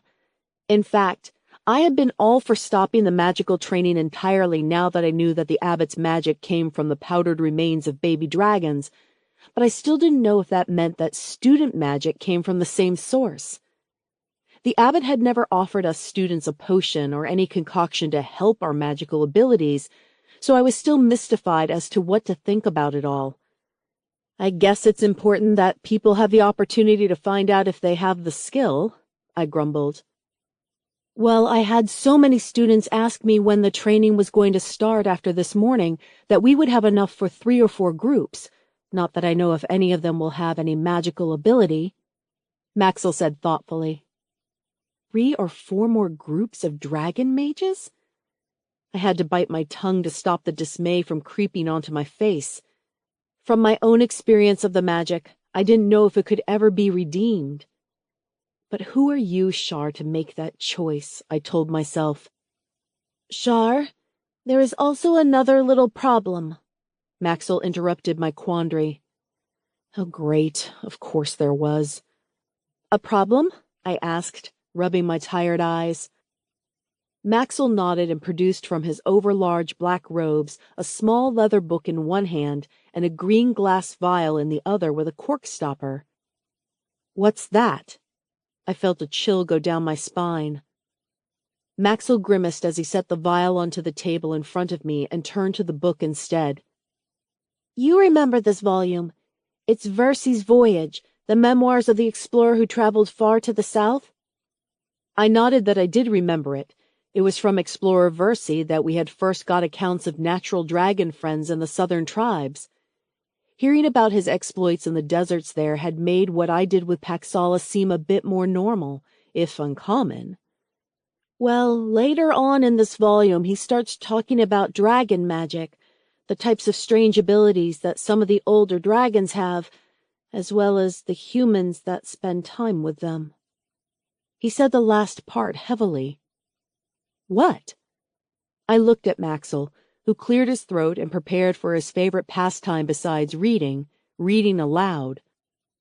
"So then, we can assume that the older dragons develop strange powers over the soul of a man, powers such as telepathy, suggestion, hypnotism, and even the ability to influence dreams, feelings, and thoughts. Maxwell continued reading the explorer's words. There are even tales that the eldest of dragons can smell the future, although I have never seen it in practice. But even stranger, too, are the mystics and shamans who spend much time in contact with their befriended dragons. It seems that the closer that the human and the dragon become, and the more that they start to share each other's life, the more that the human and dragon qualities become shared. Maxwell gave me a meaningful look. These shamans exhibit the same powers of suggestion and hypnotism as their dragons, and can also summon great and strange elemental powers, sudden fires, violent storms, fearsome winds, and move things with the strength of their prayers and minds alone. Maxwell closed the book with a "what do you think of that" look upon his face. I didn't know what I thought of it. I couldn't explain it, but I knew that it was the answer to why I had the magic. That explains it, I said. I befriended Paxala and raised her from a hatchling to newt to dragon. Some of her power must have rubbed off on me, I said.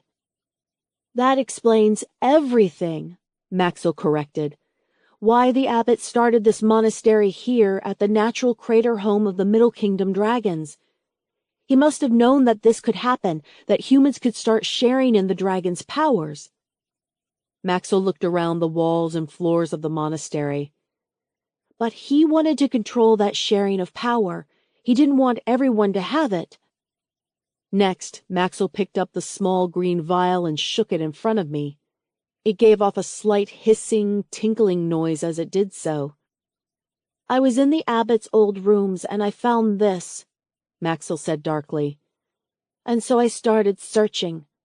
I found some more near the library in a crate in one of the old storage rooms. My stomach turned over. Is that what I think it is? I remembered the tiny, crabbed and spider-scrawled handwriting on the old Queen Delia's very own journal that I had found at my father's fort. It had been a record of the strange practices and ceremonies that she had performed in tandem with Abbot Ansal in order to prolong both of their lives and gain more and more unnatural power. They had killed baby hatchling dragons and used their remains to imbibe their power. And the old queen lived to well past 100, I thought in horror. She had not lived until my time, but she had given birth to my father, the Northern Prince Lander, well into what must have been her 80s or 90s, although her portrait still painted her as a fulsome woman in her middling years. Which meant that the Abbot Ansal could be ancient. 200, 300 years? I shivered at the thought of his pale, papery skin and his wiry beard like frozen briars. Just how far back does his evil go?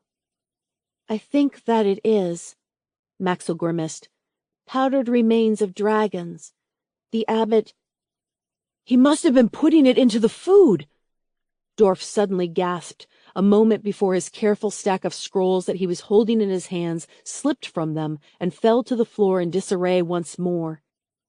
He looked decidedly green and rushed out of the room to the nearest convenience. I nodded sourly at Maxwell. It was a thought that I had considered before now, but hadn't wanted to believe was true. The abbot could have been dosing us with his powdered dragon. At the same time, he used his own magic to subdue and twist us to his own ends. I felt sick, but both my and Maxwell's constitution proved stronger than Dorf's. No more training, I said heavily, and we're going to scatter every vial that you found back to the crater winds where they belong. I agree, but... Maxwell tapped the table with his delicate small fingers. But what if some of the students start developing their powers naturally, without the powder, just as Versi talked about?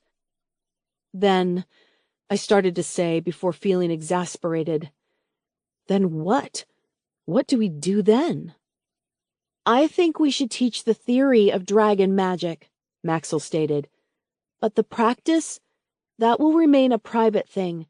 If someone shows promise, then they'll have to come to one of us. Or their dragon, of course, I said. In fact, in a sick way, it was a relief to come to this decision about the teaching of dragon magic. It felt right to leave its mysteries be, to let people and their own dragons find their own rhythm. Yeah, I thought. The Dragon Academy in the future wouldn't be where you came to study magic. It would be a place where you came to study dragons, and if dragon mages came out of that, then that was just an added bonus. We'll get rid of the vials in the morning, at dawn, I said to Maxwell, yawning. But for now, we'll have to hide them. I don't want anyone else finding that. The thought of the uproar, greed, and scandal it would cause between the older monks, who might even approve of the powder, and the students, who I knew would hate it, would be enough to destroy the fragile alliance that we had worked out this night. Maxwell nodded, picking up the vial and the book and turned to go before pausing at the door. "You should get some rest, Shar," he said. "You look terrible." "Thanks," I groaned. Coming from him, a boy who was so pale as to be almost see-through, I knew I must really need some sleep. I can't believe how long this day has been. Just a few hours ago I thought we were going to have to fight Zax the Golden, I muttered, easing myself to my feet. "Oh, I almost forgot!" Maxwell stopped completely this time, his hands rummaging in the deep pockets of his black cloak. "If you're going to produce something else gross, Maxwell, then really, right now I don't want to know. Can't it wait until morning?" I said. "No, it's not gross. Well, not really gross anyway." Maxwell instead brought out a dense handful of something black, blue, and gray, and strangely fibrous. "What is that?" I asked. It looked organic, like it was a plant or something. "Feather sponge. It's a type of moss that grows on some of the trees on Mount Hamel. I read about it in Versy's Voyage, that some of the tribes put it in their ears and used to block out the sounds of dragon calls. I was thinking that maybe we could give it to the dragons." I clapped my hands in delight. It might help protect them from Zax. Of course, I knew that the dragons would still be alarmed by the scent of Zax, but they would be much better protected than they had been. Maxwell nodded, giving me a shy grin. A large part of the problem, it seemed, was that the golden bull dragon had spent decades, centuries even, training his clutches and broods to fear his roar. And so, like the dragon pipes of old, he could use his roar to terrify and subdue them.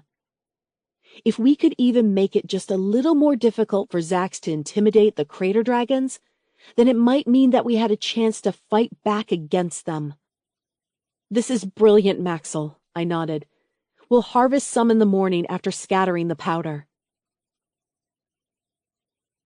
Chapter 14. Neil and the Dark Prince. The dragon horn blared its alarm across the mountain, waking me up from quite possibly the soundest sleep I had ever had. Even though I had spent the night wrapped in one of my uncle's brightly woven blankets on the stone and shingle beach of the lakeside, and my body was now cold and a little stiff, I had slept deeply and well and woke up feeling refreshed. Neil Shar Torvald, I remembered, my heart hammering as Uncle Let groaned and grumbled awake. That was who I would be. "What is that heavens awful racket?" he said blearily, clearly having imbibed in too much of the berry wine he had produced at some point in the evening. "Does that happen every morning, at this hour? No wonder you are so stressed, Neil." Daros and Sammy slept on, blissfully unaware, but Maya was groaning and already shuffling to the cold embers of the fire, tutting and snapping twigs. The dragon horn sounded again, and I checked the lightening sky once again. The sunrise was imminent, but the problem was we didn't use the dragon horn at sunrise. We had stopped the former practice of the old Draconis order of sounding the old dragon pipes at dawn and sunset immediately. We had no wish, no need to remind the dragons who was really in charge on this mountain, as the abbot Ansal had, and now only used our modified, gentler dragon horn as an alarm or a celebration of something. No, that sound doesn't happen every morning. Something's wrong, I said, picking up my cloak and running to Stamper, who was placidly nibbling grass on the edge of the trees. I was about to leap upon him bareback and urge him up the track to the ridge and the monastery beyond when Uncle Let shouted at me. "Wait, Neil! Can't it wait until after breakfast?" It couldn't, and I knew that my uncle would forgive me for abandoning him there. He was a man of taking quick offense and offering quicker forgiveness. I had never known Uncle Let to hold a grudge against anyone or anything, as, in his own words, life is short and the roads are long. So I continued to click my tongue at the surprisingly obliging bitless Stamper, and soon we were trotting up the trail until we neared the top of the ridge, the warm air billowing like smoke from Stamper's nose in the cold morning. Screech! Scar! The sound of the waking dragons rose to meet me in the early morning air. They sounded normal, and I realized that perhaps I was on edge, worried after my night away. Perhaps they've found something to celebrate, I thought, as we crested the rise, and I held a hand over my eyes to stare into the distant spaces around the mountain. But what if it was Zach's? Has he been sighted?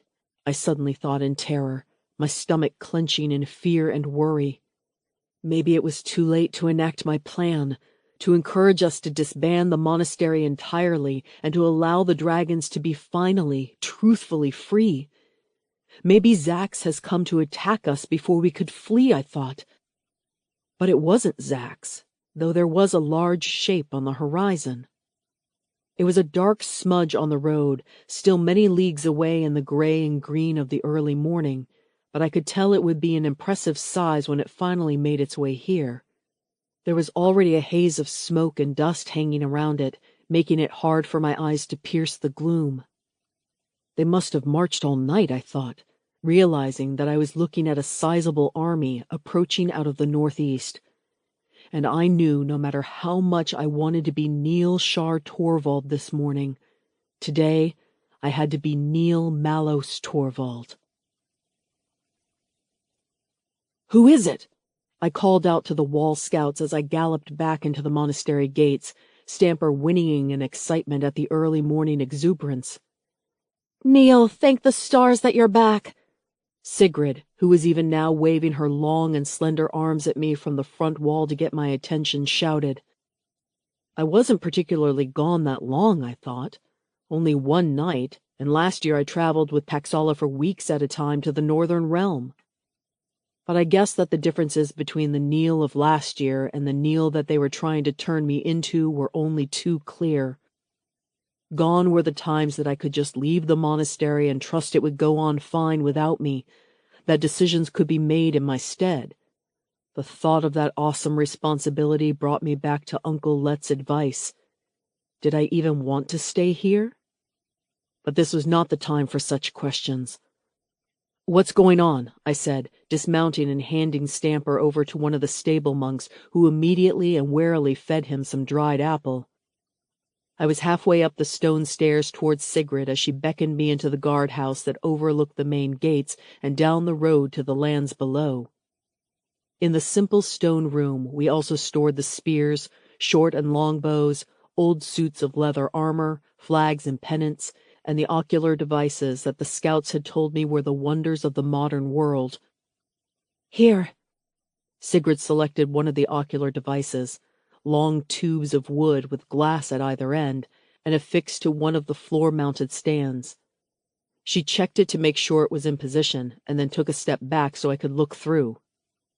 The road, hills, ditches, and hedges were suddenly clear, though my vision was not as sharp as to make out individual birds or the types of trees that stood here and there, but clear enough to tell the difference between tree and road, between stone wall and field. And then I saw it. The dark shape I had seen from the ridge, now visible as a morass of people marching, carrying long pikes and banners. By carefully moving the stand, I could look up and down the long, tramping column of men and women. There could easily be thousands there, followed by caravans and wagons, carts and even ornate carriages moving near the center and the back of the marching horde. There were mounted knights and horses, as well as line after line of marching people, with smaller runners moving up and down the line with many skins of wine or water. This was a well-organized campaign on the move, and it was coming here. "It's not the sons of Torvald," I said as an aside to Sigrid, although I didn't know whether she saw that as a good thing or not. At least my brothers I might have been able to reason with, but these were not them. No. These soldiers wore dark burgundy that indicated they were of Middle Kingdom allegiance, and they were well equipped.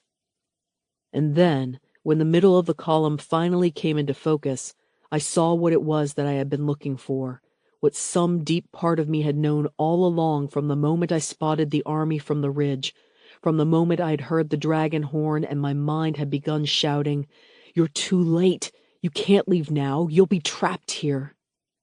Fluttering over the very center of the column, over an ornate wooden carriage pulled by a team of magnificent stallions, was a singular pennant, black and purple, edged in gold.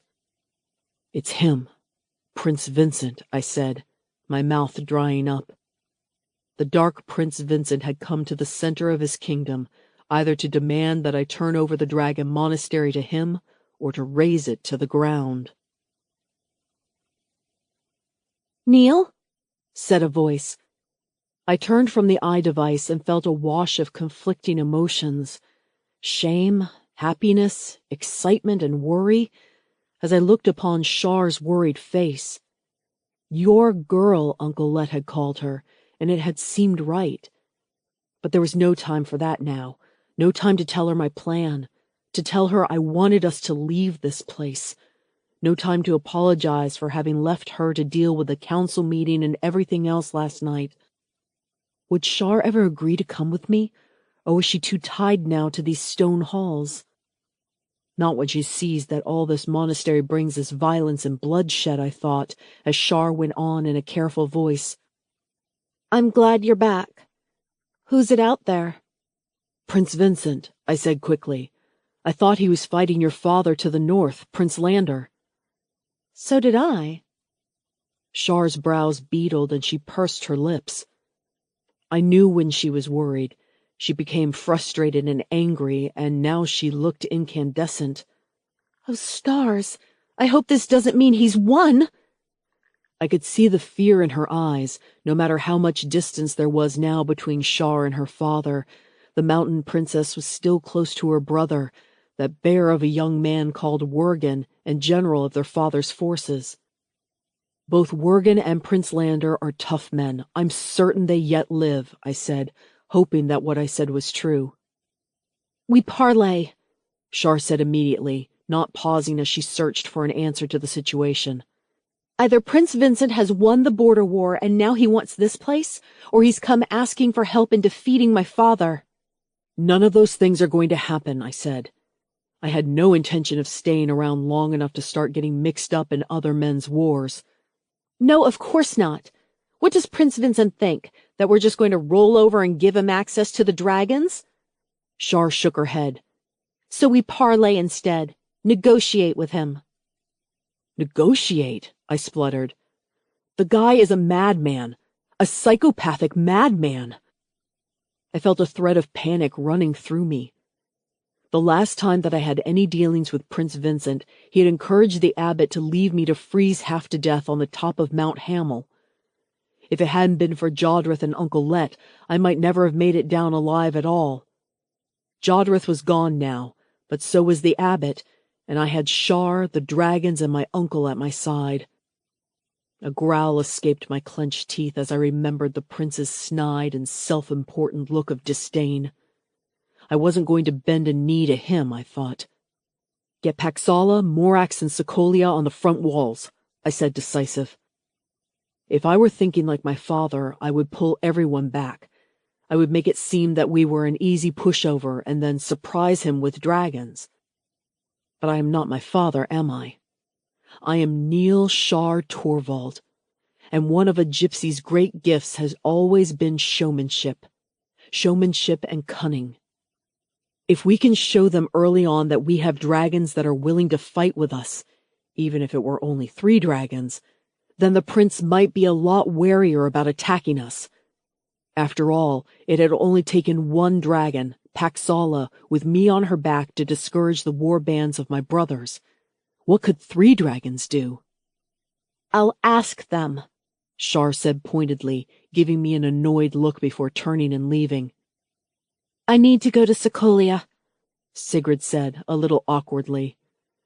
The stocky green Sokolia had only showed an interest in Sigrid so far, and so Sigrid had to fly solo without a partner, which made it difficult for her to pass on suggestions to her dragon, with only her will working with the much larger instincts of the large green. It made them less effective as a team. Well, it would just have to do, I shrugged. These were our best riders, me and Shar on Paxala, and then Terrence and Lilla on the Blue Morax, and now Sokolia and Sigrid. All of the rest of the students hadn't managed to find their dragons yet, and we were still working out how to get them to bond. Go, I nodded, knowing that it would take the armies of the Middle Kingdom more than a few hours to reach the monastery. In the meantime, I would try to make the front gates look as defended as possible.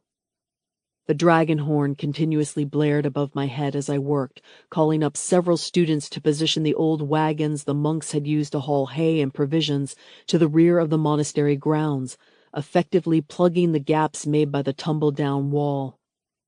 I had only just finished explaining when Dorf ran towards me, wearing an oversized leather cap and greaves he had only barely tied together. He looked as confused about what to do as I felt, but in his hands he held a pile of different materials. Neil, he said, I have an idea. Flags? I said, remembering how Monk Fyodor had showed them to me before the confrontation with the Sons of Torvald. Yes, Dorf said, showing me the different colors, although the greatest number of them were a deep crimson red. I don't know if I told you this, but when you went to the Northlands to help Shar, Monk Fyodor shared with me some of his ideas about flags and how to use them. I thought we could hang the red banners from the gate to make us look more impressive. Excellent idea, Dorf, I said, feeling happy for my friend, but also a twinge of sadness at the time that he had shared with Fyodor, one of the few monks here who had been nice to me at all. The monk Fyodor had been a soldier before becoming a monk, and in fact had only been asked to become a Draconis monk after the abbot had seen the man's skill with animals. Yes, the flags were an idea he brought with him from his soldiering days. Units and scouts can signal to each other over long distances just by waving the right flag, Dorf explained. I had to refrain from saying, I know, Dorf, my dad was a professional soldier. Dorf's clear enthusiasm for the task was not something that I would wish to diminish. We have red, yellow, blue, green. I thought that we could use them for the different dragons, maybe, when we want them to fly and where to. Why hadn't I thought of that, I wondered, marveling at Dorf's ingenuity. Hadn't my own father used flags with his troops? And we can use the terrain, too, Dorf explained, gesturing to the wide mountain track that turned into a causeway with deep gullies on either side. You're right. I saw his plan immediately. The faster dragons can fly down the causeway and harry them if they start attacking, and the larger, slower dragons can fly unseen in the gullies. Dorf was getting remarkably good at these flying tactics, I thought. You know what, Dorf? I said to him. I know that you love books and reading, but you should try your hand at the scouting. Navigating, Dorf corrected. I'm good at navigating, and I love maps anyway. Now if only my eyesight were better. The ocular devices, I thought, telling him to grab a few of the different ranged telescopes and use them. You could be like our head navigator, I said, indicating the top of the wall. Go on, start telling the other students and monks how to use the flags and when you want them used. This is great. Dragon navigators and dragon warriors, I thought, thinking that it had a nice ring to it as I picked up my pace, stopping to help students get their armor and equipment on and organizing shifts at the wall. At midday, the dragon horn rang out 3 times just as we'd planned, and I nodded to Dorf standing on the far wall, who who waved his crimson-red academy flag to signal to the operators in the astrographer's tower to cease. The Dark Prince was here, and the message had been sent. "Are you okay?" I asked Shar, who sat atop Paxala. It had been her idea to have Paxala right here, perched on top of the gatehouse, and with the Blue Morax further to the northern wall, holding Terrence and Lilla, and Sokolia, the stocky green, bearing Sigrid on the southern. "I will be when we find out what they want," Shar said, looking pale but determined. Her glare at the mass below softened just a little as she looked down at me. "I'm glad that you're here with us, Neil," she said, and it was like I had been sucker-punched. When have I not been here, I thought. But I knew what she meant. Last night, the council meeting, and even though I had been physically present during dragon training, my mind had been elsewhere. Since getting back from my father's fort, in fact, I had been distant from Shar and Paxala, and I saw now how much I had let them down. Screech! The Crimson made a soft, wittering, almost purring noise at me, as if she could sense my thoughts. Probably she could. "Shar, about what's been happening," I said uneasily, feeling ashamed. I still hadn't told her about my decision to disband the academy, to leave this place and ask her and Paxala to come with me. "Not now, Neil," Shar muttered to me, but her eyes were kind. "We need to talk, but not now." "You're right," I nodded, looking at what we now faced. Down below us, it looked as though the entire eastern flank of the mountain had been flooded by a dark sea, and there was a distant roar of hubbub and busyness, even the knocking sounds of people setting up animal pens and fences. Defenses, I thought.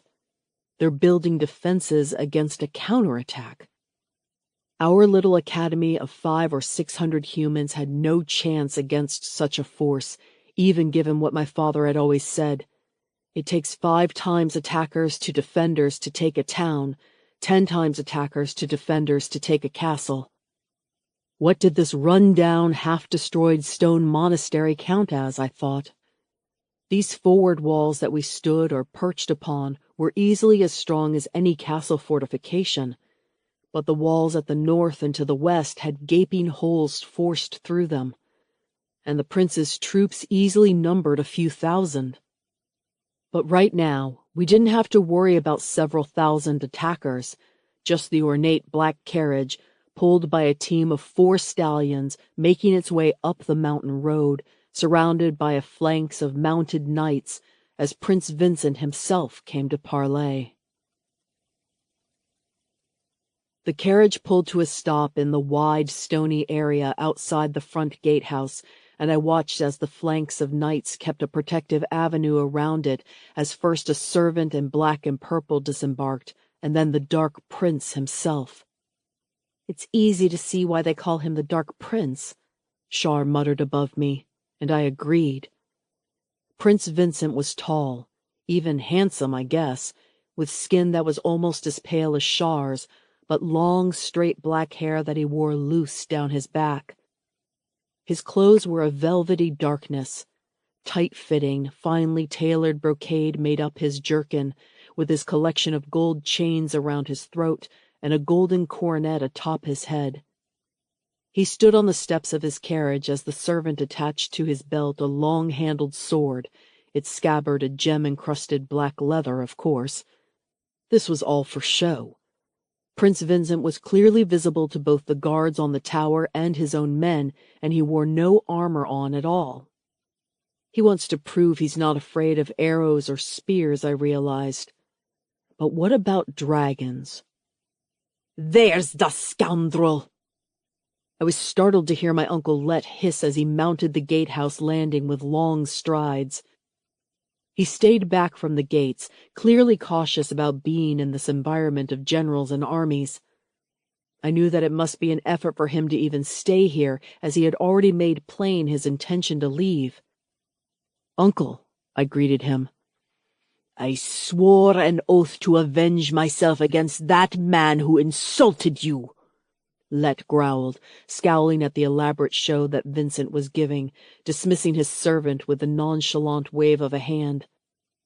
You might have time for your vengeance yet, uncle, I said, suddenly worried Let's famous quick temper would prove the worse for all of us. Vincent signaled to a man who must be his captain or general, a figure astride the tallest horse, with a high conical helm and a thick red beard. The mounted figure spurred his horse forward, straight to our gates. "Dragon Monastery!" the man bellowed, with the loud sort of rough voice that I had heard in the throats of my father's war captains and sergeants. "Open your doors for the ruler of the Middle Kingdom, the Prince Vincent." "What do we do?" Shar asked, and all eyes on the wall turned to me, standing at the side of the red dragon. What do we do, I thought. My earlier decisiveness was gone. I felt awkward and unsure again, and wished that I had found something a little grander to wear. As it was, I had on my black cloak with the fur stole of my Torvald heritage over my normal weather-stained jerkin and trousers. Nothing fancy, and only a short sword and knife at my belt. No gold finery, no flags. "Let him stew out there," Let said with a chuckle. "I bet his high and mighty doesn't like being kept waiting." Although it wasn't a bad idea, and one that would please me immensely considering he had left me to wait in the freezing cold of Mount Hamel, I knew that this was not a time for acts of small vengeance. "Fight angry, but never think angry," I said, as much for my benefit as my uncle's. It was another saying of my father's, and I was finally realizing its usefulness. But if any time was apt for thinking when we were all on the verge of being destroyed, it was now. I cleared my throat, thinking quickly. "The prince is welcome to the Dragon Academy, sir," I called down, "but we forbid any armed men or women to enter our walls." "We do?" Shar said through gritted teeth before nodding. "It's a good rule, so I guess that we do." The red-bearded knight made a scoffing laugh. "You are young, Lord Torvald, and maybe you don't realize that these knights are sworn to defend their prince with their life. The prince cannot travel without arms any time, anywhere." Once again, all eyes turned to me to see what I would say in return. "You can't let those knights in here," Let whispered to me. "Fully armored, battle-hardened knights against dawdling monks and children? They could have you all rounded up and in chains in a moment." "He's right," Shar said from above me. "This could be a ploy, a trick to capture the dragons." "Do you dare defy us, Lord Torvald?" the red-bearded knight bellowed. Why does he keep calling me Lord Torvald, I thought distractedly, biting my lip. Beside me, Paxala scraped her claws against the stone, and I could sense her agitation. Then my answer came to me. "Shar, take flight with Paxala. Show them her might and speed," I said. "What? Won't that provoke them?" Shar said, although Paxala, able to understand what I had asked, was chirruping excitedly. I waved a hand to Dorf, making the pulling gesture that I wanted him to wave the flags as I called down to the prince's man below. "But why should the prince need any more protection than what we can already provide?" I shouted, feeling a fierce joy running through my words. "Who would dare to counter the will of the dragons?" "Screeah!"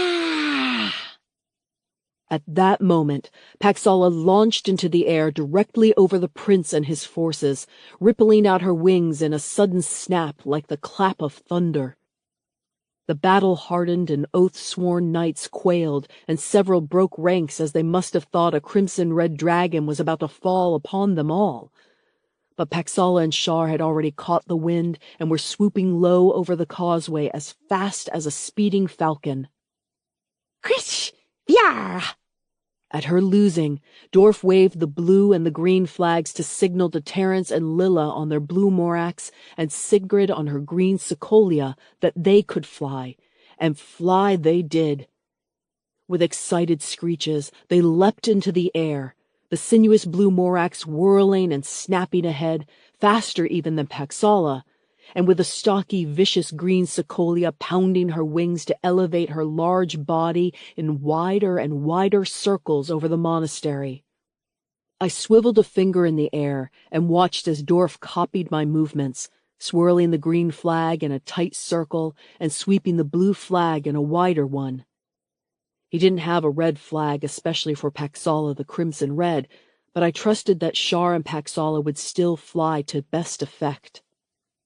I didn't know you could guide them that well, Let said, looking visibly taken aback by what he was watching. Neither did I thought, just giving a tight smile in return. I can only pray to the stars that we can keep this show up long enough to impress the prince before the dragons get bored. There were muttered arguments and wild gesticulations from below as the elite knights rallied and collapsed into a mounted circle around the prince and the carriage. "Come on, give in," I whispered down to them before order was restored to their ranks by the red-bearded general. "It's clear they don't mean us any harm, or else they would have cooked you all by now," he shouted, and the prince raised one black-gloved, slender hand. At that, his general and his knights fell silent as the prince himself raised his voice to us. "You do yourself credit, little Lord Torvald, and fine, mighty beasts that you have here. I would be honored to enter your Academy of Dragons, as I have much to discuss with you. It is clear that I will not need my knights inside your walls, and that you can keep my personage perfectly safe. But I have to insist that my general, Sir Raython, and my servants will accompany me," he said, pausing to look over his shoulder at the large, dark sea that was his army below. "Who would dare attack us indeed with my army below?" "It's a threat," Uncle Let muttered beside me. "I know," I nodded. It was clear that if any harm came to the prince or any of his retinue, then the massed armies of the Middle Kingdom would ride upon the academy with everything they had. But it's as good as we can get.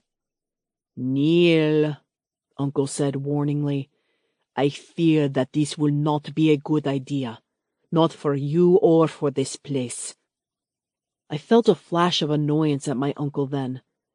As much as I loved him, and as much as I wanted to leave this place and be free as he was, on the airs and roads of the wide world out there, could he not see that I was trying to do the best that I could?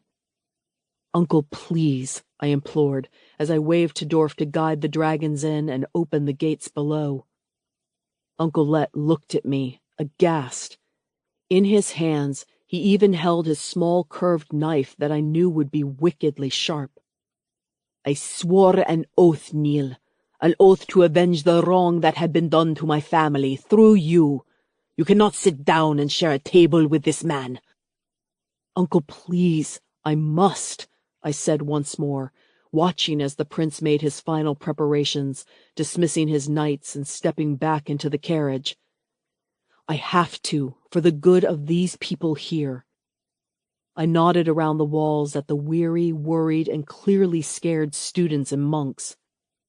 "You are a rover, one of the Shar. You do not belong here in these walls," Let said, brandishing the knife at the carriage below. "No, Uncle. I cannot allow you to take your vengeance now, not with so much at stake," I said, even though it broke my heart to deny him. "I cannot stay here with that man. He is cruel, and you will regret allowing him to enter, my nephew," Let said. Come with me now. Leave this place which forces you to break bread with those who have no honor." "Uncle," I said in anguish.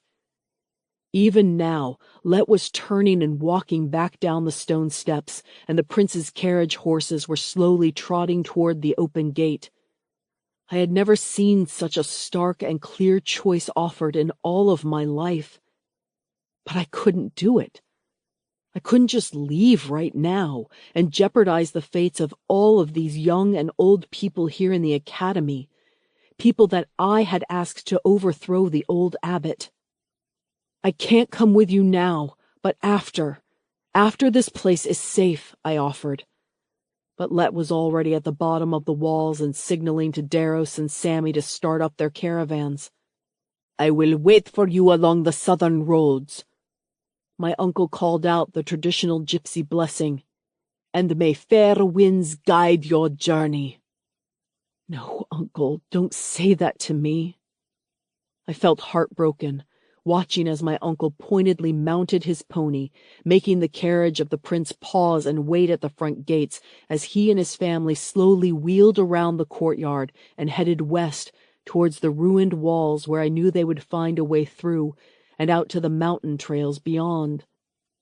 I just hoped with all of my heart that he would forgive me when I really did have an opportunity to follow him. But for now, as the black carriage clattered into the space vacated by my uncle's family, I knew that I had serious work to do. I had to entertain a prince.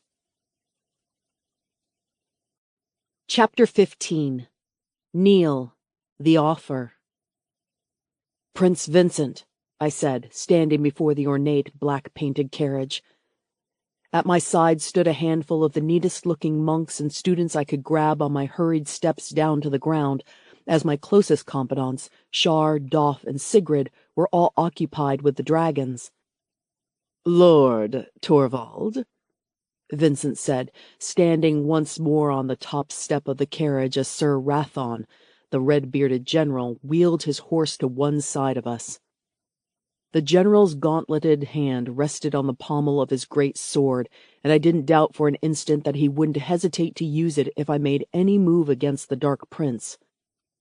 The prince himself was looking at me with narrowed eyes, but also a small, secretive half-smile on his face.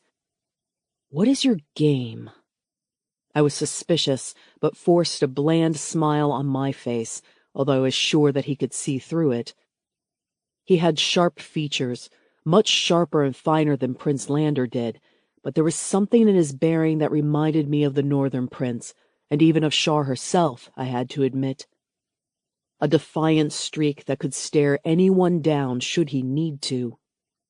When he spoke, though, it wasn't the brusque and candid tones that I was expecting, but instead that of a charming courtier.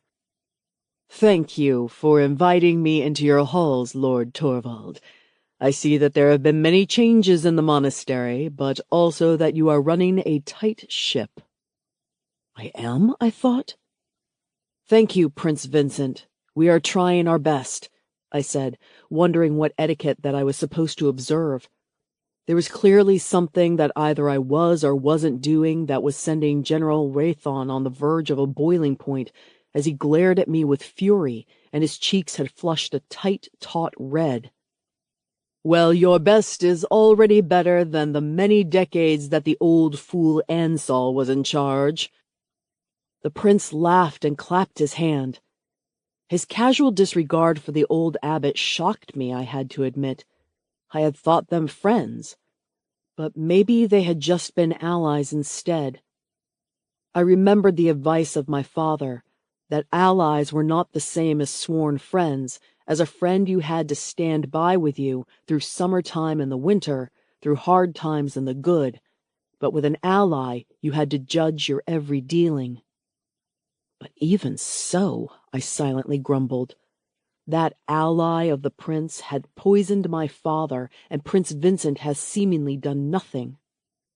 The Dark Prince gestured to the skies above us, where 3 dragons were now wheeling in to land. "The old abbot never even managed to get 1 dragon off the ground in all the time that I have been coming here, and yet you already have 3 in what, 3 months? 2 seasons, is it?" The prince stepped down from the carriage, and with one gloved hand waved aside the general's warning growl as he crossed the distance to me, extending a forearm. He appeared casual, relaxed, as if we had been old friends and he was here to congratulate me on my achievements already. I I felt completely discombobulated by the taller and older man's friendliness, finding it disturbingly natural to grasp his forearm to mine in a traditional warrior's grasp. What is going on here? Why is he treating me like this? Does he not remember forcing me to be punished? I watched the older man carefully.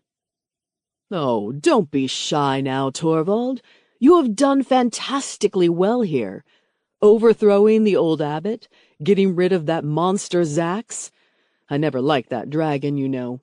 It always seemed a bit creepy to me, to be honest, the way that abbot encouraged his acolytes to worship the bull, and all the while the dragon was perfectly beastly to his own broods. I nodded. It was, after all, true.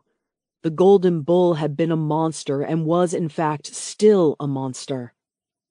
We're trying to do things differently now, I said, finding it awkward to remain standoffish and removed from him when he was acting so friendly. Remember what he did to you on the mountain, I told myself, straightening up a bit. It was this man's idea for me to freeze to death. Remember what Uncle Let said. Yes, I can see, and I, for one, fully support it. Vincent beamed at me. So, Master Torvald, before I tell you the business that brings me here, I simply must ask you one question. I gritted my teeth, wondering what it could be. What was it like riding a dragon for the first time? A creature so vast, so powerful, and so quick. Vincent shocked me by asking. He smiled at me as he said so, appearing to be interested in the answer. Well, I had only ridden ponies before, Your Highness, I spluttered, caught off guard as I remembered the moment that Paxala had stretched her leg and shoulder to me and clearly encouraged me to climb high onto her neck. It was incredible, I ended lamely. I am sure it was, Lord Torvald. The prince looked up to the dragons above us, bearing their own student riders as if they had been trained all of their life to do it. I, too, have only ridden horses before. Stallions, of course, the best that the royal stables can provide. But how I have longed to ride a dragon as soon as I heard of your great achievement. What fire and spirit they must have. It was hard to remain stoical before the man's enthusiasm. Did he really like dragons too? I found myself thinking. How could he not? I argued with myself, before coughing self-consciously. Thank you, Your Highness. Yes, they are marvelous creatures. They are. The prince nodded before his smile faded a little and his eyes grew cold, though he had not moved a muscle. Here it comes, I thought. Actually, that is one of the very reasons why I wanted to visit with you, he said in a slightly lower tone, half turning so that we faced the great hall, with the clearly visible remains of the wall on the far side. You are going to have a lot of enemies at your door, Lord Torvald. As much as the old Draconis Order were, and I'm putting this nicely, as I'm sure one of your birth knows, unpopular amongst the common folk, the Draconis Order had great support from the nobles and the clan chiefs. The Abbot Ansel was very good at negotiating power and securing protection for himself. The prince said darkly, The noble families of the Middle Kingdom might not look too kindly on the fact that Ansel was ousted. Is that so? I nodded, a reaction which only infuriated the General Raython all the more. Are you about to threaten me, Prince Vincent? I thought. It is so, I am afraid to say. Vincent sighed. Which is why I have come here to try and help you retie those bonds of friendship, as the throne of the Middle Kingdom and Mount Hamel have always stood side by side.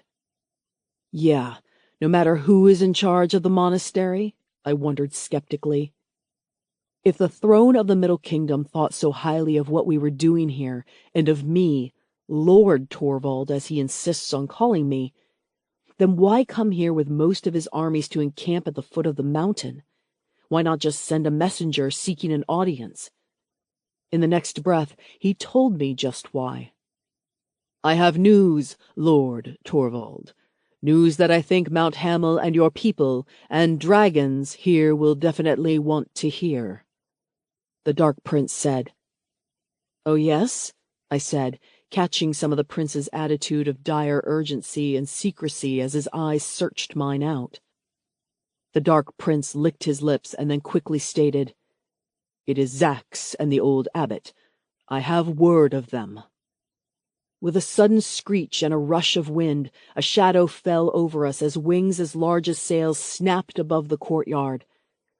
It was Paxala, screaming to a halt as the large talons of her back feet gouged into the ground and she sat on her haunches, her great arms and leathery wings still outraised in front of the prince, his general, and the carriage. Anyone could see that she was clearly threatening him, and clearly territorial. On her back sat Shar, not making a move to either calm or dissuade the Crimson Red. "Shar," I said, waving my arms in front of my friend and the Crimson Red, hoping to try and calm them down. "The prince has been telling me that he brings us important news," I said steadily, catching Shar's eye as I said so. "I'm not sure if we can trust him. I don't want to trust him," I tried to say with that look, although whether Shar or the dragon could read my intentions, it was impossible to say. "It had better be very important." Shar's defiant voice rang out as Paxala's chest puffed out like bellows, preparing fire, I knew. "Because the last time that I checked, there was an entire army, maybe a couple of armies parked outside of our walls." She was right, of course. The prince owed her an explanation, as Shar had done just as much to make this place as I had, probably more. But could we afford to challenge the prince like this, and right now with his army sitting below us? I was worried. My father had always lectured long about caution over political and military matters, that it was usually better to take no action than it was to force one. Choose your battles, I had often overheard him saying to his captains. Choose when to fight them. But I also knew that the Dark Prince owed the dragons an explanation as well. This had always been their home, after all. The Dark Prince had come here with an army, and after having thoroughly supported the cruel abbot in whatever he wanted to do and perform whatever crazy experience with both us students and the dragons, I felt caught between the advice of my father on one hand and the honor of my friends, the dragons, on the other. Another reason why I don't want to be a leader, I thought. I didn't want to choose between them and knew that I must. Standing before mighty Paxala and seeing the hurt in Shar's eyes, I chose my friends. I looked at the Dark Prince at my side, my face impassive. What happened next shocked me. "Great dragon," the prince said, striding forward to stand beside me before the front claws of the enraged Crimson Red. He knelt down on one knee and lowered his head, almost to the ground in a deep bow that was almost worthy of a monarch, before raising his gaze once again to speak, but remaining on one knee before Paxala. "Most fierce Lady Red," I watched him call up to her. "I watched your flight with nothing but awe. How fast are your wings! How great your claws! What strength you have!" Paxala cocked her head to one side, unused to such flattery from anyone save Shar or me. "How could I mean you any harm, great Lady Red? How beautiful are your scales that flash in the sun! Instead, I come to offer my support and friendship to your cause and to your own people." The Dark Prince nodded in the direction of the dragon crater. "It is true that the old Abbot Ansel was a terrible man, and that what he did to you, to your young hatchlings and the newts, was nothing short of an atrocity. But no more," the Dark Prince avowed. "No more will dragonkind ever have to fear humans." Fear, I thought with a subtle smile, as Paxala coughed a little puff of soot at the suggestion that she could even be afraid of anything at all. "I swear that your kind will be safe here in the mountain for as long as I can draw breath.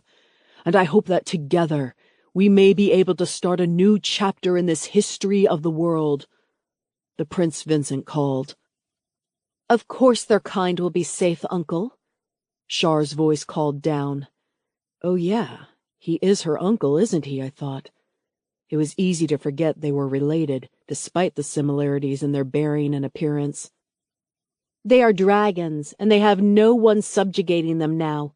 They are free dragons, and we are their protectors." "And what a great and fitting job it is for you, little niece," the Dark Prince congratulated her. "I am glad that it is you here, Lady Nefertiti. You were always strong enough to stand out from the crowd, even to defy your father," Vincent said. "I have not come here to bargain with you and these noble creatures, but to offer my aid, and look what aid it is." He stood up in one graceful movement, raising a hand to sweep it over towards the gates and presumably beyond. We couldn't see his armies now from where we stood, but we could well imagine their might. "With the Middle Kingdom standing beside you, who could ever threaten you again, Lady Red?" the prince said, holding his two hands in front of him and clasping them together, signifying an alliance. "The dragons of Mount Hamel and the Middle Kingdom are welded together through geography and so much more. Our histories are shared, our strength relies upon each other. I swear that the throne will be friends of the Mountain of Dragons for as long as my kingdom lasts." His words had the quality of a great speech, and I wondered if he had spent days thinking of them, or of how to talk to dragons. I had no doubt, though, that his words would be remembered through history. Isn't this just what I wanted before leaving to travel with my own uncle, I thought? Safety for the dragons. I licked my lips nervously. Was this really what the prince was offering the dragons of the crater?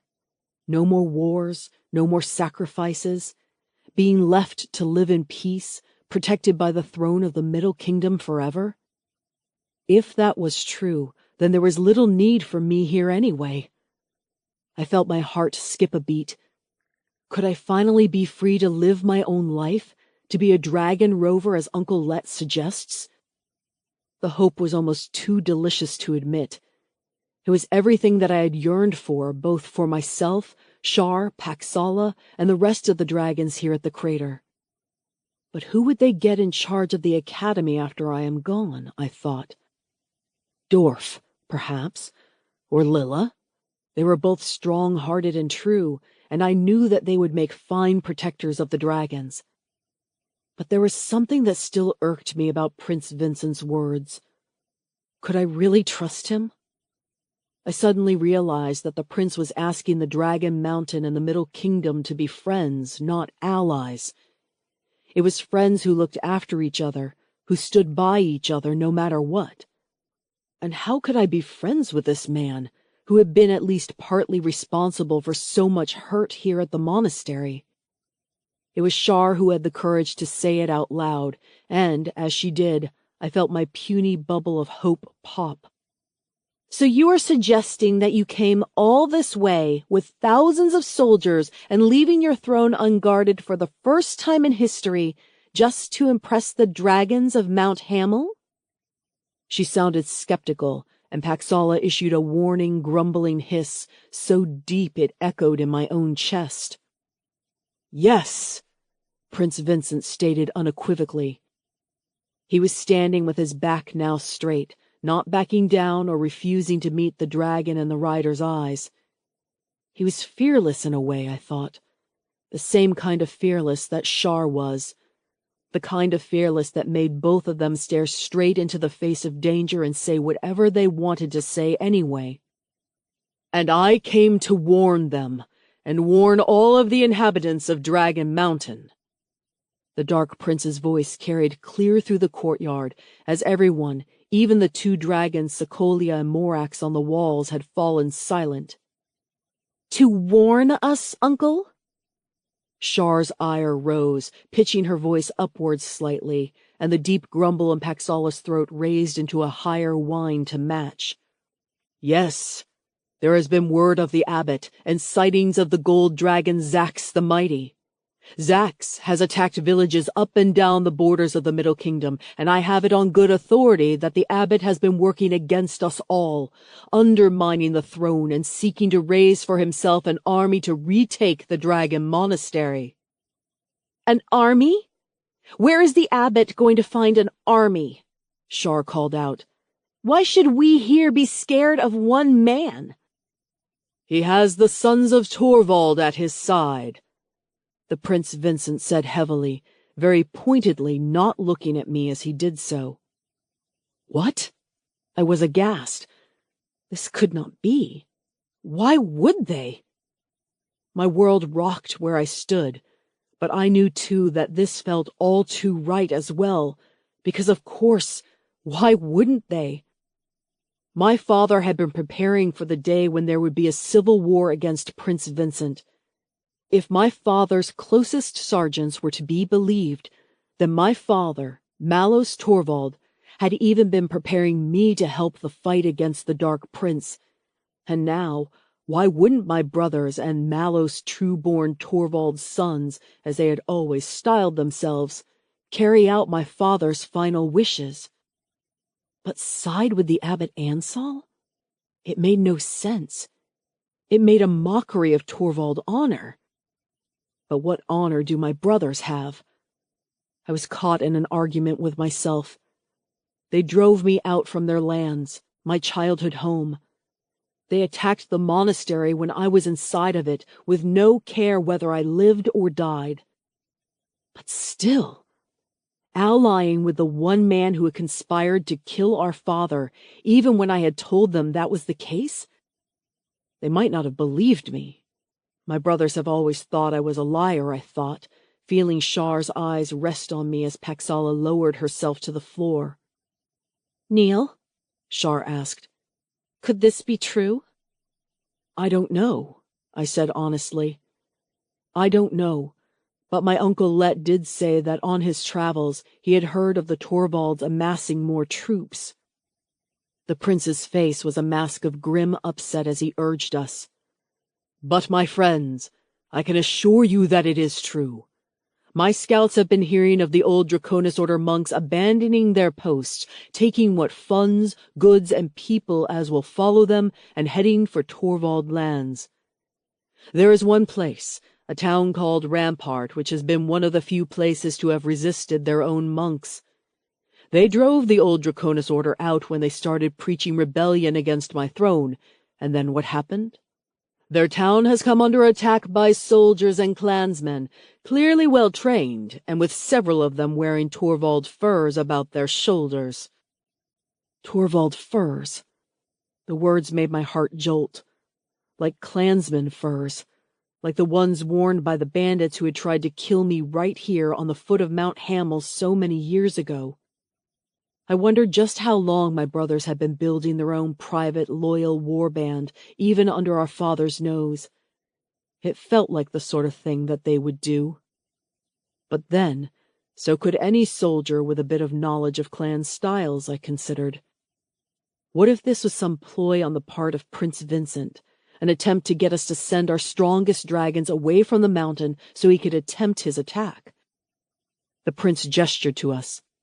Lord Torvald, Lady Nefertiti, the people of Rampart are engaged in a fight to the death, with the town itself under siege from the attackers.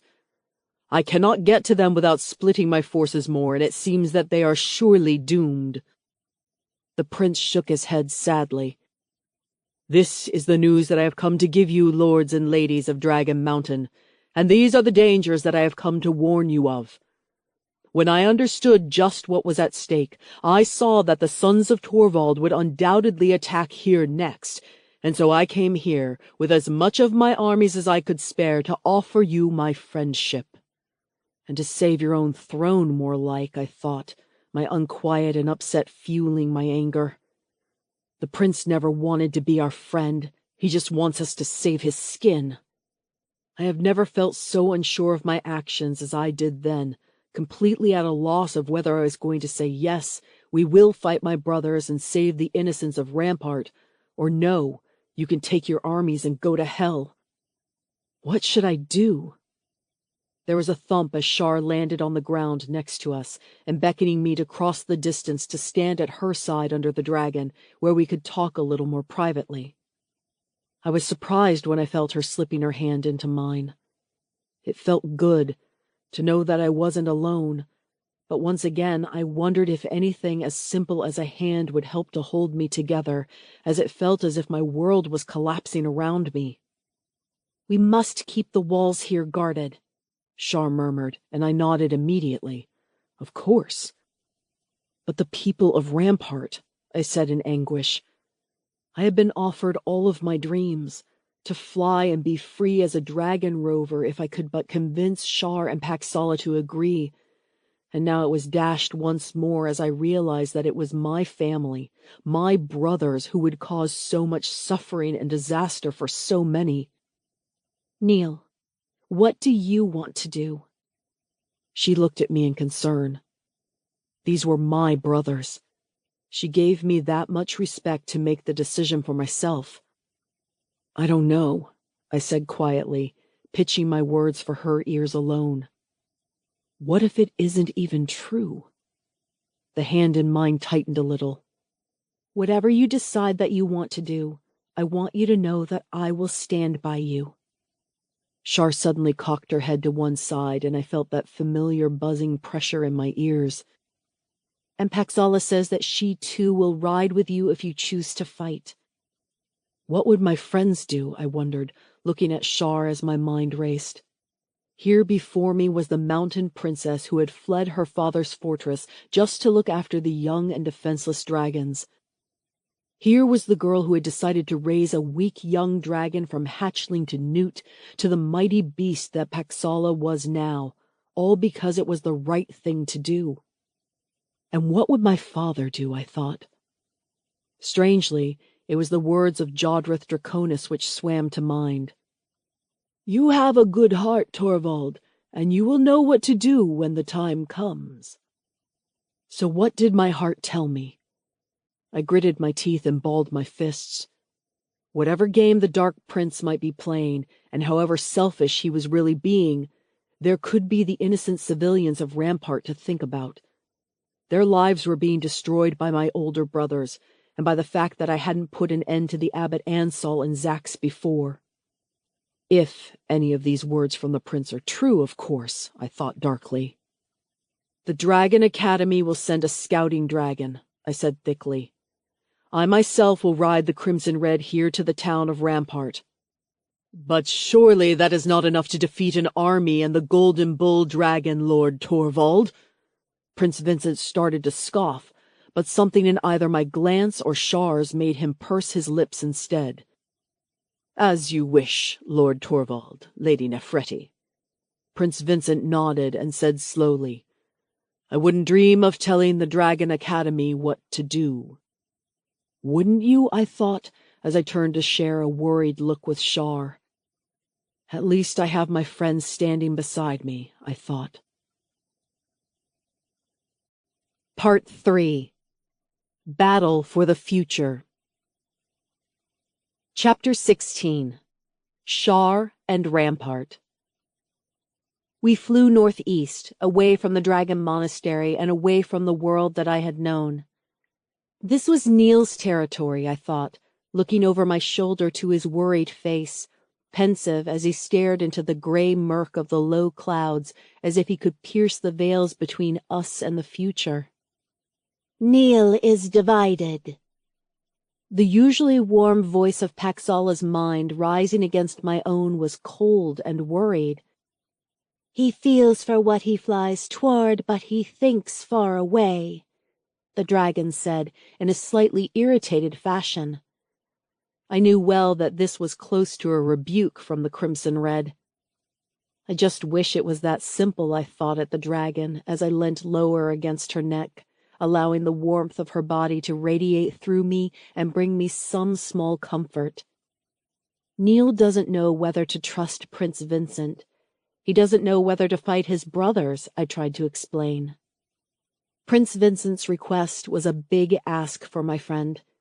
He had been so torn up by his father's death that he appeared to be pulling in different directions, not wanting to help lead the monastery with me, but being really good at it when he was forced to, as he'd proven when he had suggested sending the dragons up in their display of flight to all the prince's forces, and earlier when he had been the first to react when we thought Zax was on the attack. That's what frustrates me so much, I could have cried. Neil was actually really good at leading people.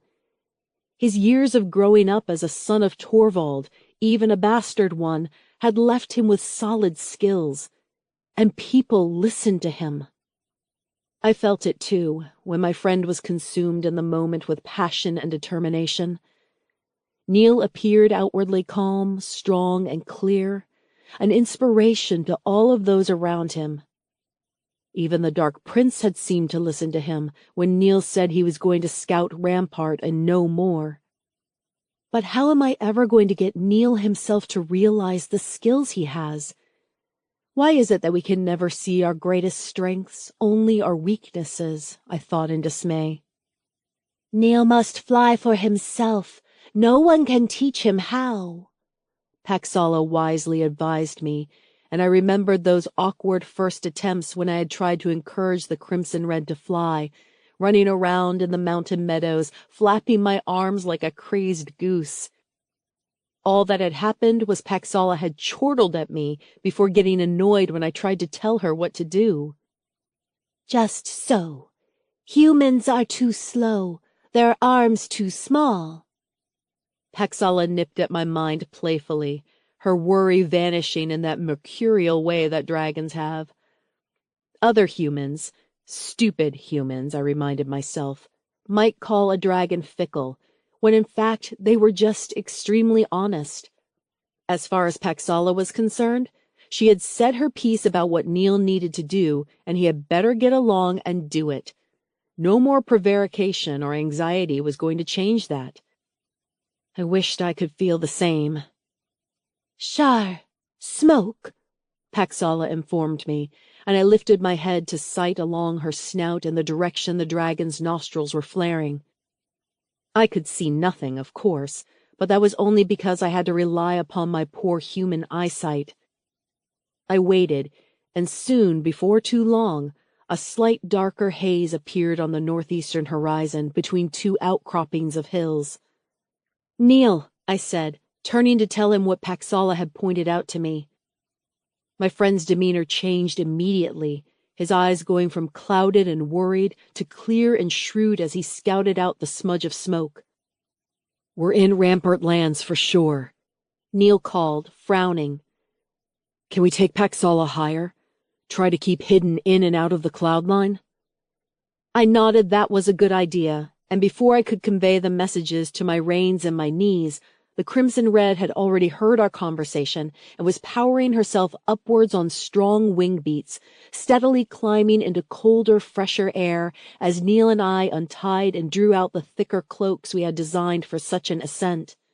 These cloaks had been my and Neil's idea, a layer of leather waxed and sealed on one side, with an inner layer of shorter, warmer fur. Mountain hair or stoat that Nan Barrow had helped put together down in the small village at the foot of Mount Hamel. The cloaks helped insulate the human riders at high altitudes, and just feeling them work made me think at how successful we could be if Neil only believed in himself. Rampart was the old Count Pathos's lands, Neil informed me as we climbed, and I watched the patchwork of fields, woods, and hills grow ever smaller beneath us. He was a border count, just above Torvald clan lands, tasked with protecting the northeast border against your father's realm, while my father was warden to the east. The land becomes wild between the two provinces, and that is where the Blood Duke rose years ago to try and steal the east from us Torvalds, Neil explained. There will be lots of ravines and river valleys to hide in, but the land is often boggy and marshy at the bottom. We'll need to keep our eyes peeled. You should guide Paxala in, I encouraged him. You know the terrain, and you can use your stirrups and foot harnesses to tell Pax. We had affixed an array of different stirrup-like loops to Pax's experimental saddle, which would help the rider signal changes to the dragon's flight pattern. I wanted Neil to know that I trusted him, and that I knew that he could be a good leader. Well, okay, but you can speak to her much quicker, Neil said, sliding his boots into the loops on either side of his saddle. But we need to see if this new saddle and harness works as well, I pointed out, and that, at last, convinced him. It would still be quicker for you just to tell me, Paxala said in my mind, only slightly affronted. Yes, but you said this yourself, didn't you? Only Neil can teach himself to fly, I said to her, and was rewarded with a draconian sigh in the back of my mind before she withdrew. The flying was a little clunkier than if it had been just the quicksilver thoughts of me and Paxala, but I was still amazed at how quickly the Crimson Red adapted and responded to Neil's stirrup-pushing and knee-leaning.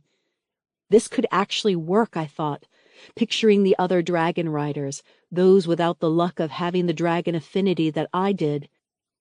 The smell of smoke below me brought me back to my senses, though, as I realized that I had probably been trying to forget the danger that we were flying towards. Neil had been right, of course. What if this was a trap? What if Prince Vincent had decided to attack the monastery while we were gone? Morax and Sokolia are fast and strong. They will protect the monastery. And then there is also young Zanima. She will call the others if need be, Paxala advised me. Zanima? I wondered out loud. I didn't remember Pax ever mentioning that dragon name to me before. A young giant white dragon who already has stopped half of the younger newts from fighting each other. She will make a good brood mother one day, Paxala said approvingly, and I shrugged. It was good to hear that Paxala's influence on the dragon crater was starting to pay off, and without the tyrannical golden bull, the dragons could in fact live peacefully together. Just as long as it works, I thought. Yeah. We were doing the right thing for the dragons and the students, I thought, as Neil signaled Paxala to lower her flight to skim under the cold gray clouds as we surveyed the terrain. The smoke was thick and dark, obscuring the village of Rampart at times as the wind whistled and whined its way awkward through the valleys. I could even see the sharper man-made lines of walls and buildings now, and what I saw didn't look good. Rampart was little more than a thick defensive wall from this high up, a few 100 feet high across 2 ridges of hills, with the buildings clustered or built directly into the wooden structure. I could see why it had earned its name. Over the peaceful years, however, a larger collection of village huts, storage houses, and small stockyards had extended out along the bottom of the river valley floor in front of the wall, and around that was another much, much smaller palisade. And it was down and burning, as well as most of the outer valley buildings.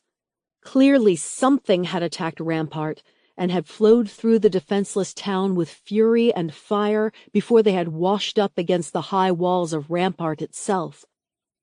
That must be where the townsfolk hold up, Neil shouted, using the stirrup loops to guide us slowly in a curving arc down lower around the town. But that is a strong defense. I'm not sure why Prince Vincent would want a flanks of dragon riders here. He sounded worried before we flew over the crest of a hill and saw the other side of the mighty wall of Rampart. Oh no! I managed to gasp before the first arrows started to fly. Chapter 17. Neil and Rampart. The narrow lands on the other side of Rampart, hedged by higher hills, were a black, teeming sea of fighters. We had thought that they had attacked from the southern side of the strange town, where the river village huts had been destroyed, but that must have only been a diversion, as the main body of their army sat here on the northern side. "There's thousands of them," Shar said, her eyes wide. I nodded. I didn't even know that my brothers had access to that many soldiers, before I realized that of course they didn't. These weren't just Torvald forces, even though many of the soldiers and clansmen on the other side were undeniably flying banners of the Torvald purple and green, with their individual captaincy flags below. I recognized the bloodied bear, Fenwick's dagger, some of the fiercest and strongest of the clans that had once fought under my father. But there were a lot more warriors there too, many dressed in black, and a large number who didn't seem to ride under any banner or flag at all. Bandits, mercenaries, I thought. "Those are the Northern Lances!" Shar cried out in horror, pointing to a large corral of mounted troops on the other gentler sides of a hill under the banner of a gray lance in front of a blue field. "They're Northlanders, supposed to be loyal to my father." I saw her frown and clench her teeth. This wasn't just the sons of Torvald then, I thought in grim alarm. We weren't looking at one irritant clan as large and as martial as Torvald's were. No, this was some sort of coalition of clans and rebellious lords and who knows who else. This was a civil war, I thought in horror, as the air between us shimmered and grew indistinct, as if from a passing cloud or flock of birds. But no, it was no flock of birds, but rather arrows whistling as they shot towards us. "Turn! Dive!" I shouted at the same time as I kicked out the stirrups, working them to drop Paxala's right shoulder and raise her left so that she turned on a wingtip in a quick half-circle, all the while losing altitude. No time to think, just act. I slipped a foot out of the lower right stirrup and pushed down with the other, letting the dragon know that I wanted her to dive and then flip up to catch the thermals and "Screeya!" Paxala roared joyously as our quick turn and dive gave us the speed to shoot up and out of the way of the oncoming projectiles like, well, a speeding arrow ourselves. "Good flying!" Shar shouted at me, and I shared with her a brief, savage grin before concentrating on controlling the dragon. Easing on the reins and leaning to my left caused Paxala to wheel in a large circle around the encamped army. We were moving far too fast now for the archers below to catch us, but they had seen us. I saw smaller, brighter flags being waved in our direction, and brash, angry-sounding war horns calling up to challenge us. "Scratch!" The Crimson Red roared her own challenge to the small humans, and trailing from her mouth came wisps of heavy smoke. She was eager to fight those that had dared to attack her, her whole body underneath me thrumming with excitement and energy. "Not yet, brave Pax, not yet," I murmured to her, and wondered if her frustrated growl was in response to me or not. Instead, I guided her toward the hills at the southern end of the rampart, hoping to take her out of sight of the army below. "We have to get news back to the academy," I shouted to Shar, the wind whipping my words from me as we flew. I didn't know how long the fortified wall of rampart would hold out against such a foe, and then the army would be free to march straight down the soft Middle Kingdom lands to the monastery itself.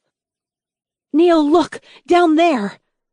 Shar was pointing back, over our shoulder towards the vast edifice that was the rampart wall. Turning my head, I could see a tiny patch of color on the heights flashing and flaring in the daylight.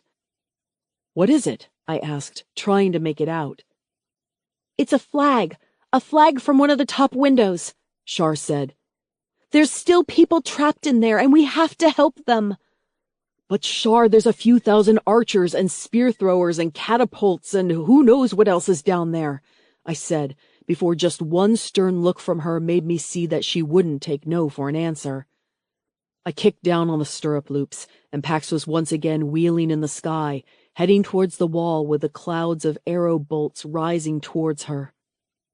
The other side, I thought, changing foot positions to let the dragon know what I was thinking.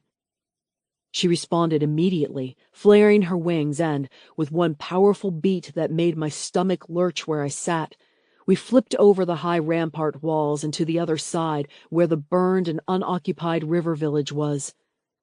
I encouraged her to wheel around the still smoking houses before bringing her down before one of the many gatehouses that stood at the wall's feet. Thud! The dragon's feet caught the cobbles and decking of what must have once been a large market square, her claws tearing up earth and stone alike as we made a fast landing.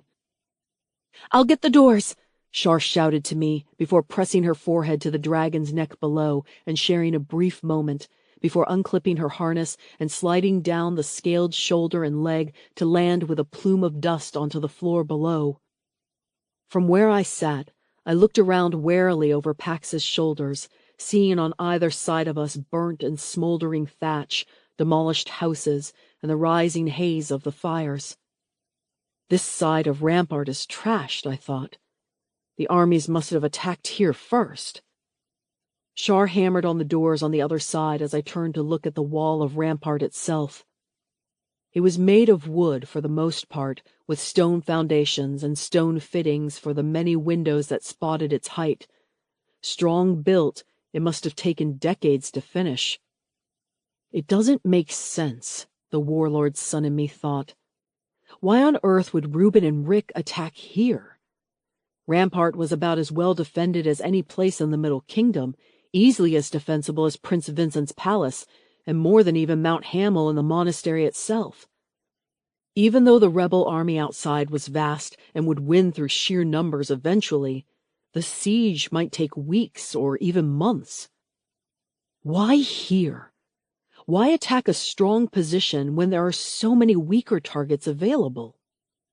There was the sound of scraping and grating from the door in front of Shar as various internal barricades had to be moved out of the way to free those trapped inside. But hang on a minute, I frowned, rising a little from my seat to peer closer at the boarded windows of Rampart's walls.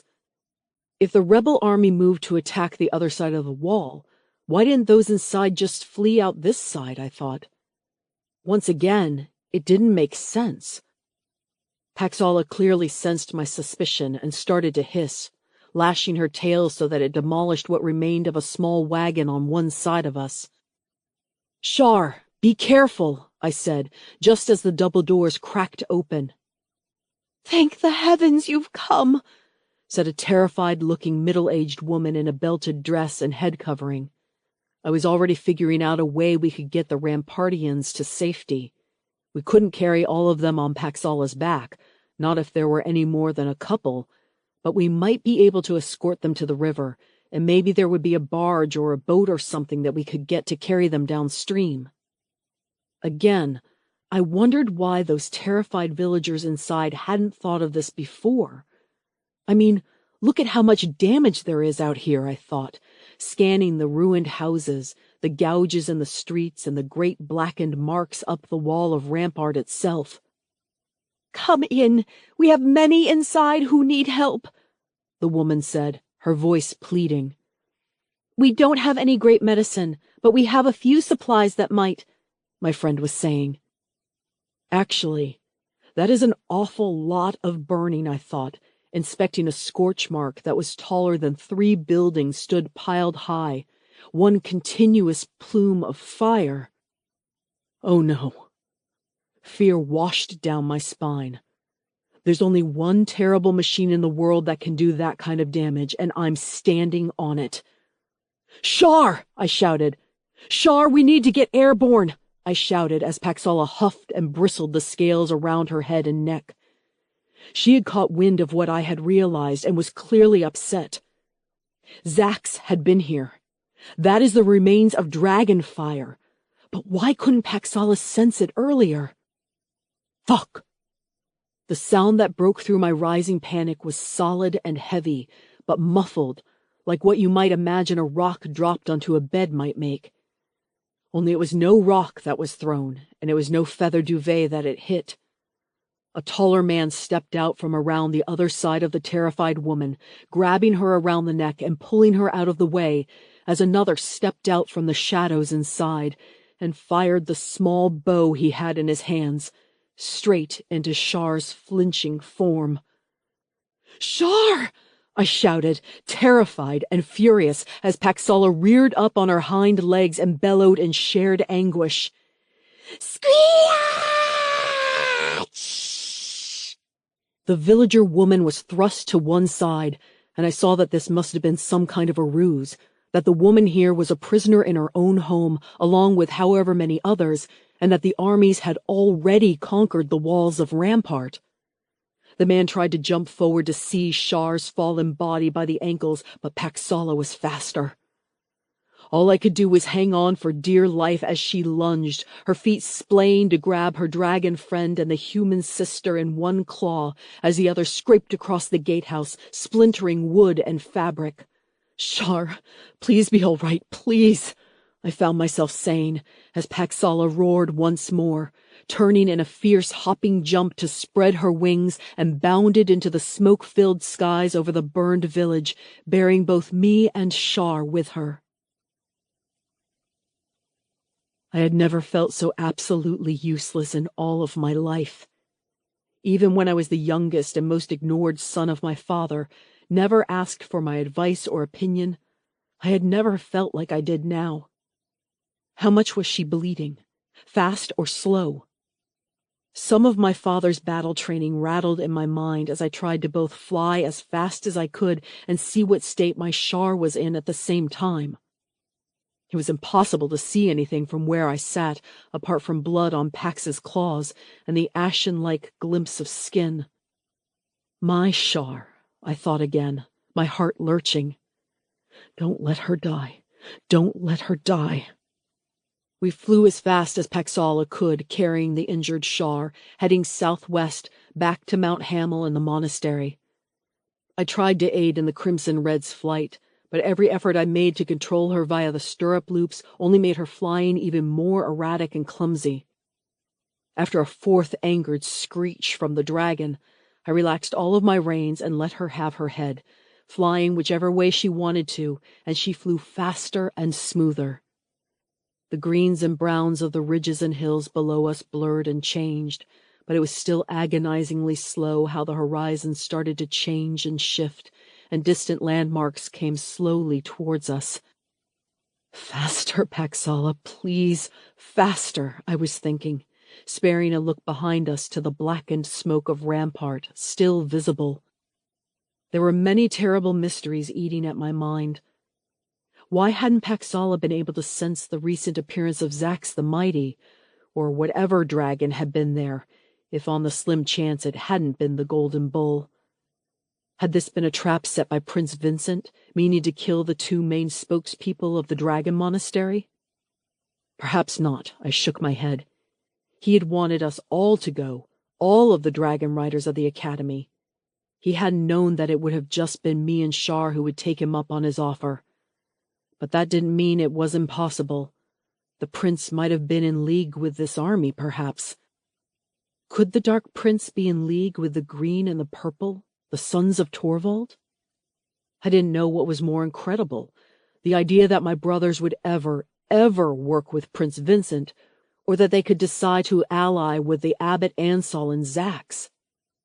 They would respect Zax's might, I murmured worriedly, biting at one of my nails as I hunched over Paxala's neck, before looking over her shoulder to the arm that the dragon held curled up under her chest, holding the body of Shar to the space where one of the dragon's hearts should be.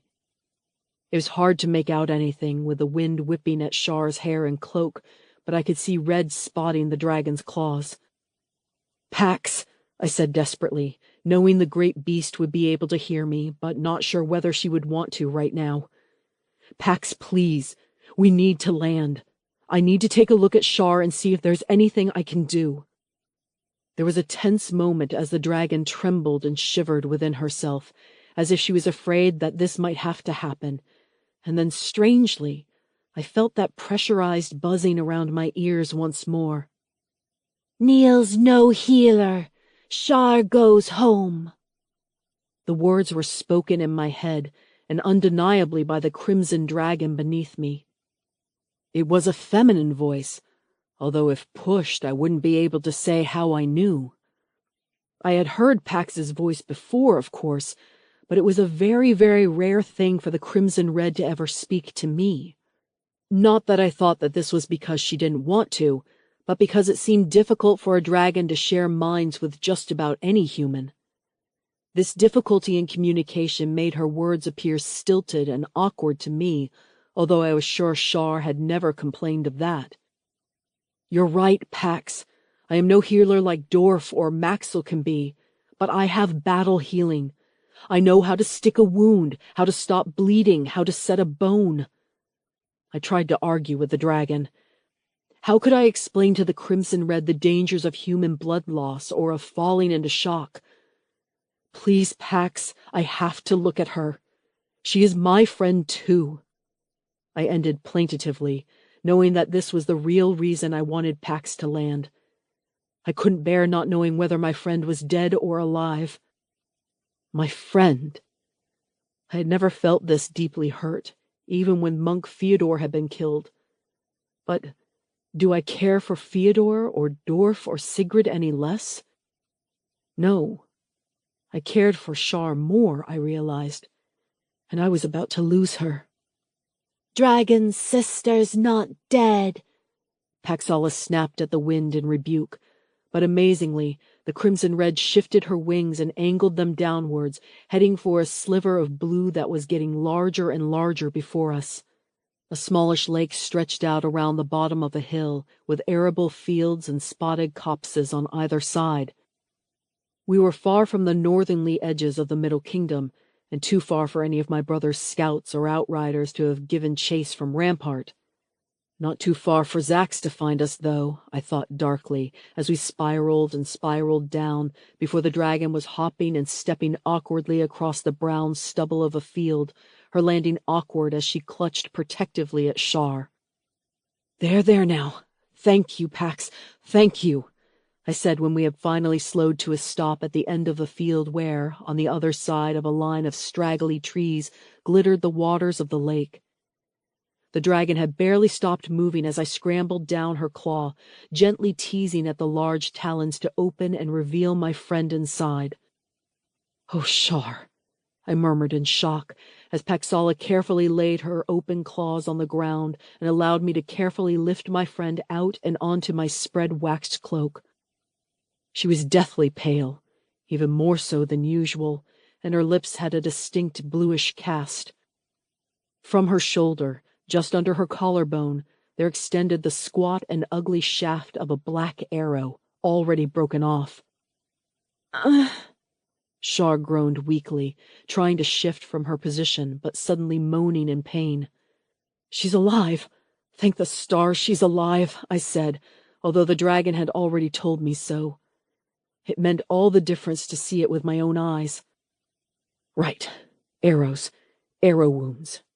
My mind raced. This was definitely something that I had been taught by my father, as it was something that he himself had been hit with on more than one occasion. But what was I to do? I didn't remember anything, my mind as blank as a cloudless sky. Kneel, calm, help Shar. My head buzzed with the angry command of the waiting dragon above me, and I nodded. Yes, you're right, Pax, of course. I took a deep breath, let it out slowly, and let my hands do the work that they knew, even if my brain couldn't find the words. I felt for her pulse at her neck and at her wrist. Weak, but steady and regular.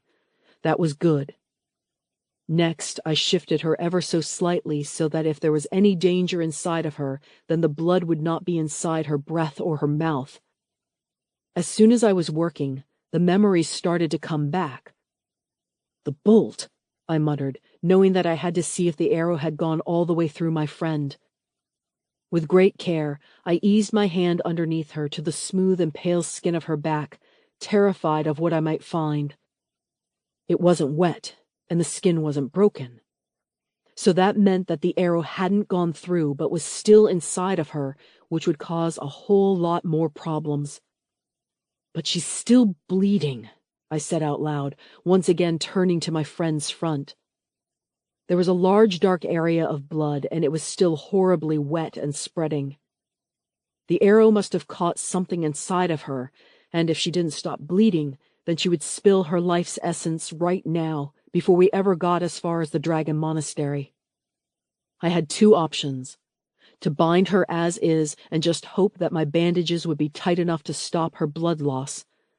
Not going to work, Torvald, I barked at myself. Shar is already injured inside. No amount of bandage wedged on top will stop that. Then my only other option was to take out the arrow, clean the wound, and hope infection didn't set in. I gulped. I had never performed that task before, but I had seen it done.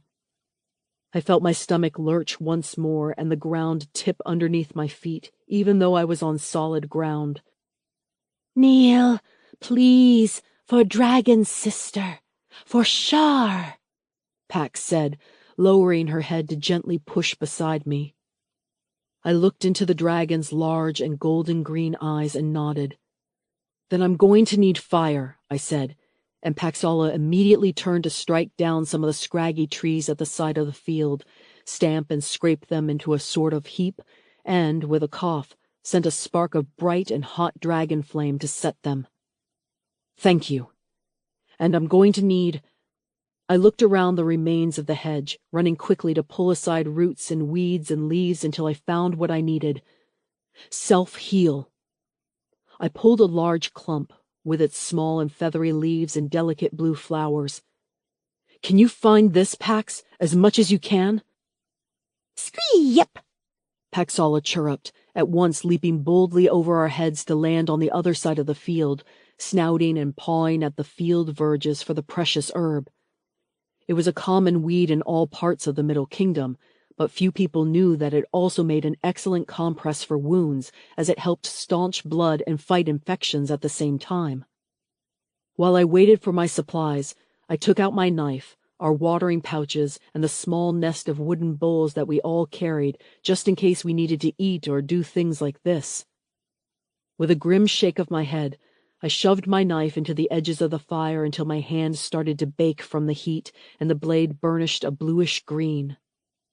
And then I set to work trying to save Shar's life. Chapter 18. Shar, Waking Up. "We haven't got a lot of time," the voice said, and I was sure that it was a voice I knew, although I couldn't quite remember exactly whose voice it was right now. It was dark, I felt sleepy, and in pain. "I know we haven't got a lot of time, but what do you want me to do? I'm not leaving her." That was definitely a voice I knew. Kneel. Kneel. Rampart. The army. Suddenly it all came rushing back to me in a flood. The dark sea of people, angry, shouting, jeering. The buzzing flight of arrows as they flew towards us, the quick and powerful wing beats as Paxala turned, but not fast enough as I had been hit. No, I hadn't been hit by an arrow, not while flying. I was sure that wasn't the case, as I knew that Pax would never have let me get hit. Pax was my friend, my sister, and I should say my closest non-human friend, as Neil was my closest human friend. Fuck! I heard a dull thump, like someone knocking on a door, but to my mind it sounded like the noise that an arrow might make as it hit wood. I did get hit, I thought muzzily, and in an awful flood of nightmare images I remembered the anguished woman at Rampart, her pleading eyes as she started to say something to me, mouthing words without sound. Run. Was that what she had been trying to say to me? Why?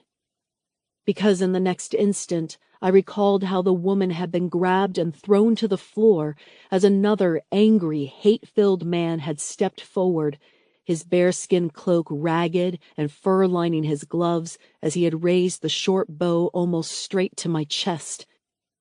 I had managed to dive, but not fast enough. Fuck! Who's there? It was Neil's voice again, and then I heard the crack as a door opened and muttered, whispering words from the other side. No, tell them that we cannot yet, that we're not ready. Neil, you have to, said the second, almost familiar voice, a man's voice, young but older than we were. Who could it be? If we wait any longer... I told you, Jodrith, I'm not leaving Shar's side. Prince Vincent can bleeding well wait. Neil exploded, and I tried to tell him that it was all right, that he didn't need to stay here. but all that came out of my mouth was a dull groan, and with it, the sharper pain that brought me up through the layers of sleep that had been hovering and into painful, awful consciousness. Shar? Is she awake? Can she hear us? A worried voice, Neil's, said suddenly. Thank the stars she's waking, but give us some room, no more hovering. Jodrith muttered, the older man's shadow falling over me as I blinked the sleep from my eyes. I was in a dark room, cool with the scent of fresh mountain winds over the cold slopes. Somewhere there was the scent of fresh bread and wood smoke. The monastery, I thought? I was suddenly ravenously hungry and tried to push myself up on whatever I lay on before another spear of pain lanced through my chest. Ah! I hissed. Shar's sister. The voice of the dragon in my mind was suddenly close and enfolding as I felt Paxala's presence purring and cooling over me. It wasn't her real body, of course, but she had thrown her mind at mine. I'm okay, Pax, I murmured. You're not. You're hurt, but the wizardling said he can help you. Pax rebuked me gently. The wizardling, I thought. Oh, she must mean Jodrith. She's delirious, said Jodrith's voice as I opened my eyes again to see him looking at me worriedly. His clear eyes were moving in front of mine, moving from eye to eye to see if I could focus on him. The problem isn't my eyes, Jodrith, I said with an annoyed grumble. I think it's the great big hole in my chest. I looked down to where, thankfully, I could see that there was no arrow sticking out of me, but my entire left shoulder was thickly bandaged. I was talking to Pax, actually, I said. I was lying on a simple bed in one of the small rooms of the Dragon Monastery. I could tell from the pale, almost yellow stone and the window that looked out onto the edge of the dragon crater beyond. Oh, of course. Sometimes the herb can cause strange dreams and visions, Jodrith was saying, putting a calloused hand on my forehead and nodding as if pleased. A little pale, but you haven't a fever. There shouldn't be an infection. The herb? What herb are you talking about? I said, as another shape moved into view over my bed. Shar, thank the stars, Neil breathed over me. He looked pale and haggard, with shadows under his eyes as he regarded me. He was wearing different clothes now, what I knew was his best Torvald purple tunic with the drawstrings at the neck, over dark tan breeches. Neil, you look terrible. But you didn't have to put on a shirt for me. I tried to joke weakly, smiling. Even my face felt like it ached. How can one injury make the whole body hurt, I thought. Well, you're not exactly looking too hot yourself, Shar, Neil said with an answering ghost of a smile. But I'm glad that you're awake. We were all so worried. Not as worried as me, Paxala confided in me. She didn't recede from my mind as she usually did after our conversations, but instead she kept her awareness wrapped around mine, and I could even feel her looking out through my eyes. Okay, well, it seems that I am awake now, and even though I have no idea how I got here, and I haven't a fever, and you guys have been giving me strange herbs from the sound of it, I muttered as Neil got me some water to sip. After I swallowed, everything became a little better by a fraction. It's called magewort, Jodrith told me. When taken by a healthy mind, it induces a sort of trance, but it is also an amazing restorative. It can help people on their feet for a few days at a time without needing sleep or food, and it can help a sick person fight an ill or injury in half the time, Jodrith said, looking proud at himself. But if Neil here hadn't removed the arrowhead and treated your wound with self-heal right after the attack, I don't know if you would have ever been strong enough to get this far. Neil? I turned to look at him wonderingly. I had no idea that my friend knew how to do such things, and also no memory of him treating me at all. Just the thok and then blankness. I helped. Paxala swished her imaginary tail in the back of my mind. I'm sure you did, my sister. I thought at the dragon with real affection. Pax had never displayed any jealousy towards Neil before, but I think, given the circumstance, a small amount was acceptable right now. I did what I could. Neil shrugged, suddenly looking at his feet. Thank you, I said to him, feeling amazed. He has no idea how good a leader he is. Here, my friend said awkwardly, suddenly rummaging in his breeches pocket to pull forth something small and pristine silver gray, attached to a coil of leather twine. An arrowhead, cleaned and fresh as the day it had been forged. It's a clan custom of the Middle Kingdom, Neil said through great embarrassment, to keep a token of the first thing that almost killed you. Who says it's the first? I made to joke, but on seeing Neil's mouth drop, I hurriedly reassured him. I love it. Give it to me. I tried to lift my left arm to reach for it, once again feeling the pain there, but gritted my teeth and forced myself to do it. Ah! I winced. Steady, Jodrith counseled. Neil dropped the arrowhead into the palm of my hand. It was a dart of steel, barely bigger than my thumb. Humph, I groaned at it. Such a little thing, huh? Well, I'm glad that it's on the outside of me now, rather than the inside.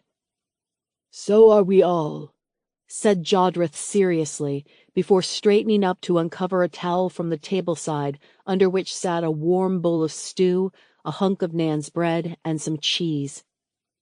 You'd better eat. Get your strength back, Shar, he said, before pushing across the table another, smaller clay flagon, which smelled like fresh herbs and something bitter underneath it. And when you've had some food, drink this. It's more of the mage wort, and it will aid your healing dramatically. Do I have to? I said with a frown. Yes. I was surprised as both Neil, Jodrith, and Paxala in my mind commanded me to. Fine, okay, I get the idea, I said. Now, Shar, would you mind if I take this young man with me and leave you in peace? There is some business we have to attend to. Jodrith was scowling at Neil. What business? I said, managing to push myself up this time and reach for the bread and cheese. I was a little clumsy and slow, and my shoulder ached terribly, but my mother's tutelage came to mind. We mountain folk were supposed to be tough. We had to endure winters the like of which these Midlanders and Southerners had never seen before. I could handle a little wound like this. I dipped the bread in the stew and started to gnaw on it hungrily. Shar, really, you don't have to worry yourself right now, Jodrith was saying, tugging at Neil's arm to pull him out of the room, although Neil clearly didn't want to go. Rampart, I thought in shock, almost dropping the bread. Is it Rampart? Neil, we have to go back. That woman didn't want to be part of their plan. I'm sure they're being held hostage in there. Neil furrowed his brows and looked off into the corner for a moment, which I knew meant he was struggling to think for himself and ignore what the others around him were impressing upon him. Another good sign, I had to admit. You can't go now, Shar, Jodrith said. Maybe in a few days if you do well, but I don't know if I have enough mage wort to last much longer than that, the older man was saying. Neil, I asked, ignoring Jodrith. Jodrith might be right. Neil frowned, turning his gaze to look back at me this time. But so are you as well, Shar. The problem isn't just Rampart, however. It's your uncle. What? I looked from Jodrith to Neil. What has Prince Vincent done now? It could have been anything, knowing him, I thought gravely. Not that I did know him. Even calling him uncle felt farcical to me, as he had never once showed an iota of interest in me or my upbringing. He set up court here in the monastery, Neil glowered, and even managed to get more of his people, his knights and his servants in here while we were away." "What?" I exploded, making my shoulder twinge with pain. "But we expressly forbid him to bring any warriors inside the gate. Who let them in?" "Who do you think? It was Burlip." Neil rolled his eyes. I remembered the older monk. He was one of the monks of the old Draconis order, one who had graduated from the Abbot Ansel's training and become a scribe without any magic, and so unable to add the Draconis after his name as Jodrith did. Burlip wasn't outright corrupt as Ansel, Olin, and Greer had been. No, instead he was just set in his ways and self-righteous. He cared about the scrolls and the books of the Dragon Library, but little more. At least I hoped that was the case anyway. Burlip managed to get some of his faction on wall duty and must have already been talking with the prince inside the walls, as apparently— Neil paused to run his fingers through his hair. "When we got back, we found that Vincent has set up a court in the main hall, with a marquee outside in the training yard, and Burlip's been given the position of trusted advisor to the throne." Neil shook his head. "The man is a weasel," Jodrith said. "I remember him when I was here. He disliked me because I was doing so well at magic, and he would refuse me access to the library." Jodrith growled angrily. Neil nodded. "I'm afraid that you might be right, Jodrith. Burlip's acting like he's the one in charge, telling the other students and monks what to do and how to study, and that they have to follow the prince's commands and the prince. Vincent has been handing out peerages and rewards like it's going out of fashion." Neil sighed. "He's trying to win over the students," I muttered, seething. "He needs to leave us alone." "He's looking to save his own skin, more like," Neil said acidly. "You've seen my brother's army at Rampart, Shar. It's big enough to give Vincent's armies a tough fight, and I think the prince only came here so that the monastery would fight for him. Mount Hamel is one of the most defensible places in the Middle Kingdom." "Yeah, you're right," I sighed, making up my mind. No time like the present, I thought, tearing a great hunk from the bread before chasing it with the entire cup of magewort. "Whoa there, Shar! You're meant to sip it," Jodrith was saying, as I felt the strange herb's effects start to course through me. It started as a sort of comforting warmth, one that spread out from my belly, up to my shoulders and down to my legs, numbing the pain in my shoulder until it was little more than a dull, hot feeling. My skin tingled like I had just emerged from one of the mountain folks' ice baths and gone straight into the hot, steaming sauna. I could feel a quickness and taut energy in my limbs, making me want to laugh and shout and stretch. "Better," I said with a grin, swinging my feet from the bed to push myself up into standing. It was a little awkward at first, as my body was still stiff and ungainly, but it was suffused with a warm numbness that eradicated any feeling of injury. This was good stuff. "Shar, I have no idea what you are about to do, but I am certain that this isn't wise." Jodrith held his hands up, as if pleading for me to reconsider whatever it was I was going to do. "We fly, my sister?" Pax said inside my heart. "You won't change her mind, not when she's got that look in her eyes," Neil murmured, and I laughed. At least one of these people here knew me well.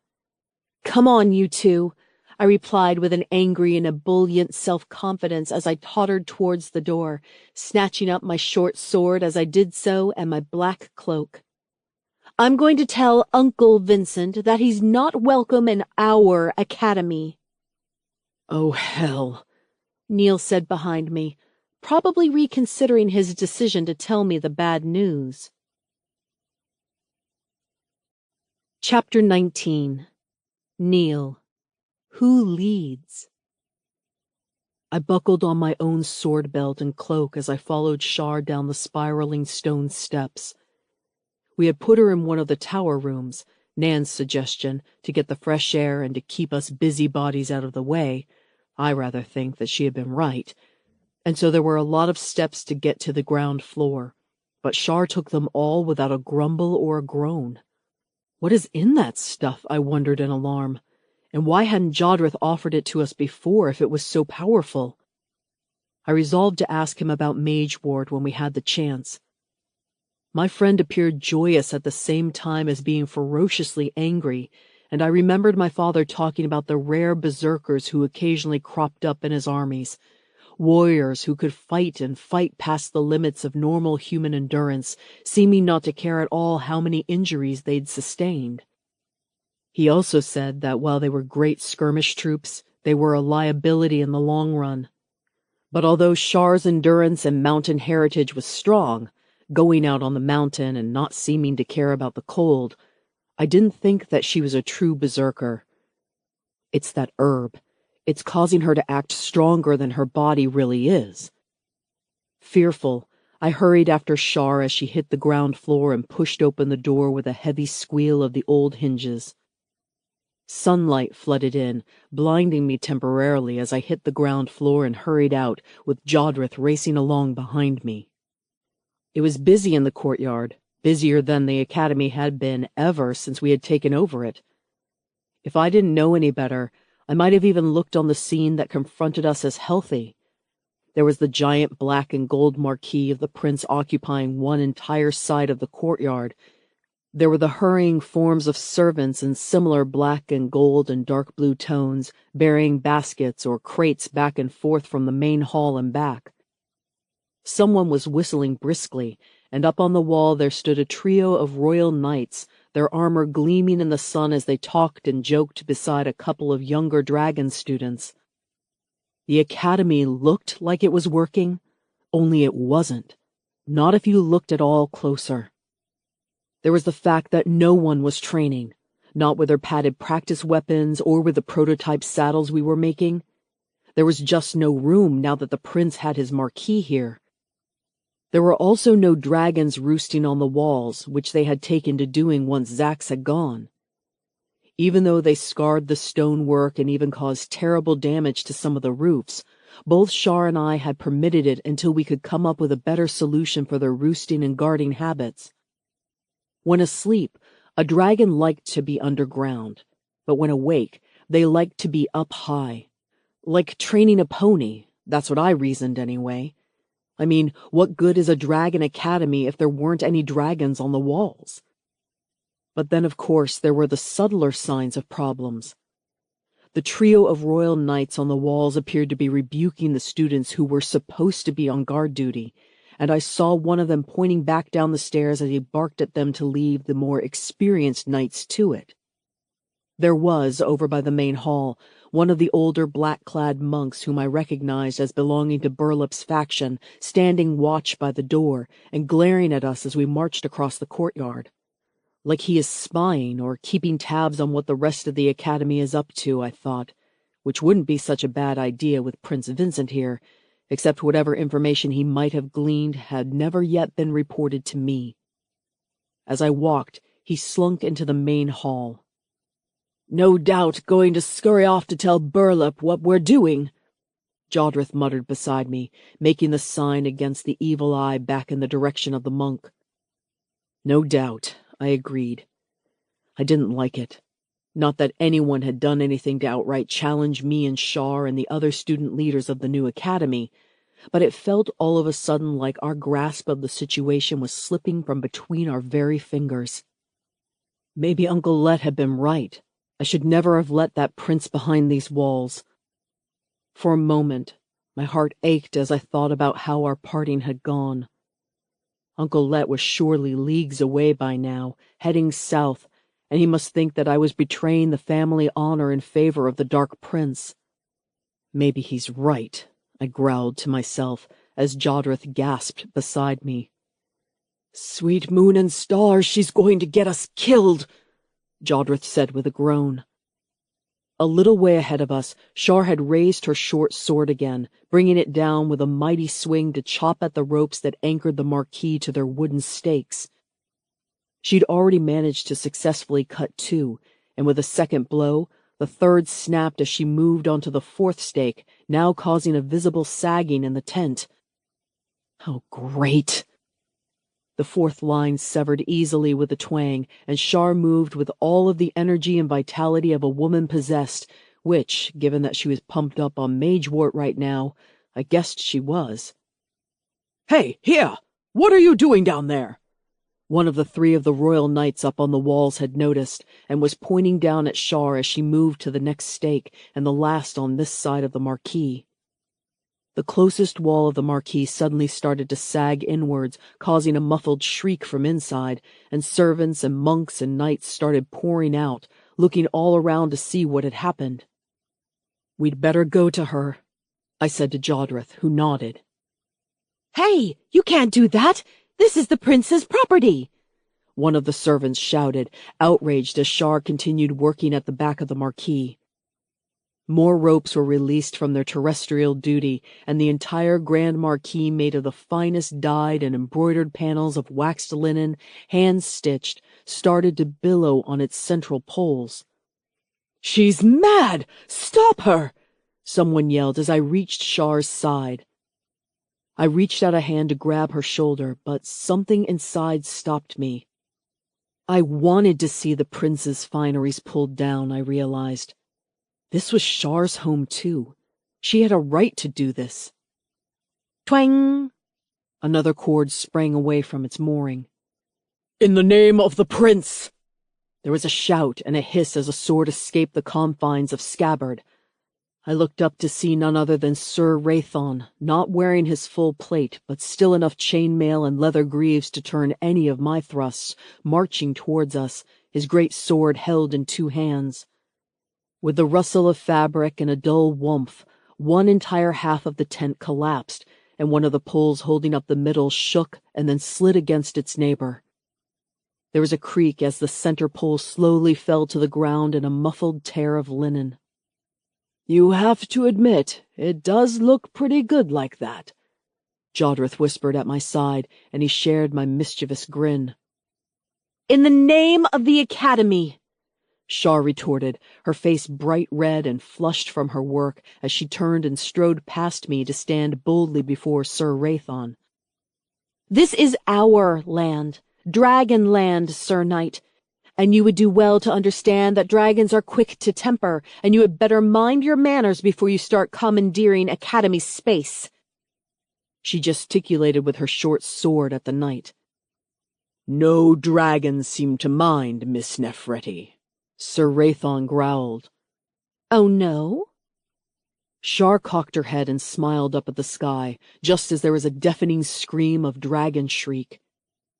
Paxala flared her wings as she plunged into the courtyard, almost knocking all of us from our feet, before dropping with a heavy and pronounced thud onto the remains of the tent.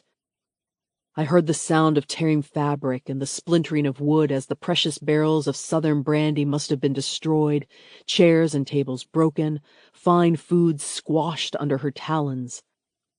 "Why, you impotent little—" Sir Rathon growled, leaning forward as if to step at Shar. I snarled and lunged, raising my own blade. "Don't touch her!" I shouted, suddenly furious. "Ignis Fulgar!"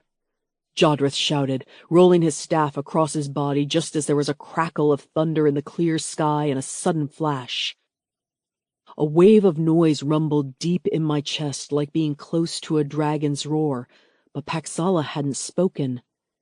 My ears rang and my eyes blinked away the after-image of a brilliant flare between us and Sir Rathon. "Ah!" the knight cried, shaking his head and staggering just as we were, looking at the large blackened circle, as big as a barrel top, steaming and smoldering on the ground between us. "Jodrith?" I asked hesitantly. Even Shar, in her intoxicated state, looked stunned. I felt uneasy, and it wasn't just because of the lightning strike. It should have been me to put a stop to Sir Rathon and Prince Vincent, I thought shamefacedly. But even so, I couldn't find a gram of guilt in me for having jumped to protect the beautiful mountain's daughter, Shar. but I cannot control lightning like Jodrith can, and I cannot hear dragons in the way that Shar can. What was I doing here other than trying to look after my friends?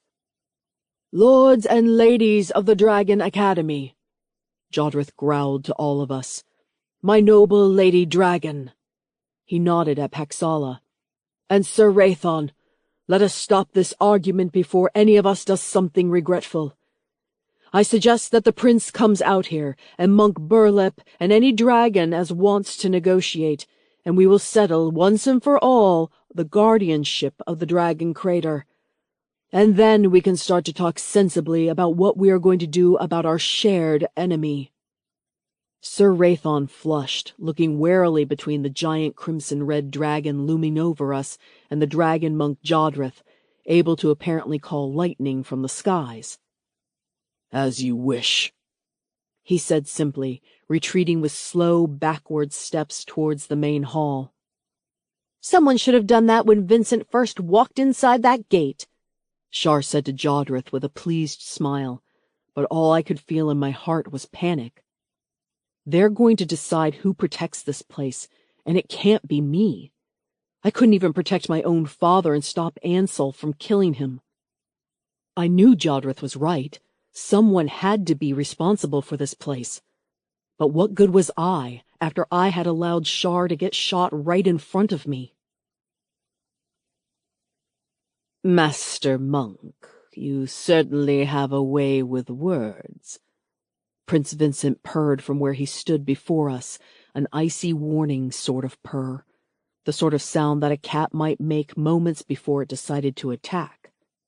The Dark Prince had come striding out of the main hall in a flurry of servants and swords-drawn knights, flanked by Sir Rathon and Monk Burlip. You've made your bed now, Burlip, I scowled at him. You'd better just pray that Vincent manages to win this argument, because if he doesn't, you won't be welcome here. This situation cannot continue, Jodrith said, looking at him. I realized then just how young Jodrith was, and Prince Vincent appeared to be only a handful of years older, which didn't make sense to me, as Prince Vincent was already an uncle to Shar. You are right, Master Monk. This situation appears unattainable. But I have offered my support to Monk Burlip here, and he has seen the need for a strong hand here at the Academy. A royal hand. The prince spoke in that assured authority that only royalty has. The Academy doesn't need the throne, Shar said vehemently, still impassioned with the effect of the mage-wort. A suspicion formed in my mind as I looked at the young and handsome prince, and it was the very same thing that I had begun wondering about Shar's very own father. Had the entire royal line benefited from Ansal's stolen dragon magic?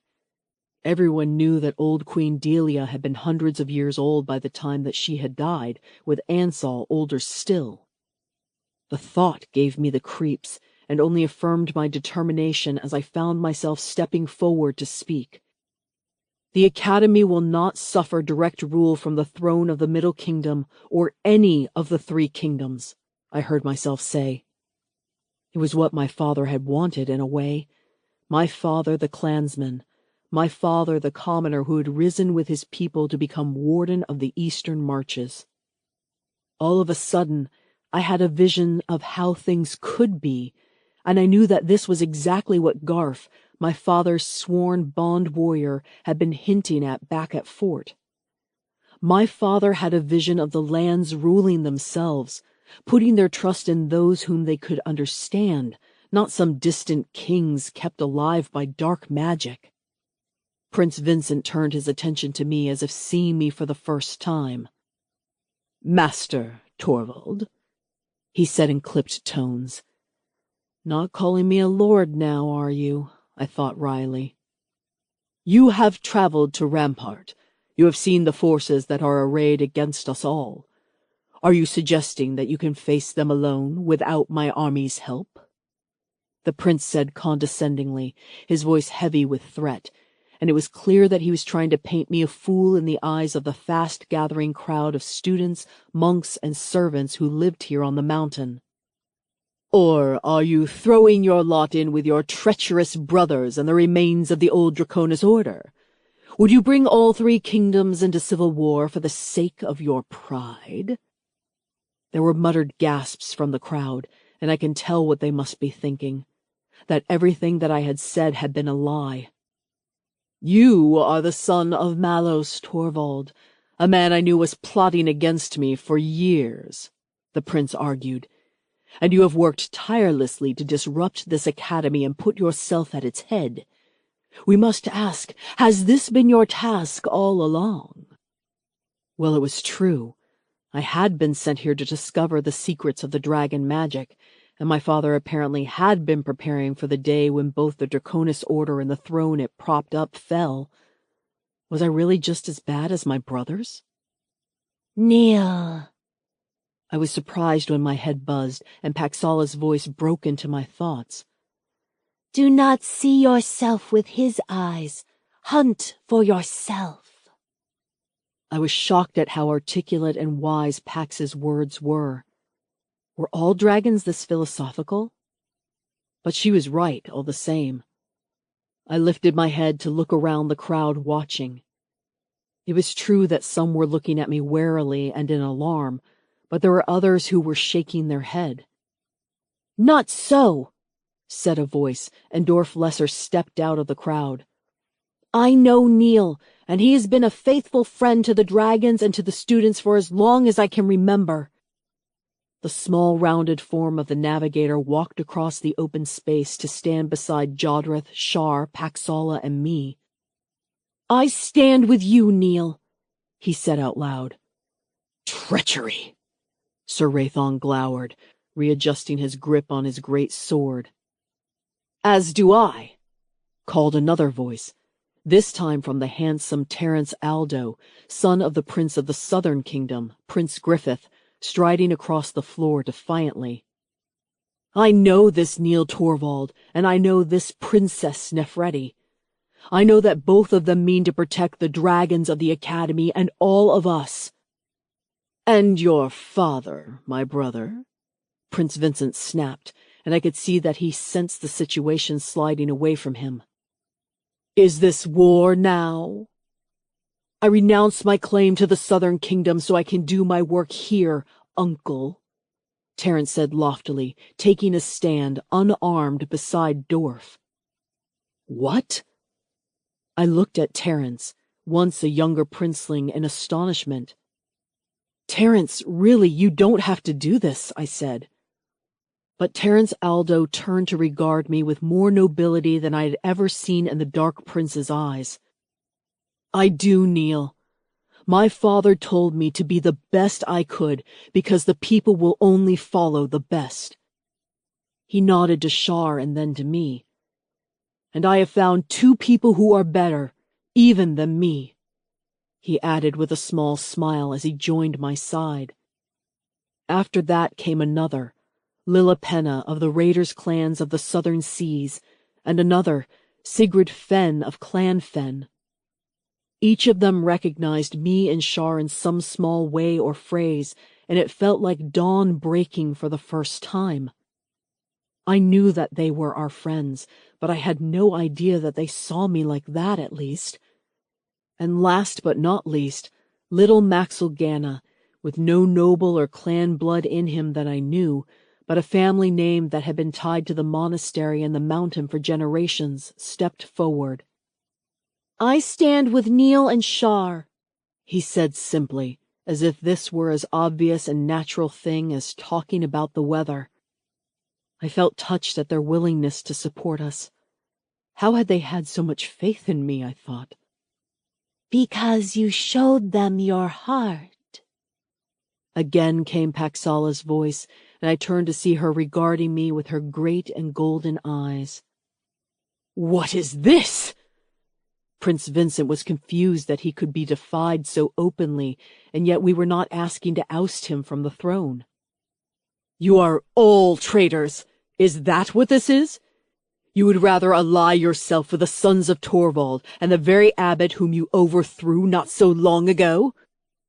"Prince," I found my voice, emboldened by my friends. I was weary and tired of his overt and underhanded attempts to control the dragon crater. We do not want your throne or your kingdom. We merely want to live in peace with the dragons and do what good we can in the world.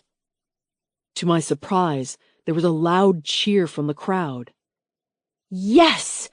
Shar gave me a loud clap.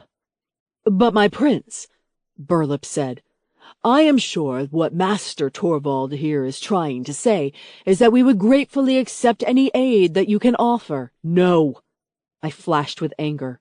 That is not what I am saying, Burlip, and you would do well to keep your own counsel and not profess to know mine. I glared at him until he fell silent. What I am saying, Prince Vincent, is that we will grant you our aid if you give your oath to rule your people justly and well. I didn't even know what I was going to offer until I had already offered it, but it made so much sense now. I didn't want to topple the king or plunge the three kingdoms into a civil war.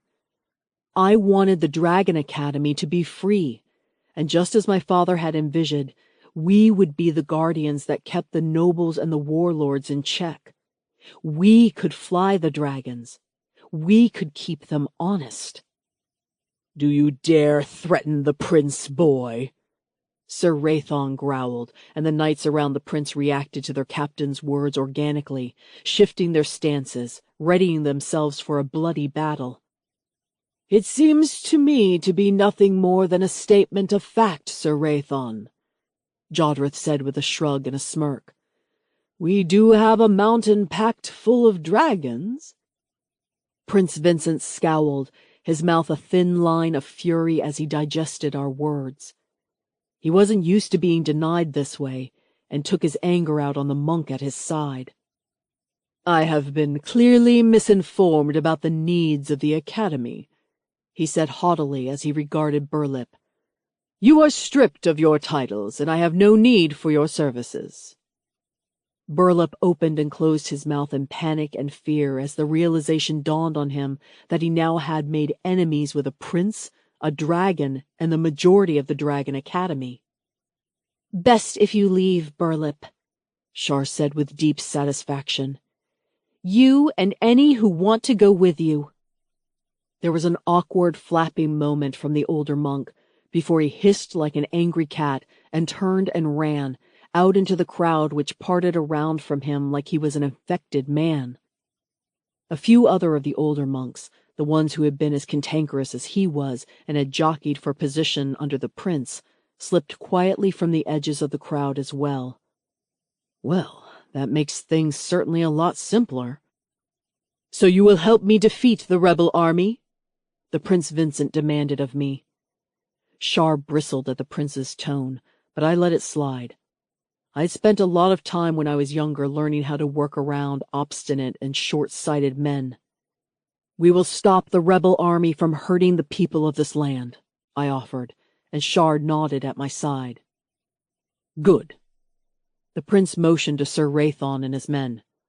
Pack up our things.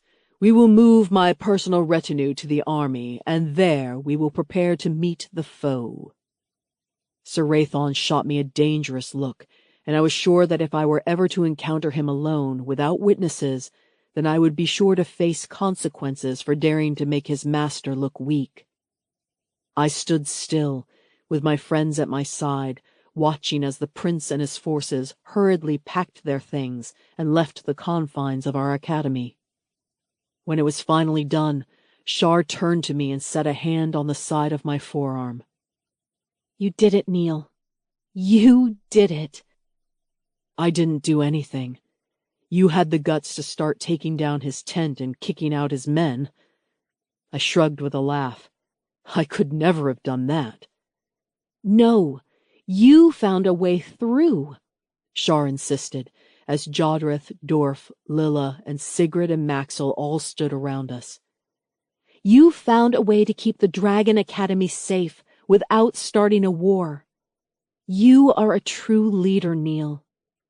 Your father's son, Jodrith murmured as the others were loudly congratulating me.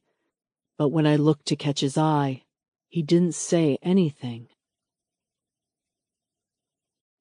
Chapter 20. Kneel, front and foremost. The rebel armies of my brothers and the Abbot Ansel would have been crazy to give up such an easily defensible position as the town of Rampart, and so, unsurprisingly, our scouts told us that they hadn't. I had been musing on this as we flew back northeastwards, catching the high and cold northern current of air that came down from the tops of the northern mountains and shivering in our waxed cloaks. Behind me flew Morax the sinuous blue, Sokolia the stocky green, as well as a handful of other dragons that we could find riders for: Vesperal, Jodker, Haxar, Zukis, Varo, Chachka, and Sayula. 10 dragons, I thought, fear rising in my chest. Surely we would need more if we were going to fight the biggest army ever to walk across the Middle Kingdom. And Zax, the thought crossed my mind like a shadow. But I had been assured again and again by Shar, relaying Paxala's own counsel, that the other riderless dragons would follow and come to our aid if need be, and that they would do so under the watchful eye of the young wight called Zanima. I still hadn't really met the young wight yet, but I had seen her strong and lithe form staying defensively around the nesting caves. She may have been young, but the great white dragon was already larger than even Paxala and any of the other dragons of her own age. What a strange bunch we make, I thought, looking over my shoulder at Terence and his fellow rider Lilla on Morax and Sigrid and Dorf on Sokolia. Sigrid had been having troubles working with the large green all by herself, and she had been overwhelmed by the dragon's emotions. But Sokolia had apparently taken a shine to Master Lesser, and so we had hurriedly schooled him on the use of the dragon harness and the saddle, and now Sokolia and her 2 dragon riders appeared to be flying much smoother than before. As with all of the other riders, it had been the dragons that had chosen which human they would like to be friends with, if any, after Shar had been slowly encouraging the students to go down into the dragon crater under the watchful eye of Paxala or herself, and there seeking to offer the younger dragons strips of meat, or, if they were really lucky, fish. Scratch! Paxala underneath us made an anguished chirruping sound, which I took to mean that she had picked up on my memory of her last delicious morsel. So soon after lunch, Paxala? After the battle, we'll all feast like never before, I promise you, I said, not raising my voice as I knew that the Crimson Red would easily hear my words anyway. What did you say? Did you spot trouble? Shar was calling as I shook my head, pointing down at the scales below us to indicate that I had been talking to the dragon, not her. I see. Shar gave me a mock grimace, as if jealous, before breaking into a wide grin. Even though she was very protective over Pax, she wasn't covetous of her company or the dragon's affections at all. In fact, she encouraged Pax to try and share her mind with me, perhaps eager to share with another human what she experienced every day. I studied my friend for a moment longer, her pale hair bouncing on her back in a tight and severe warrior's tale. She was peering ahead of her in determination, even though we were so high as to see nothing but the dark and distant haze of landscape far below us. She came alive when she was flying. I saw her eyes bright, her smile quick, even when we were flying straight into danger. Neither of us had talked about the possibility of encountering Zax. The inevitability, I corrected. On the parchment paper, Maxwell, Dorf, and I had briefly sketched out tactics and strategies. It had certainly appeared as though 10 youthful dragons should be enough to defeat even the giant Zax, but I knew that when it came to the Golden Bull, all bets would be off. Who knew what strange powers he could have? I allowed myself to worry for the moment. That book Shar and Maxwell obsessed over, Versi's Voyage, seemed to claim that the older a dragon got, the stranger abilities it could display. Not just the ability to breathe fire, but to command fire, or to create ice, to read thoughts, to control thoughts. Was that why Pax couldn't sense Zax's presence earlier in Rampart? It had to be, surely. And it was also the most worrying part of our mission, a topic Shar had brushed aside as if it were of no importance when I had tried to raise it with her. "We are 10 dragons and 20 riders," Shar had reassured me. 10 voices of dragon flame, over 40 throwing spears. I looked down at my side to the short javelin-like spears that all the riders now had, one on each side of their saddle. It was longer than my sword, but about half of my body length, made from strong and straight ash wood, with long metal points fashioned by one of Nambaro's brothers. To me, the weapons looked flimsy and thin when compared to the imagined bulk of the golden monster that was Zack's. Ahead of me, Shar rested her gloved hand on the edge of her saddle, and I wondered if I were imagining things or if it was trembling just a little. I told myself it was the cold because I didn't want to believe that it was the effect of the mage wart that Jodrith had dosed her with, or worse, fear. Shar certainly was optimistic, I thought, before once again feeling cautious. She was still injured, really, and I worried the mage wart was giving her a false sense of strength. I resolved to find a way to keep Shar out of the direct combat if I could. Boar! Boar! The distant and tinny sound of the dragon pipes rose in the air beneath us to catch even my stubborn ears. But Paxala was already wheeling down, leading the diamond-like flight of dragons in a vast turning circle like a flock of seabirds. Far below us was the source of the sound, and I could just make out the dark column of riders that was Prince Vincent's advanced guard. This was the agreed sign that we had between us before we would start our last swoop to Rampart itself. As Paxala let herself plummet down, the land rose up to us in dizzying speed, making the wind tear at my clothes and my eyes tear. Her speed was phenomenal, and the strength and power that she had in her wings and arms to catch her plummeting flight and swing over the mounted knights was incredible, giving me a little hope that maybe we could defeat the monster Zax. Beneath us, the double line of mounted knights stretched back almost as far as my human eyes could make out. What had the prince said? 700-800 mounted knights? We were still outnumbered easily 10-1 in that case by the rebel warriors alone, but the prince also had a larger force of infantry soldiers following. Our combined role was simple, if somewhat difficult to execute. The mounted troops and the dragons were to harass and draw out the enemy from Rampart with lightning-fast raids and strafing air attacks, testing and holding the much greater rebel force as we awaited the arrival of Prince Vincent's large infantry force. But we also had Zax to contend with, I thought, searching the skies overhead. If he showed himself, then I had given orders that the most experienced half of the dragons would split to challenge him directly.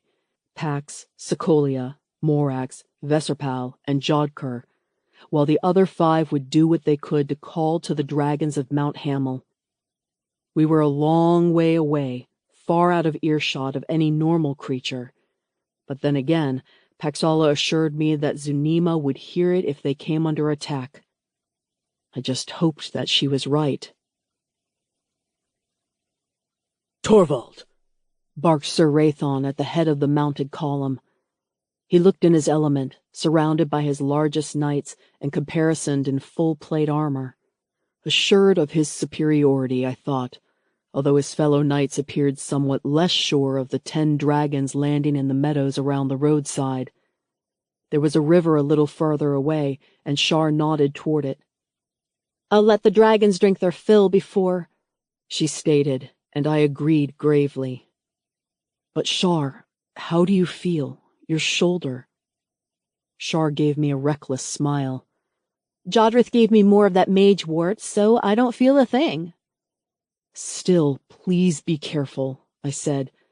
I don't think I could stand it if you were hurt again," I whispered. "Kneel." Shar's grin faded, momentarily serious. "Thank you. But what we're doing, where we're going, and who we're facing?" There was no need to finish the sentence. We all knew what was coming. There were no guarantees that any of us would make it. "Go on. Dismount and see what that oaf Wraithon wants, Shar said in a lighter tone, pushing me on the shoulder. We both know that it's going to be you who gets hurt before me anyway, she said with a grin. With a burst of air and force, Pax and the others leapt into the air to fly-hop the short distance to the river, there to submerge themselves almost to their wings, throwing water up into the air and over their beak snouts. At least they don't seem skittish, the general said heavily, but I ignored the intended jibe. Are you all prepared, Sir Wraithon? I said. Remember that you are equal in this, I counseled myself. Even if I didn't want to be, I was the representative of the Dragon Academy, and I wouldn't be cowed by this man and his legion of knights. Of course, the general scowled. Are you? I nodded. And the dragons, do they have their fire ready? This will be a difficult fight, you understand, and you riders are so young, the general said. You do not need to be afraid for us, I said. Some of us have had not a little experience at this. The general's frown deepened, shaking his head as if to discard the niceties of the conversation. Anyway, this road leads us to the northwesterly approach to Rampart, the side that the armies are on. No one wanted to get bogged down on the other river village side of half-broken buildings. I want you to strafe them first. Sir Wraithon mimicked the dragon swooping down low over the armies. Soften them up, and then we'll make a direct charge. But we'll get one good frontal attack, and then the rebels will see that they have more numbers. It's impossible for them not to. We have the dragons. We can keep them occupied, I said.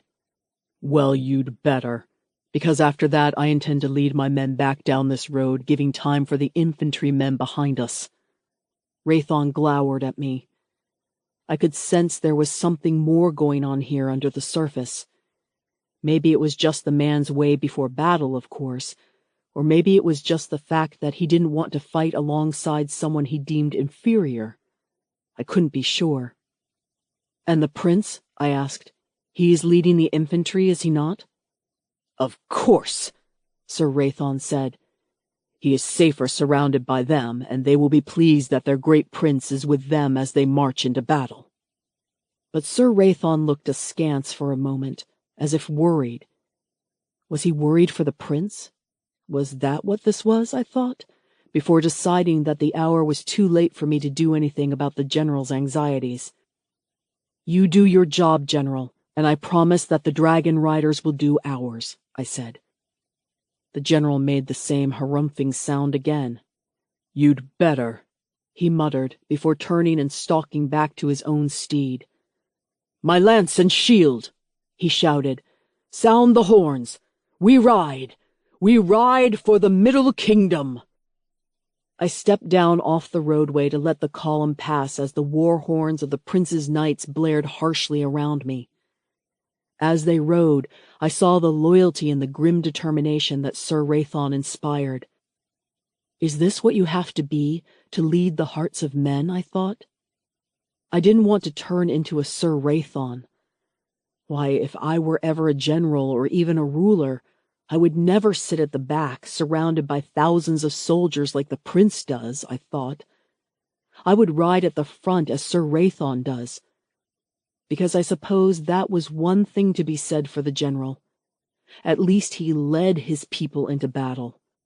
What sort of prince hides at the back? The war horns sounded again as I turned to start jogging to the river, where the 10 dragons of the academy were starting to climb up out of the river and shake themselves off, their scales making many clattering sounds like a forest of dead branches in winter storms. What ridiculous thoughts I am having, I thought. I will never be a general, and I will never be a prince. Even though we waited for Sir Wraithon's mounted cavalry to pass us, cantering up the last stretch of road before the bend in the hills that led to Rampart, we still easily outpaced them as soon as we were in the air. We go high, I counseled Shar, raising my hands up to the layer of clouds above us. We go high like an arrow, and then... I mimed bringing my hands down in a deadly swoop. I knew that the dragons would love that maneuver, but I also wanted to keep them out of the way of the rebels' arrows and catapults and whatever else they may have to counter us, because I didn't dare forget that Ansel and my brothers, at least, would have some tactic to try and counter the dragons of Mount Hamel. Neil, these clouds, they're odd, Shar said as we rose higher and higher. Around us spread the flight of dragons in a large V formation, with Paxala, Shar, and I at the very apex. She was right. The clouds were heavy and thick clouds, a dark curtain of deep, freezing, cold storm gray. I had tried to keep sight of the land below us and the column of knights turning toward the long, elongated bowl of hills. There, at the other end of the valley, was the line of the fortified rampart wall, standing head and shoulders over a deep pocket of mist, the glimmers of what must have been the army's cook fires barely visible. It was going to be murky down there between the hills, but I tried to tell myself that it was all for the better, that the rebel army would just be as disoriented as we were. "Just stick to the plan," I shouted to Shar, wishing I had brought some sort of war horn like Sir Rathon had below, or something to be able to signal to the other dragon riders, presumably still following our lead but unable to see us, just as it was impossible for me to see anything other than Pax and Shar. As soon as we'd flown into the thick slate-gray clouds, we had been plunged into a weird, muffled quiet where the sounds of the other dragons and the armies far, far below us appeared out of sync with reality. "Scritch!" A dragon on my right chirruped in a concerned fashion, but I couldn't be sure if they were closer than they should be or farther away. Somewhere, too, came the jangle of harnesses and the stamp of the war horses. "We must be near our descent now, surely," I called to Shar, who had doubled over Paxala's neck out of the cold. It wasn't the cold, though, as she turned around to me and said in anguish, "Neil, something is wrong. Paxala cannot sense the other dragons. She cannot sense Rathon's knights below. She cannot sense the rebel army." "What?" I said with a frown. "Is she mistaken? Maybe she's frightened of the battle." "She's a crimson-red dragon. She doesn't get frightened, Neil." Shar shook her head and once again turned to put her hands on the sides of Pax's broad and strong neck muscles. "No, there's nothing," she says. "She doesn't know where the other dragons are at all, and it happened as soon as we went into these accursed clouds." "Ansel," I snarled. It had to be. Only he and his other treacherous Draconis order had the sorts of magical power able to do this. "Dive. We dive now," I said. "Ask Paxala to light the way."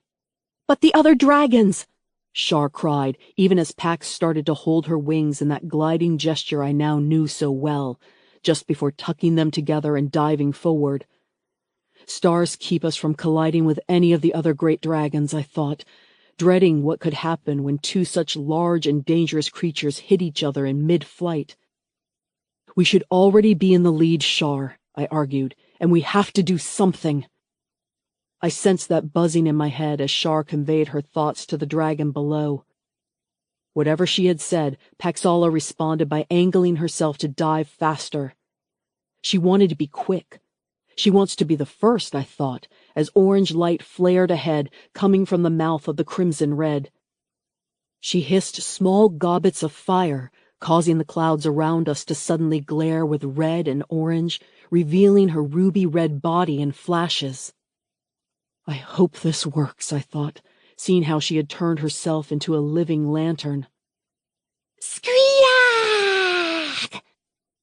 We plummeted out of the sky like a burning arrow, the flames that Pax was blowing flowing around us in thin, evaporating sheets.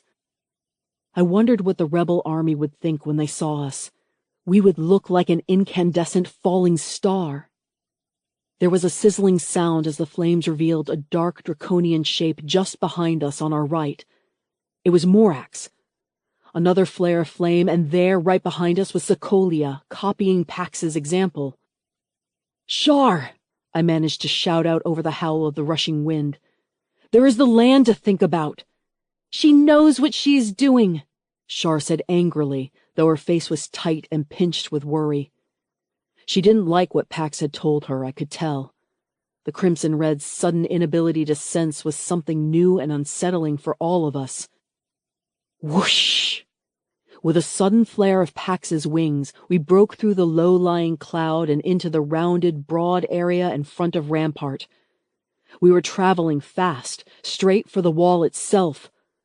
"Turn! Turn!" I was shouting, struggling to signal to Morax at my side as Paxala shrieked and threw herself into a curving roll. My stomach lurched and I groaned as I was lifted bodily from the saddle and thumped painfully back down into it again to see, for a split second, the ground racing past above my head as Pax flipped herself over again, pulling herself out of her flaming death dive headlong at the reinforced, gigantic wall of Rampart. "Skreek! Skreak!" She and the other dragons called in alarm, peeling off in all directions so as to avoid the wall. It was Ansel, I breathed, my heart thundering 100 beats a minute. It had to be. He must have made that magical smoke and clouds above to lure us in. And it would explain why Pax couldn't sense Zax before. Was it because the abbot had used the same nullifying clouds? Hadn't there been a low river fog hanging over the river village outside Rampart before? Paxala shot out along the lip of the bowl of hills in a wide circle, allowing us to catch our breath and begin our first strafing run. Only something was wrong. Very wrong. There was no rebel army here waiting for us. Chapter 21. Neil and the Darkening. There was no rebel army here. No matter what my eyes reported, my mind refused to believe. But what could that mean? Where were they if they weren't here? We flew, skirting the hills, away from the walls of Rampart and its heavy blanket of low, magical gray clouds just overhead. The clouds had lowered to entirely cover the tops, forming a hollow where the light below was dingy and gray, and the sound curiously echoing. It was like a cave, with the back of the cave being the tall wooden walls of Rampart with its sharpened stake wall tops. The ground beneath was churned from the passage of many, many feet and hooves, and as I looked down I could still see the many small flares of campfires, the pitched tents, both individual and large, as well as carts and vehicles standing in small huddles like they were old friends in a marketplace. "Neil." Shar was clearly as disconcerted as I was. "Where are they? Where are the rebels? Your brothers?" "It's a trap," I said, stating the obvious probably. "We have to warn Sir Rathon," I said, just as I saw amongst the discarded remnants of the encampment another batch of wagons and carts sitting on their own. These different carts were long and bore about 6 wheels on either side, with long wooden arms stacked carefully along their body. "That makes no sense. Those are catapults. I am sure of it." I pointed to them. They were, as far as I could guess, the only weapon that the warlords and clan armies had against dragons. They were also one of the few weapons that an army had against a walled or fortified enemy. If the rebels had meant to march on the academy or the prince's own palace, they would have taken those catapults with them, I said. At least, I was sure that was what my father would have done, and would have expected Reuben and Rick to have followed suit. It's not like the sons of Malos Torvald to throw away any weapon that they're going to need in the future, I thought in alarm. The sudden blaring of horns made me look up as the double column of Sir Rathon's knights of the Middle Kingdom marched into the valley, their plate and chain armor catching the reflected glimmers of the cook fires, and their proud banners and pennants flailing and flapping with the force and fury of their charge. We flew towards them as we watched their column break apart in practiced and tried maneuver, their 2-rank lead, with Sir Rathon and his trusted second right hand at the front, to become a line of 4, 8, 16, and soon it was an outpouring of what must have been over 100 mounted lancers, and still room for much more in the empty battlefield. They charged at nothing but churned mud, their furious clip faltering and slowing as their tight formations started to fray in confusion. "Sir Raython! Sir Raython, go back!" I stood up in my stirrups to wave both of my hands at him. "It must be a trap! Go back!" I hollered, but my words either could not reach him or went ignored. Instead, the general slowed his troops' furious charge to a slow trot before calling for his forces to form a dense cube. Boar! Boar! Another wave of flash of the banners overhead as Sir Raython was summoning me closer to give counsel. "Neil, what should the other dragons do?" Shar was saying. "Can Pax tell them to keep circling the hollow, but stay well clear of the rampart walls?" I said quickly. "And stay under the clouds if they can." Shar nodded as Pax gave out a series of whistles, shrieks, and clicks of bird calls. "Hey!" I heard Terrence call out as his blue Morax suddenly changed direction and hugged the hills of the hollow, but Lilith saw me waving and gave us a thumbs-up sign. "Is Pax okay now? Can she sense the other dragons? What about Zax?" I said hurriedly as we peeled off from the other dragons and started flapping down towards the knights. "Yes," Shar said, white-faced with worry. "All is back to normal, and yes, she tells me that Zax has been here, as well as a good few thousand or so human warriors, but neither are here now." Then where are they? I thought. And were the dragon's senses restricted to what was here in this hollow, underneath that cloud? That meant we were sitting ducks. I didn't like it, not at all, not one bit. I made to stand up again, to try and signal to Sir Raython that he should wheel his knights out of here, just as I intended to do, when there was a change in the air. A cold breeze. No, to be more accurate, it was a freezing wind, and it came from over the top of the rampart wall. "Wait," I murmured to Shar and Paxala both, and we slowed our flight, pausing to beat Pax's wings in the air above the deserted plain. There was no way I wanted us to be vulnerable and on the ground whenever the trouble came. Dragons needed to be able to fly. There! What is that? I saw something on top of the rampart wall. A speck, barely bigger than a thimble. It was a man. And even from this great distance, I swear that I could recognize the proud stance it took, unbowed and unbroken in the very center of the wall, before stepping forward boldly, right to the very edge. "Dragon Riders!" The voice of the Abbot Ansal found us through the wind, sounding strange and with hissing sibilance. I thought it must be a strange effect of the clouds above. As I watched, I could see the same austere black garb, the same gleam of a hairless head. The beard appeared to be gone, and he even still had his cane at his side, which I saw him rise to point down at the knights below us. "Knights of the Prince," the abbot croaked, and I thought that we would never have been able to hear it were it not for the strange echoing amplification of the clouds around. "Such a shame that Vincent couldn't make it. I have an offer for him, one that he simply cannot refuse." The man started to hack and cough where he stood, and Sir Raython spurred his horse forward and called up to the great wall and his enemy above. "Abbot Ansal, oath-breaker, heretic, traitor to the rightful throne of the Middle Kingdom, you have been charged for your crimes, and before the eyes of the world and in the name of the prince, I order you to give yourself up to his judgment now," Sir Raython barked in a voice used and suited for battlefield chanting.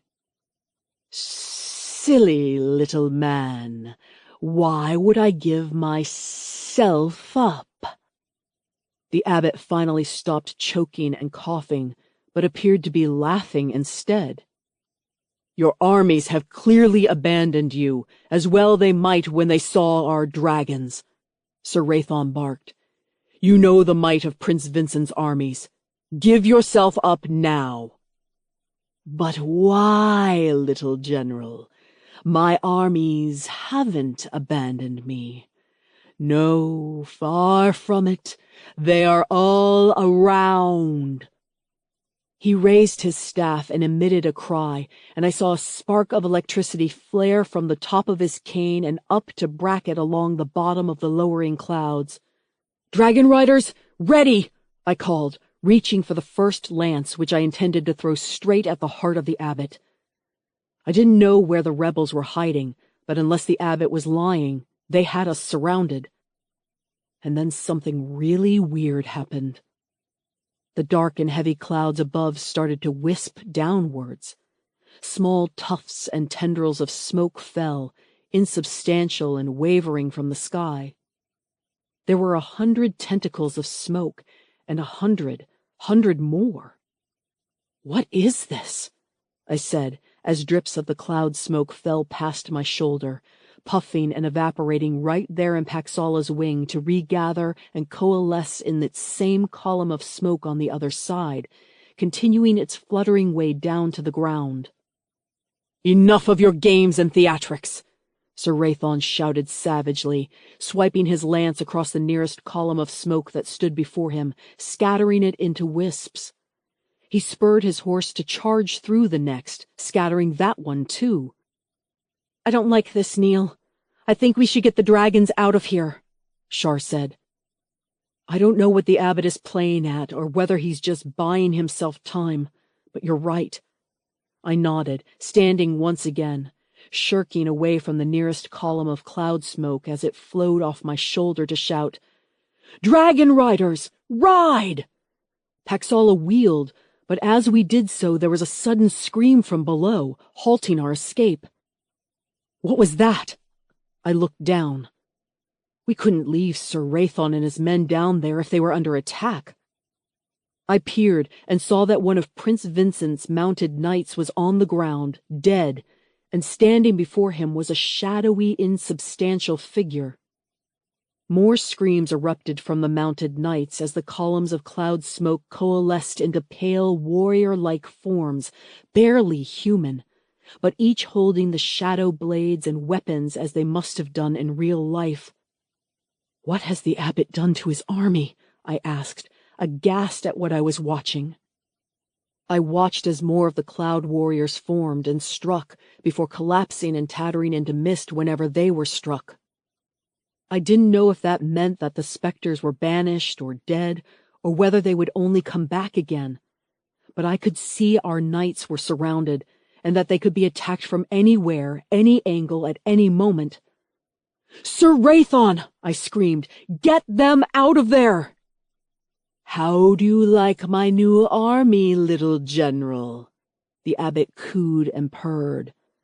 "The mighty Zax has been very kind to me. He has been teaching me so many ancient and forgotten things, magics forgotten by humanity that, with a little tinkering of my own, I have used to make us invincible." The abbot cackled at us. "You fools fell for every part of our trap." Hiss. Behind the abbot, there came a deep hissing groan that seemed to shake the very walls of Rampart itself.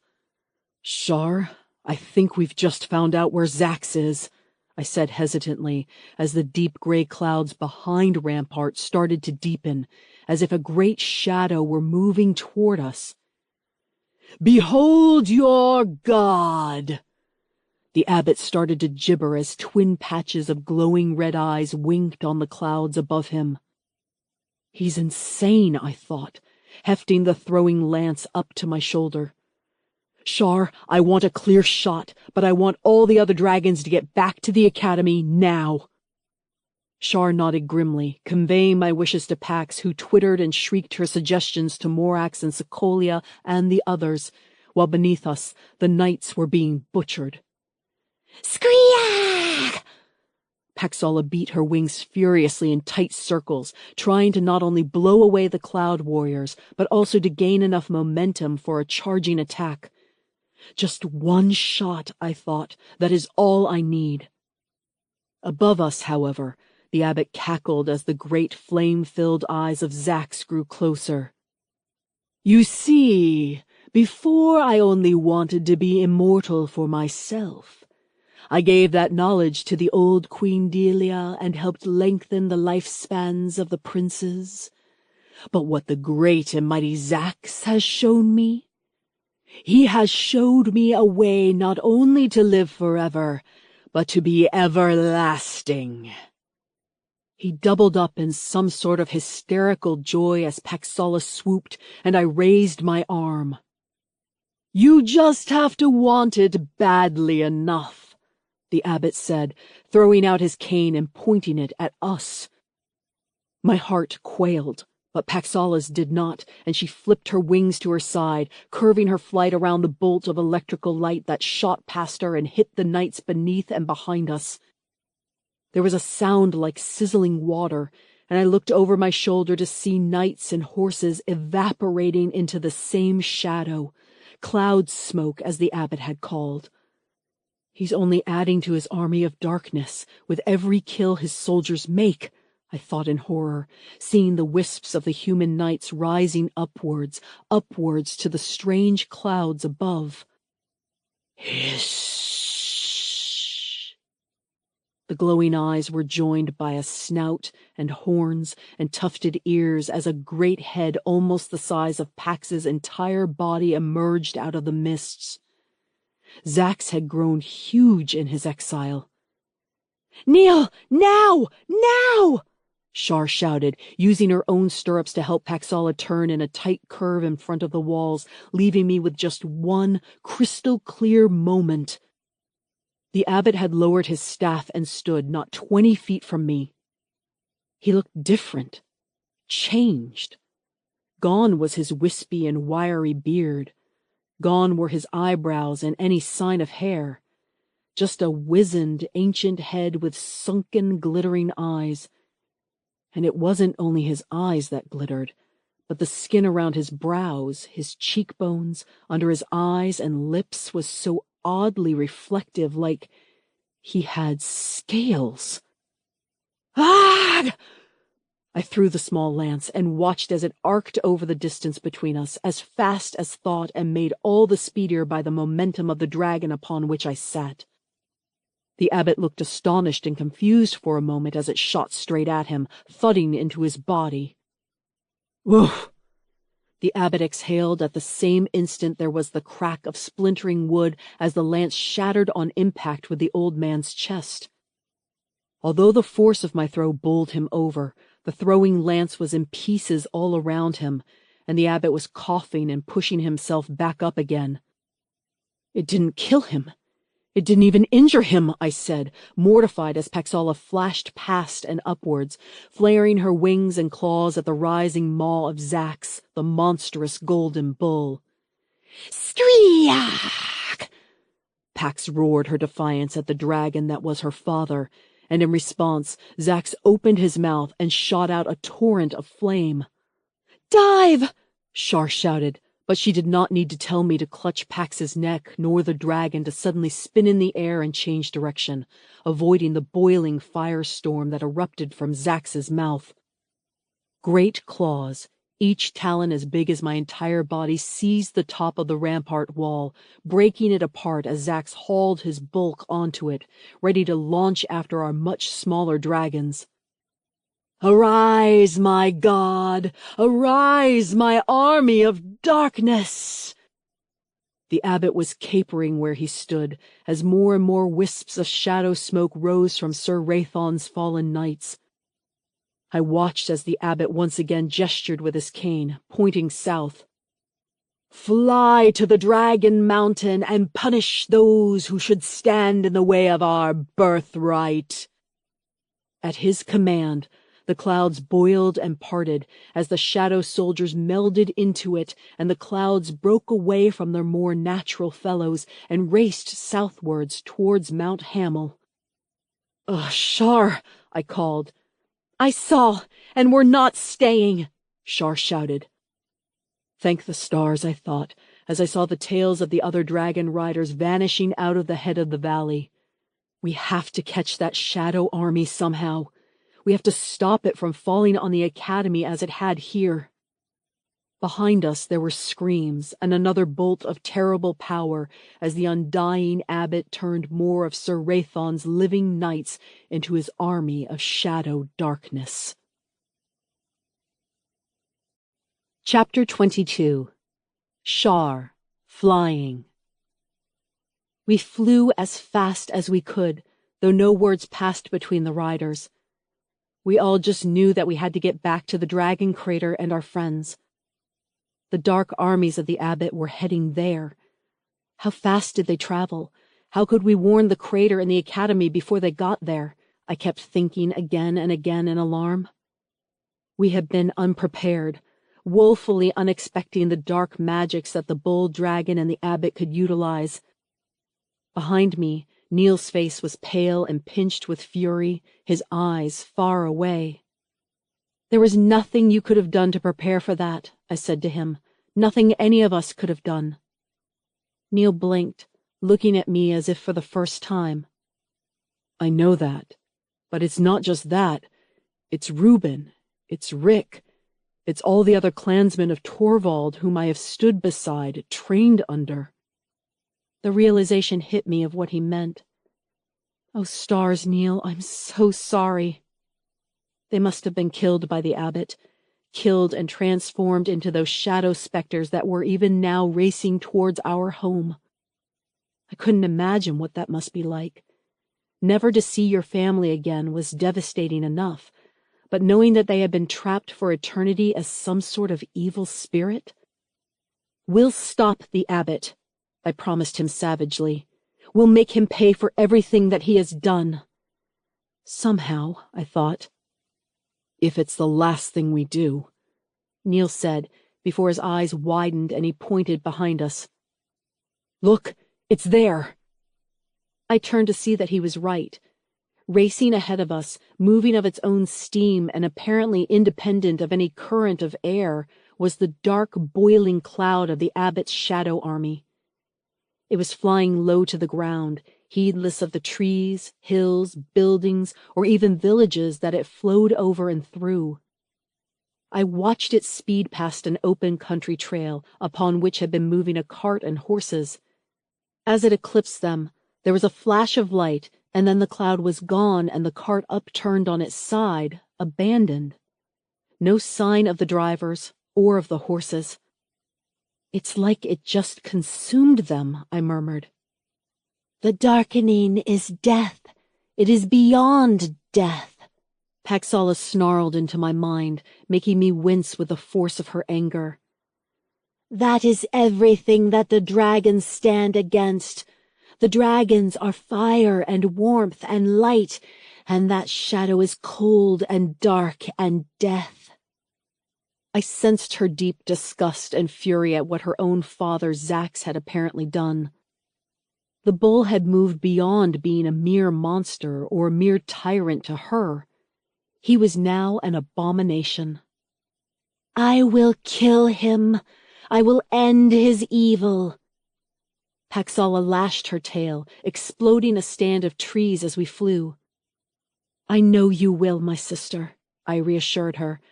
"But first we have to outpace that thing if we are to ever see our friends again." "Nothing can fly faster than a crimson red," Paxala growled, and felt the thrust of energy as she threw everything she had into her flying. Her wings beat so fast they blurred, and I saw her making tiny adjustments all the time to catch the breeze, to make the most of that current of air. And little by little, we started gaining on the dark cloud. "Yes! Fly, Paxala, we're gaining on it!" I shouted as the cloud seemed to grow larger ahead of us. We had already passed and pulled away from the other 9 dragons, as if the Crimson Red was trying to prove her point that we were indeed the fastest thing in the skies. We were close enough now that I could see more detail in the dark cloud's surface, the way that its body was constantly shifting and moving, and I swear I could make out the impressions of bodies, limbs, even faces. My heart quailed at the thought of it. So many lives contained within that one shape. And how many had there been in the rebel army? 1,000? 2,000? Take heart, my sister, Paxala roared into my mind, and I could feel within her the unquenchable fire that felt like the pulse of life itself, filling me with confidence and courage. It made me forget the ache in my shoulder, and the energy that the dragon was giving me felt stronger even than the mage wart potion that Jodrith had supplied me with. The dragon's powerful wings weren't blurring with speed now, but beating vigorously and slowly, powerful beats that with every downstroke powered us closer to the dark cloud. "Shar, up ahead," Neil said as I refocused my eyes, not on the cloud, but on the horizon where there was a pinnacle emerging. How fast were we going? We had covered more distance now, at the top range of the Red's abilities, and in less time than we ever had before. "There's our goal, Pax," I whispered. "Take us home." I lifted my legs from the stirrup levers and nodded for Neil to follow my example. There was little that either of us could do now that would help the dragon in a straight race, and without our insistent guidance, Pax roared and shot forward like a dart, skipping ahead of the cloud, barely meters above it, before arcing downwards into one long swooping flight, straight for the mountain. The wind filled Pax's wings and pushed us even farther ahead. The cloud receded behind us. We were going to make it. We were going to get there before the abbot's dark army, I exulted. But we wouldn't have long when we got there before we were engulfed. Chapter 23. Neil, the Confrontation. "What is the meaning of this?" I shouted. "They were meant to follow behind, to advance to Rampart," I demanded when I saw what was below us. Prince Vincent's foot soldiers hadn't left the slopes of Mount Hamel. They had, if anything, dug themselves in deeper, advancing in terraced waves of trenches up the slopes, almost half the height of the mountain itself. But their walls and defensive lines were facing outward, at least, I thought. They hadn't meant to attack the academy, for now. "The prince has to come out and fight," I called to Shar as we rocketed closer and closer. "Land me before the walls. I will see what is the meaning of this treachery." "Not on your own. We'll go with you, Paxala and me," Shar said, casting a worried look behind us at the dark cloud that was still advancing, growing larger and larger on the horizon. And beyond that, somewhere back there, were the 9 other dragon riders. "No," I said, as Paxala started to flare and beat her wings to slow enough for a brief landing on the barren slopes of the mountain. "You need to warn those inside the academy. Get Maxwell, Jodrith, anyone with any bit of magical training. Maybe there's something, anything you can pull together to help us defeat this thing." "I'll try," Shar said, frowning, holding my gaze for a moment as Paxala turned to take off once more. "Stay alive, Torvald." "And you," I said, feeling as if one half of me was being ripped apart as I watched my friends leap into the sky to acrobatically flip in the air over the walls of the Dragon Academy itself. No time, I thought, turning to run down the slopes of the mountain toward the dark black and gold tent, surrounded by wooden stakes and archers that belonged to Prince Vincent. My sides burned as I ran as fast as I could, but the sight of the evil shadow that was gaining size on the horizon made me forget my human frailties. I sprinted, ignoring the collection of Middle Kingdom scouts who stood up as I ran past.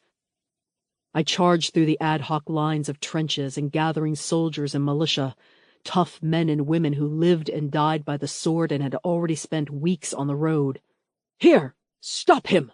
their captains shouted. I managed to shove the first to try and tackle me aside and knock down the second.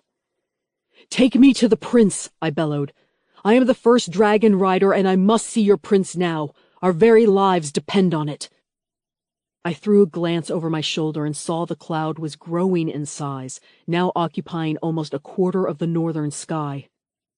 When would it reach us? Where were the other dragon riders? I wondered in anguish. The cloud had traveled fast, faster than any normal weather front, almost as fast as a dragon. "Bring him forward," an imperious voice sounded past a line of very large and very surly-looking infantry. As they parted, I found myself staring at the Dark Prince himself before his fine black and gold tent, dressed in chainmail over a stained, dark-leathered cuirass. At his arms and legs were finely tooled greaves, and at his hip was the finely made sword. He had braided his long dark hair into one long warrior's plait, although I thought that a helmet might be more sensible in his position. He was also looking at me with suspicion. "Master Torvald, where is Sir Raithon? Where are my knights? Have you won the battle so easily?" He quizzed me. "You betrayed your oath to join us as our rear guard," I said hotly, wishing my arms were free so I could at least point a finger at him. "Sir Raithon knew it," I said, my heart finding the words as I remembered the old general's wary, suspicious conversation right before the battle. "He knew you weren't going to back him up," I challenged him. There were a few gasps and mutters from the heavy infantry around us, although I did not know if that was because of my accusations or the tone of voice that I was using to insult their prince. Their prince, I reminded myself. He has never been my lord. He has never been loyal to me or to Torvald. What use would it have been if I marched thousands of men north, only to have the great dragon riders and my best knights defeat the armies before I even got there? Prince Vincent purred. Better to wait here and discover the sort of valor and skills that you dragon riders have in battle before joining, I think. You sent us to die. I spat the words at him. Either that, or you're a coward.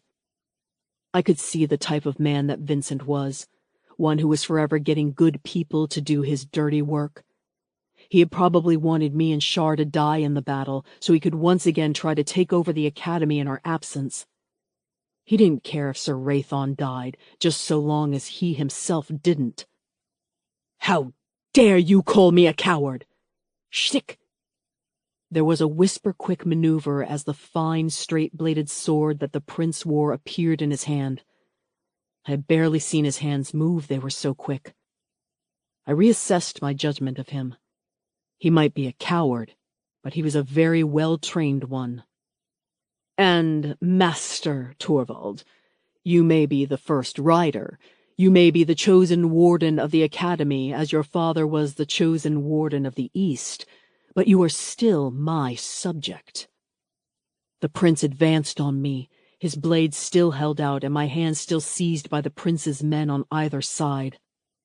Is this how it all ends? And those dragons, too, are my subjects. If I choose you to die for the good of the throne, then you'd better well do it, Vincent said coldly. Now's your chance to prove you're not a coward, Vincent, I snarled back, nodding over his shoulder at the cloud that was fast approaching over the plain. It would be on the forward lines and walls of his troops in moments. That is our enemy, the enemy you swore to defeat. That dark shadow has been summoned by your old friend, the abbot, and it contains the unquiet souls of thousands of men, bent to the abbot's will. The abbot will also be here soon, with the monster Zax. Prove to us all that you can lead, I demanded of him. What? That? The prince was staring at the dark shadow in horror. You mean that you didn't defeat the rebels, the abbot Zax? You mean that Sir Raithon and my knights all dead, all fed into that dark magic? I nodded as the dark shadow engulfed the first line of the prince's troops. There were terrifying screams and flashes of muted lightning from inside the cloud as it devoured the crowd below us. As soon as the dark shadow had hit the mass of human soldiers, it had halted as if busy, and even from this great height I could see the edges of the cloud starting to fray and dissipate as shadows uncoiled and dropped to the ground, taking on almost human form. What? How do we stop it? The prince said aghast, as the captains on either side of me dropped their hold to stare at the thing that they couldn't fight. I don't know, I said. Our spears were useless against it, and Sir Rathon's knights' weapons were too. Fire! The prince suddenly commanded. Bring up the fire pots! Try to burn it! The command was passed down the slopes of men by shouts and waving flags, and we watched as small, fast-moving teams of soldiers with heavy packs carrying little clay pots started to snake down towards the front. It was a front line that was rapidly collapsing under the sudden arrival and dissipation of ghostly shadow attackers. I saw some of the Middle Kingdomers start to abandon their posts, whilst others bravely held on to be surrounded by strange shadow beings. Clear! We heard the thin warnings of the distant fire hurlers as the small teams threw their clay pots, lit on one end, at the enemy. They sailed harmlessly through the dark, exploding in a scatter of sparks and flames to underlight the shadow. Fire doesn't work, the prince said, wide-eyed, his entire demeanor changed from arrogance to panic. Torvald, you must do something. You must have an answer to this. I didn't know what the answer could be. I had never faced anything like this before, and I had never heard of my father ever fighting a foe this strange. But there were people down there who needed guidance, who needed some help, however slim it might be. My mind raced. Lead your men, Prince, I snapped at him. Let them see you. Guide them back up the mountain to the academy. What good will that do? Vincent was almost hysterical. It's what they deserve, I growled back. And then we find Ansel and Zax.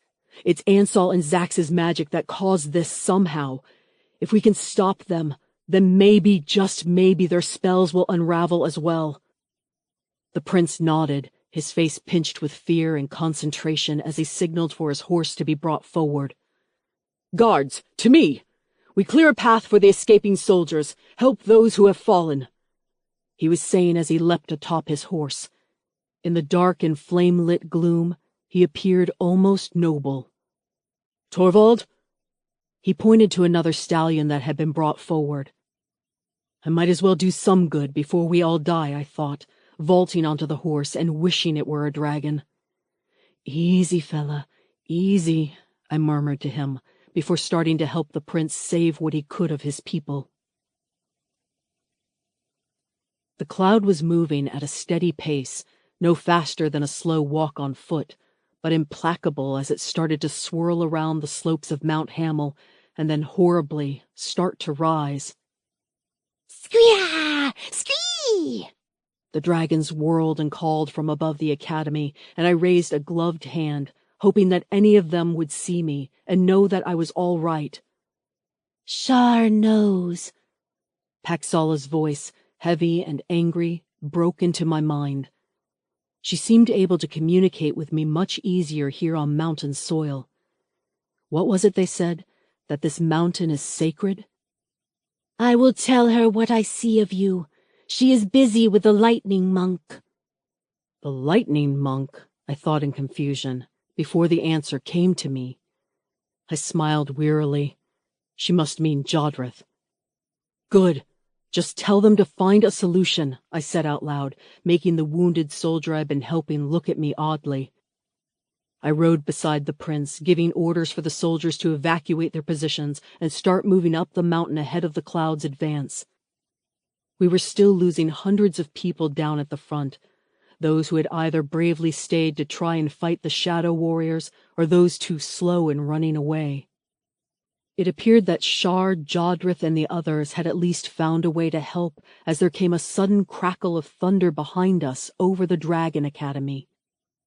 Illuminated over the front gates, a small gaggle of people, one of them, Jodrith, with his staff held high, and another with a spark of bright hair caught in the reflected lightning.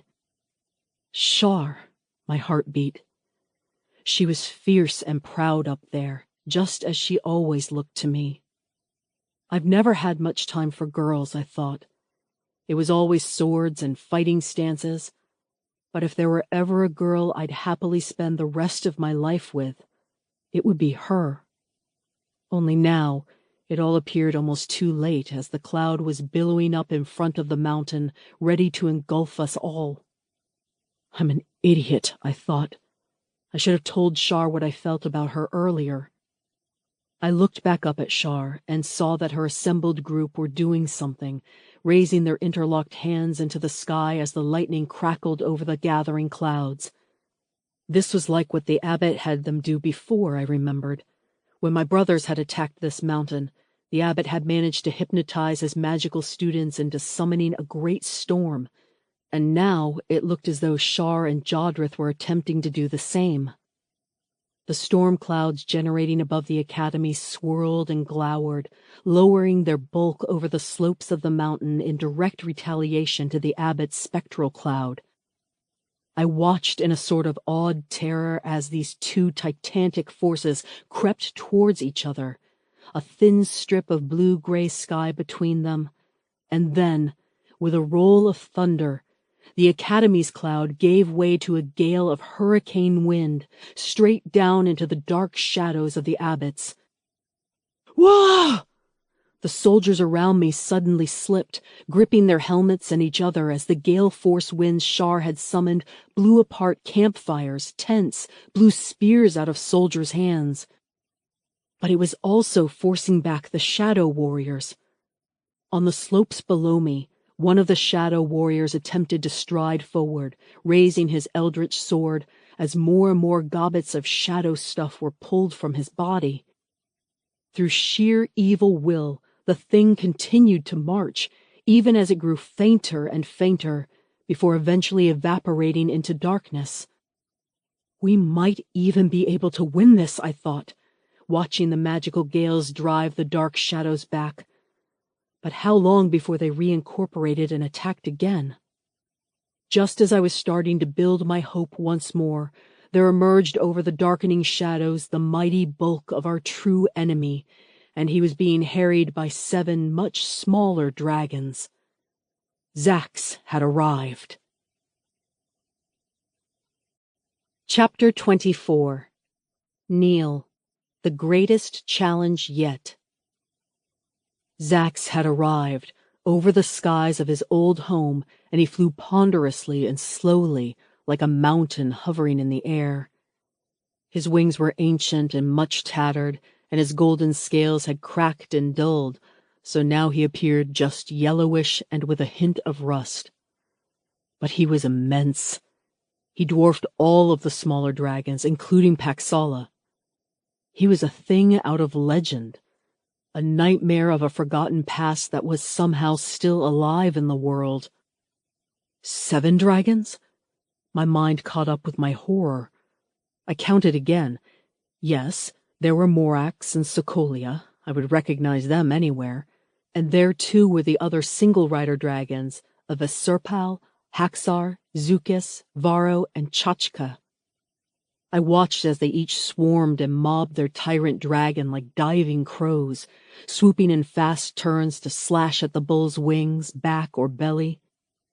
The bull shuddered in his flight and flared his great wings every now and again, but it was clear that he could withstand a lot of scrapes from these smaller creatures. "Where are Jodkar and Sayuela?" I said to no one in particular, too shocked to keep my thoughts to myself as I recalled the green and the blue who had accompanied us. What had been their riders' names? I remembered a quiet girl, a warlord's second daughter, as well as an athletic young man with blonde hair, old to be a Draconis Order student perhaps, but still friendly and serious-natured. How could I remember their dragons' names and not theirs?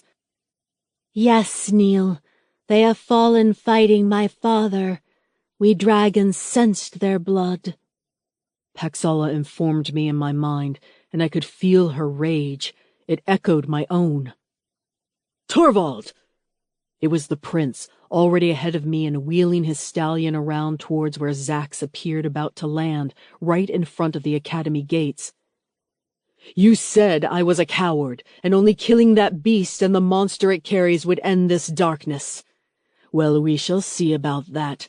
No one shall steal my kingdom away from me."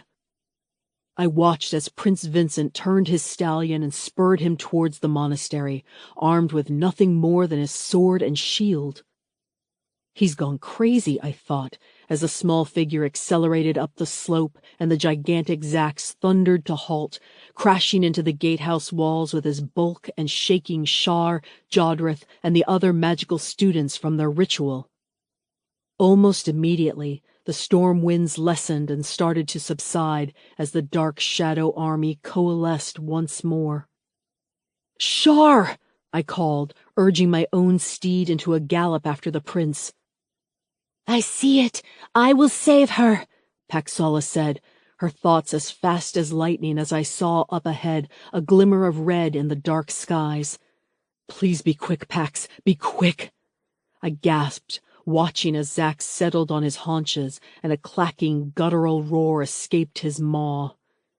He was laughing.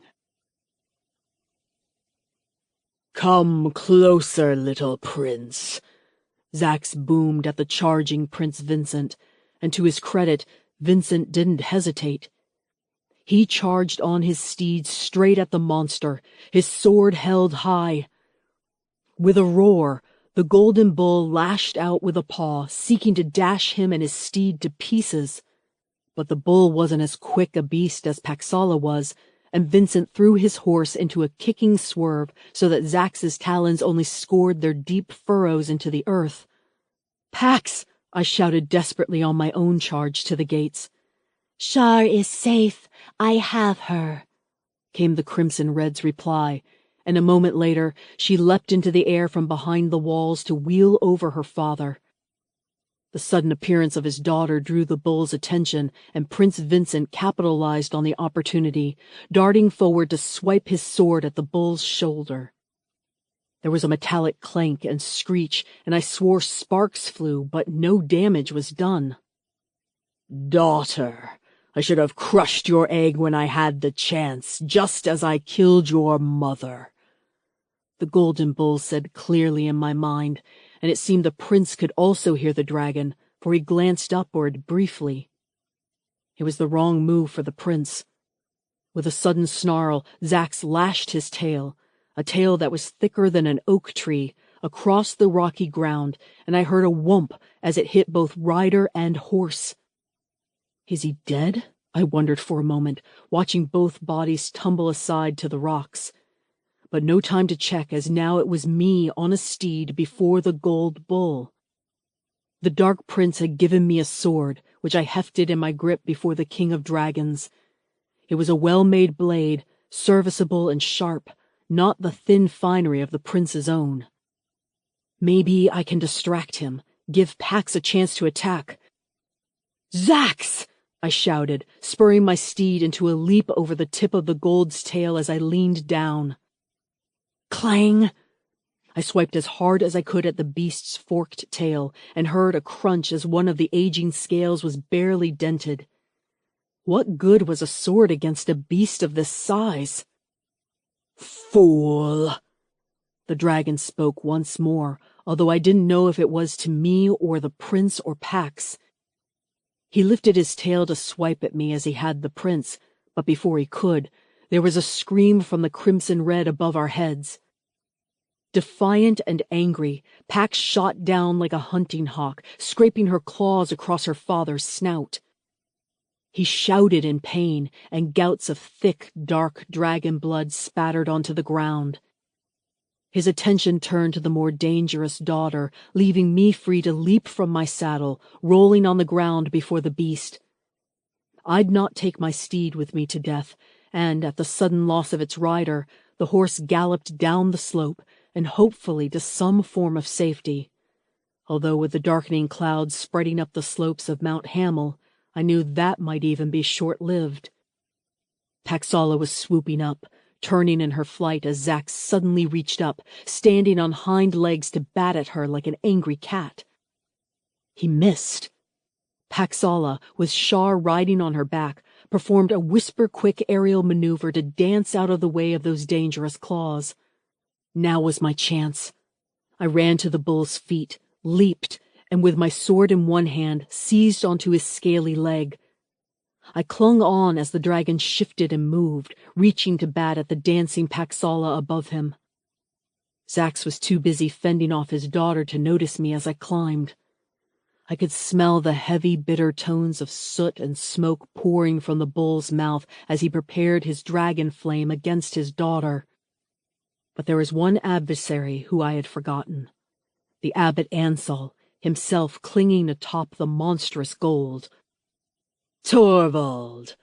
he snarled from above me. I craned my neck to see the ancient-looking man, still wearing his tattered Draconis Order black robes, barely clutching onto the tines of Zax's back. He did not have the harnesses and saddles that we dragon riders did, and instead was clinging on haphazardly as he tried to lower his staff in my direction. Squeak! Paxala's screech distracted both the abbot and me as the dragon dove once more straight at Zax's snout. Zax's neck inflated horribly, and he roared his flame. Pax! Shar! I thought in terror, but I should have known better. The crimson red pirouetted on one wingtip, avoiding the flame by the neatest of margins as the fire burst against the front of the gate of the academy and shot hundreds of feet into the air behind her. Zax lunged after Pax, the sudden movement dislodging Ansel, and the bolt of purple dark energy that he shot from his staff flashed over my shoulder to hit the ground in a sizzling display of destruction. I climbed as fast and as high as I dared, clutching the spines of Zax's back as I moved. I didn't think, I didn't plan, but reacted on instinct when the abbot lifted his staff in my direction once more. I swung around the spine one-handed as another bolt of purple energy burst across the air where I had been. "Dislodge this gnat, great Zax!"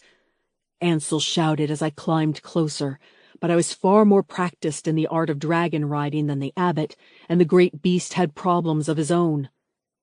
He turned to keep an eye on his daughter, already wheeling back around for another attack, just as there was a cry from the ground. "My kingdom! Mine!" It was Prince Vincent. Remarkably, he had survived the crushing tail blow and had done as I had, racing under the bulk of the golden bull while Zax was distracted with Paxala.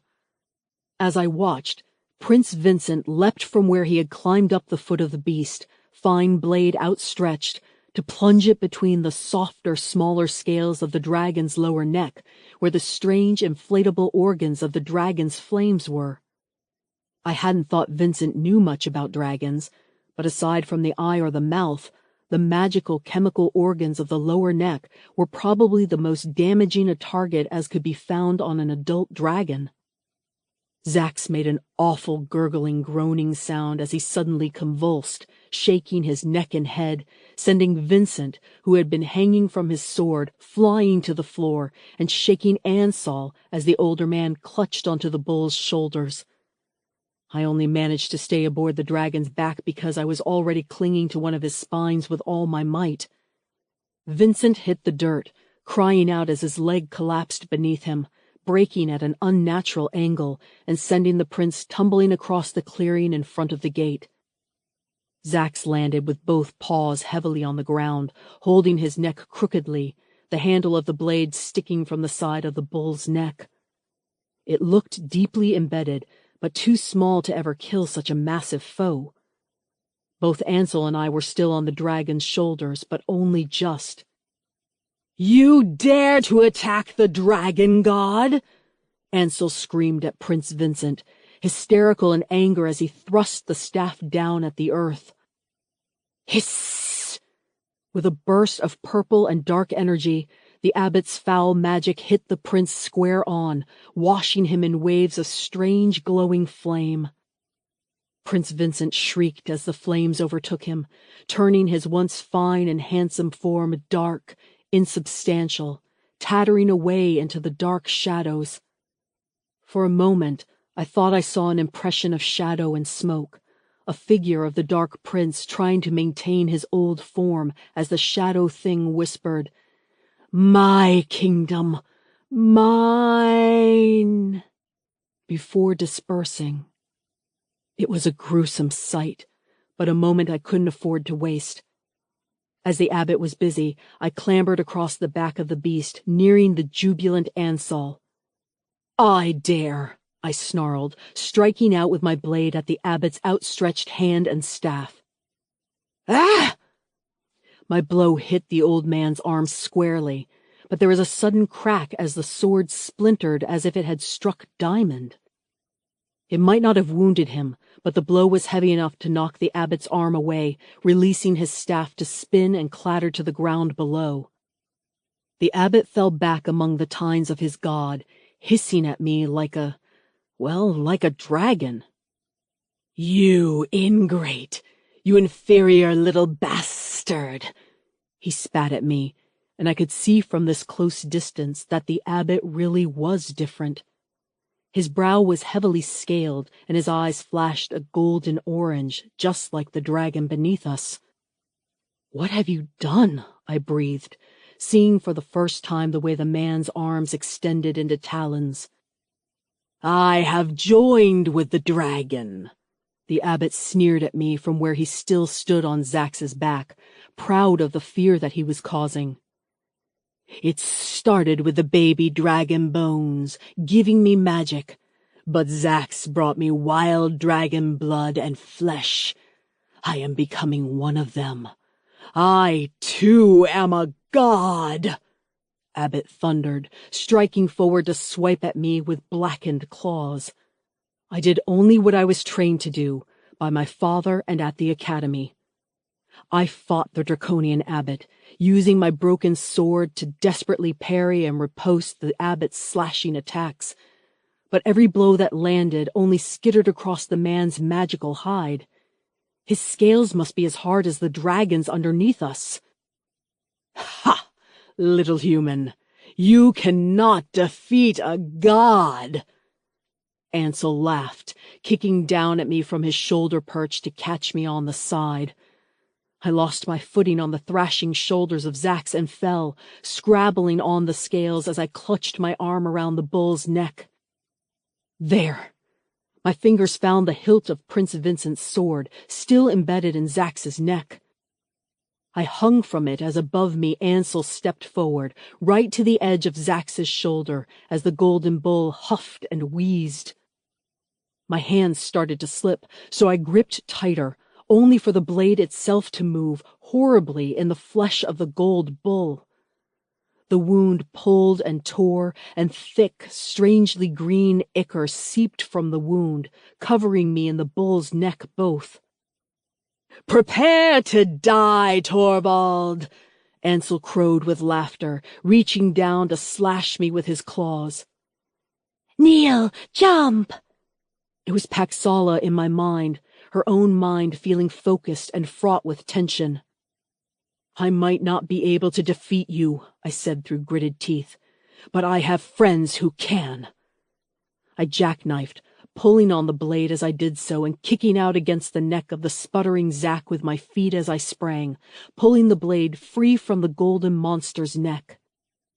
With it came a spout of green ichor, and then I was falling to what would be the death of me if I hit the hard-packed earth at the monastery gate. As I fell, I was dimly aware of Zack's howling in agony as he writhed in pain from the gaping tear in his flesh, and the abbot, losing his footing, tumbling head over heels after me. But what I held to in the forefront of my mind was the glimmer of hope that Pax had not told me to jump only for me to die at the same instant I defeated my foes. Just as I thought all might be lost, that Paxala had commanded I jump only because she saw the opportunity to topple both Zax and the abbot, there was a shriek of wind and a sudden knock as talons grabbed around my body, and a lurch as I was hauled into the air. Paxala had swept under the bull's head and neck, straight through the jaws of hell itself, to seize me before I was dashed to the floor. As she flew, Shar shouted, "Now!" There was a whoosh from behind me as some of the other crater dragons roared dragon flame at their tyrant. My stomach lurched with the quick aerial ascent, and everything was moving so fast as to make it difficult to see what was happening. But I felt heat against my back and my legs, and a deafening roar, which could only have been Zack's. The bull's ichor, I thought. If the younger dragons had even set a spark of their own flames to it, then the whole messy lot would catch fire. It had been pouring out of the gold dragon, and he would be lighting up like a fuse set to an oil barrel. "Fly, Pax, fly!" Shar called, and we shot upwards into the colder night air to wheel and turn high over the scene of devastation. The dark cloud, is it still coming? I was thinking. "We have to save the people," I gasped from my rag doll position in Pax's strong talons, meaning everyone. The academy students, the prince's soldiers, citizens in all three kingdoms had to flee before the evil that the Abbot Ansel had created. "We did save them! Look, Neil, look!" Shar was shouting joyously as we circled high above Mount Hamel. Down below, the scene was one of utter chaos and destruction. There were bodies on the floor. There were rivers of the prince's soldiers fleeing down the slopes of the mountain. The front gates of the academy had fallen, as had the back wall where last Zack's had attacked. Worst still, a great purple, green, and orange firestorm was raging at the foot of the destroyed gates, a dark shadow of titanic form in the middle of the flames. Zack's! I had been right. The dragon flame ignited Zack's own ichor, I thought with a shiver. The gold tyrant had been destroyed by his own venom. Around the firestorm flew the other crater dragons, Morax and Secolia, Veserpal and the others. The giant white dragon Paxala had called Zanima was already cooing and calling to the younger flying dragons, keeping them away from the chaos. The mountain looked to be as close to a vision of destruction as I had ever seen it, but amazingly, the main hall of the academy still stood, and the dragon crater was still safe. "We've done it," I said a little deliriously. "The abbot, Zack's, the rebel armies, they were all gone.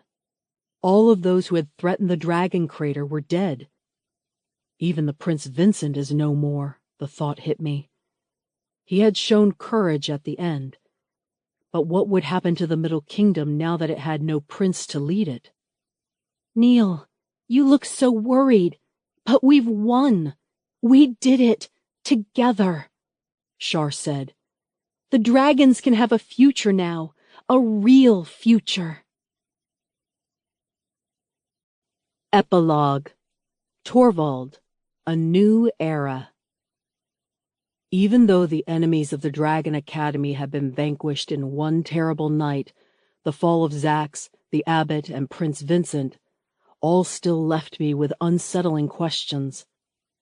Despite our attempts to quell the flames, the unnatural fire before the gates of the Dragon Academy raged for 3 days and nights, a great bonfire that I thought must be seen clear to the eastern marshes and even to the edge of the Northlander princedom itself. "It's like the bonfires of old," Maxil Ganna, the owlish dragon student and now the master of magics, confided in me as we sat on the second fiery evening atop the high walls of the academy watching the smoldering ruins. "Versi talks about them, how dragons used to work with humans to set ceremonial bonfires." "Really?" I asked. "That's strange. Why would the dragons do that?" "The dragons would use them when they chose their dragon friends. It was called the choosing ceremony," Maxil said, and I nodded as Maxil's explanation seemed to fit. The bonfire below was a symbol of the edge of the old era and the choosing of a new one, of humans and dragons working, training together in this new thing that we were going to create, the Dragon Academy. But my mind snagged on something. "The choosing ceremony? What's that?" I asked. "I have got to do more research, but it seems to be the ritual that held the dragons and the humans together, that allowed them to act as one," Maxil said, and I filed that tidbit away as something to return to later, once we'd restored some sense of order. In the days that followed, a strange sort of peace settled on the mountain.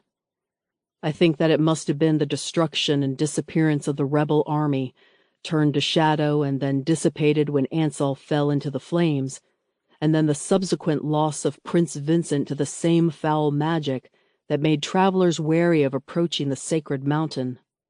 The villagers below know you will do right by them, as I and my boys have told them just what sort of man you are, Neil, and what sort of woman Shar is, and the rest of you pups up here.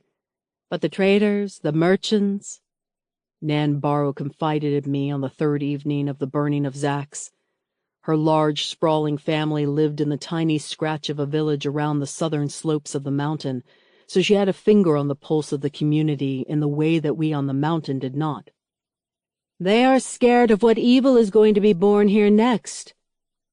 It distressed me that the normal Middle Kingdomers would think this, although with everything that they had been through, I couldn't blame them.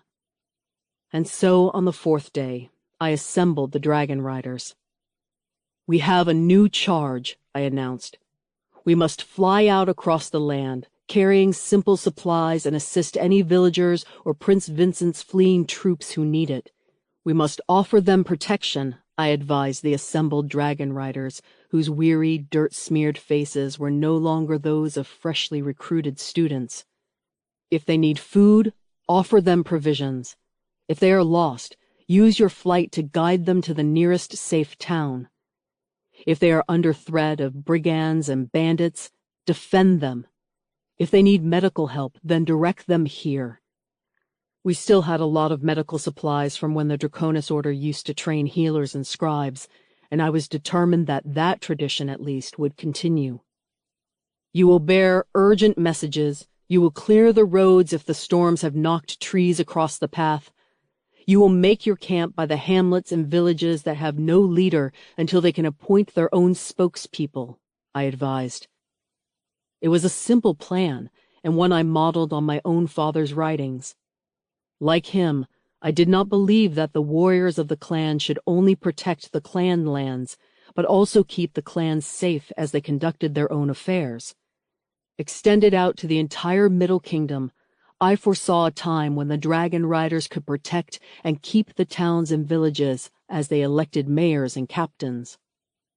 "The people are our clan now," I said to Shar one day, causing her to smile. But there were still strange and troubling questions. Where had the darkening cloud gone?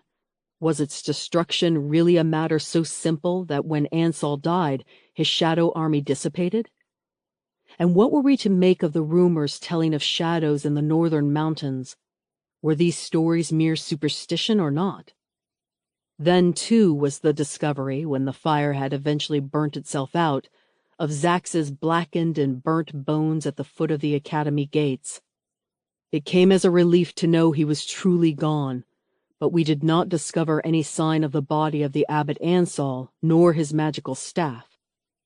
"Incinerated completely in the fires," Shar said grimly, and I hoped she was right.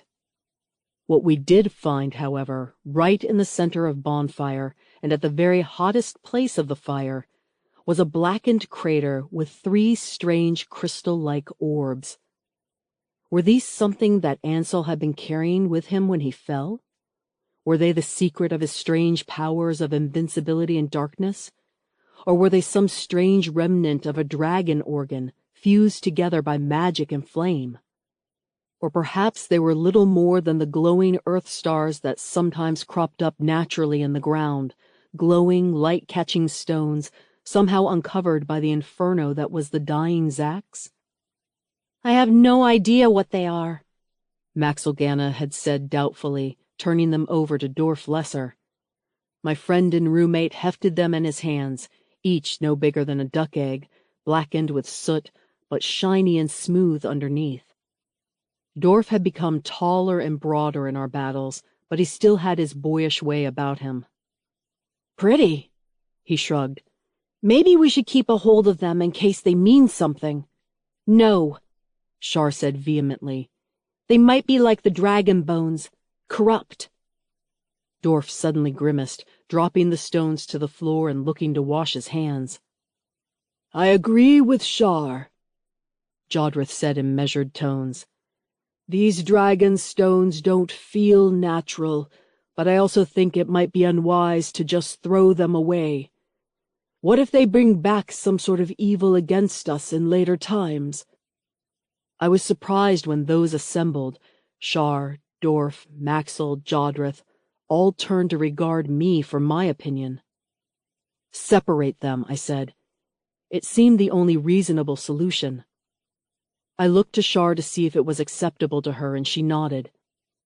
"Keep one here at the academy, and Jodrith and Maxwell can study it. But the other two? I say we give them to 2 dragons with the express orders to take them far away and never reveal their location." "Nothing is ever lost forever," Jodrith murmured, but an angry look from Shar silenced him. It was settled. Whatever the real truth was behind these strange dragon stones, we might never know, but perhaps future generations would manage to decipher them. The last and greatest change that occurred was the arrival of the princes, Prince Lander of the North, father to Shar Nefredi, and Prince Griffith of the South, father to Terrence. They came, marching into the Middle Kingdom not a week from each other, and made their way to the makeshift camps at the base of Mount Hamel, left by Prince Vincent's forces. They were met by our dragon riders first on the road, and warned that we would brook no war here in the Middle Kingdom. But amazingly, it appeared that they did not come to carve up their brother's kingdom for themselves. "What use do I have of a soft, cold land like this?" laughed Prince Griffith when Lillipen forewent all attempts at diplomacy and asked, the instant he arrived, what his intentions might be. Later, as we hosted as grand a banquet as we could manage with our own stores, and Nan's ingenious incorporation of the food and wine brought by the prince's own entourages, there was a chance to talk at depth about what was to happen next to the Dragon Academy and to the Middle Kingdom. "If the people of the Middle Kingdom wish to get out of this dangerous place and head south to mine, I won't stop them," Prince Griffith said cheerily, and Shar had to stop me from growling at him by kicking at my shins under the table. "And you, father, why bring your armies here?" Shar asked of Prince Lander. The Northlander ruler had looked old. Both he and Griffith seemed to have aged since we last saw them, as it happened. It was as if once the Abbot Ansal and his foul magic was exorcised from the realm, then so too was the unnatural longevity that had been given to the royal line. "Your brother Wergen," Prince Lander said stiffly, indicating the red-haired, red-bearded giant who commanded the prince's armies, "and your mother have made me see that the Middle Kingdom needs allies, not another tyrant. And I have enough problems of my own in the north, as the wild mountain dragons appear to be tripling in numbers this year." Despite the fact that he claimed to have come to help us, it was the dragon rider who agreed to give Prince Lander aid in his struggle against the ferociously dangerous shadow-blue wild dragons that lived in the northern wilds. Maybe there was even a chance that we could befriend them eventually, although I doubted it. "And what of the Middle Kingdom?" It was Jodrith who surprised me by saying, standing up amidst the banquet whilst we were discussing heavy matters, "I am sure that Neil, Shar, everyone here is pleased to have help in rebuilding the Dragon Academy, but we need to think beyond these walls to the people of the Middle Kingdom. Who shall rule them?" There was silence from the table, and my heart sank. I was dreading this difficult part of the discussion. I imagined that one of the warlords or lesser nobles would put their name forward.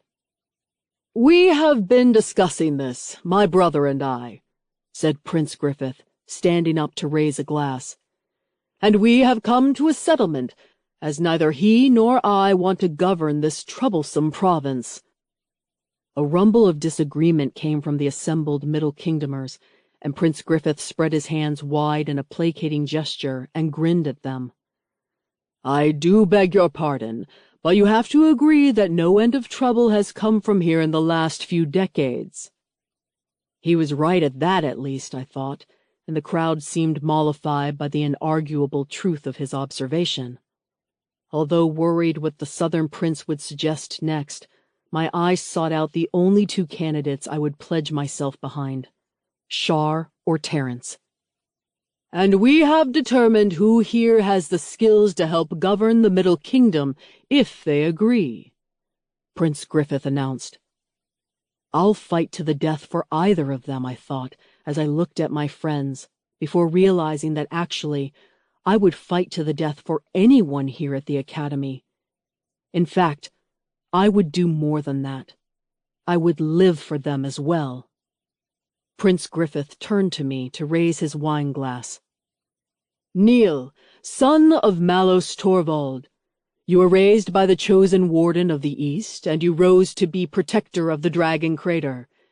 You have the ear of the dragons here, and you have managed to train the dragon riders, the only force capable of holding the Middle Kingdom together at the moment. You clearly have the skills. You, along with Shar Nefredi, daughter of Prince Lander, have—" "And the Lady Red," Shar said, nodding to the distant but unseen presence of Paxala somewhere outside. "And your dragon, of course," Prince Griffith continued. "You three are our choice as wardens of the Middle Kingdom in perpetuity until such time as your heirs, if they come, are of age. Then there will be another great council meeting, and another choice appropriate for that time will be selected. Do you accept your duty?" The Southern Prince's voice was stern as he offered me the wine cup. All eyes in the tent were on me, and a silent hush filled the room. Could I do it? I asked myself. No, I immediately and instinctively thought. I was not my father. I was not Malos Torvald. I couldn't do this alone. But underneath the table, Shar's hand found mine, and I knew then that if I said yes, I would not have to face the task alone. "I'll stand at your side, Neil Torvald," Shar breathed as she looked into my eyes. I couldn't do this alone, but I knew that I could do anything if I had this woman with me. "Neil should be who he is meant to be," Pax's soft whisper of a voice sounded in the back of my mind. "Warden, protector, guardian, and Shar, too. Think of all the good you can do," Shar whispered to me, a half-smile starting to curl her lips. I did. I thought of my father's writings on strategy, tactics, and leadership. It had been those lessons that I had tried to impart, in what ways I could, to help defend the Dragon Academy. But my father always had his hands tied with the rules of Prince Vincent, I realized, and he had never managed to send out dragon riders to help others as we have. My father had made me think like a good soldier, but Shar and the dragons had made me become a good man. Think of all the good we can do. I smiled at her, suddenly awkward as I said, "If, that is, you will consent to govern this troublesome kingdom with me." "Of course I will, Torvald. I wouldn't want to be anywhere else." Shar smiled back at me. My heart lifted as if I were dragon flying, and I stood up, with Shar standing at my side and our hands held into the air above our heads. In front and around me were all of our friends, everyone who ever stood for us and beside us. Dorf, Jodrith, Maxwell, Lilla, Sigrid, Terrence, and they were all beaming with their support. "I accept," I said, taking the offered chalice and drinking a deep draught before passing it to Shar to do the same, to the wild applause of all those gathered. This has been Dragon Mage, the First Dragon Rider, Book 3. Written by Ava Richardson.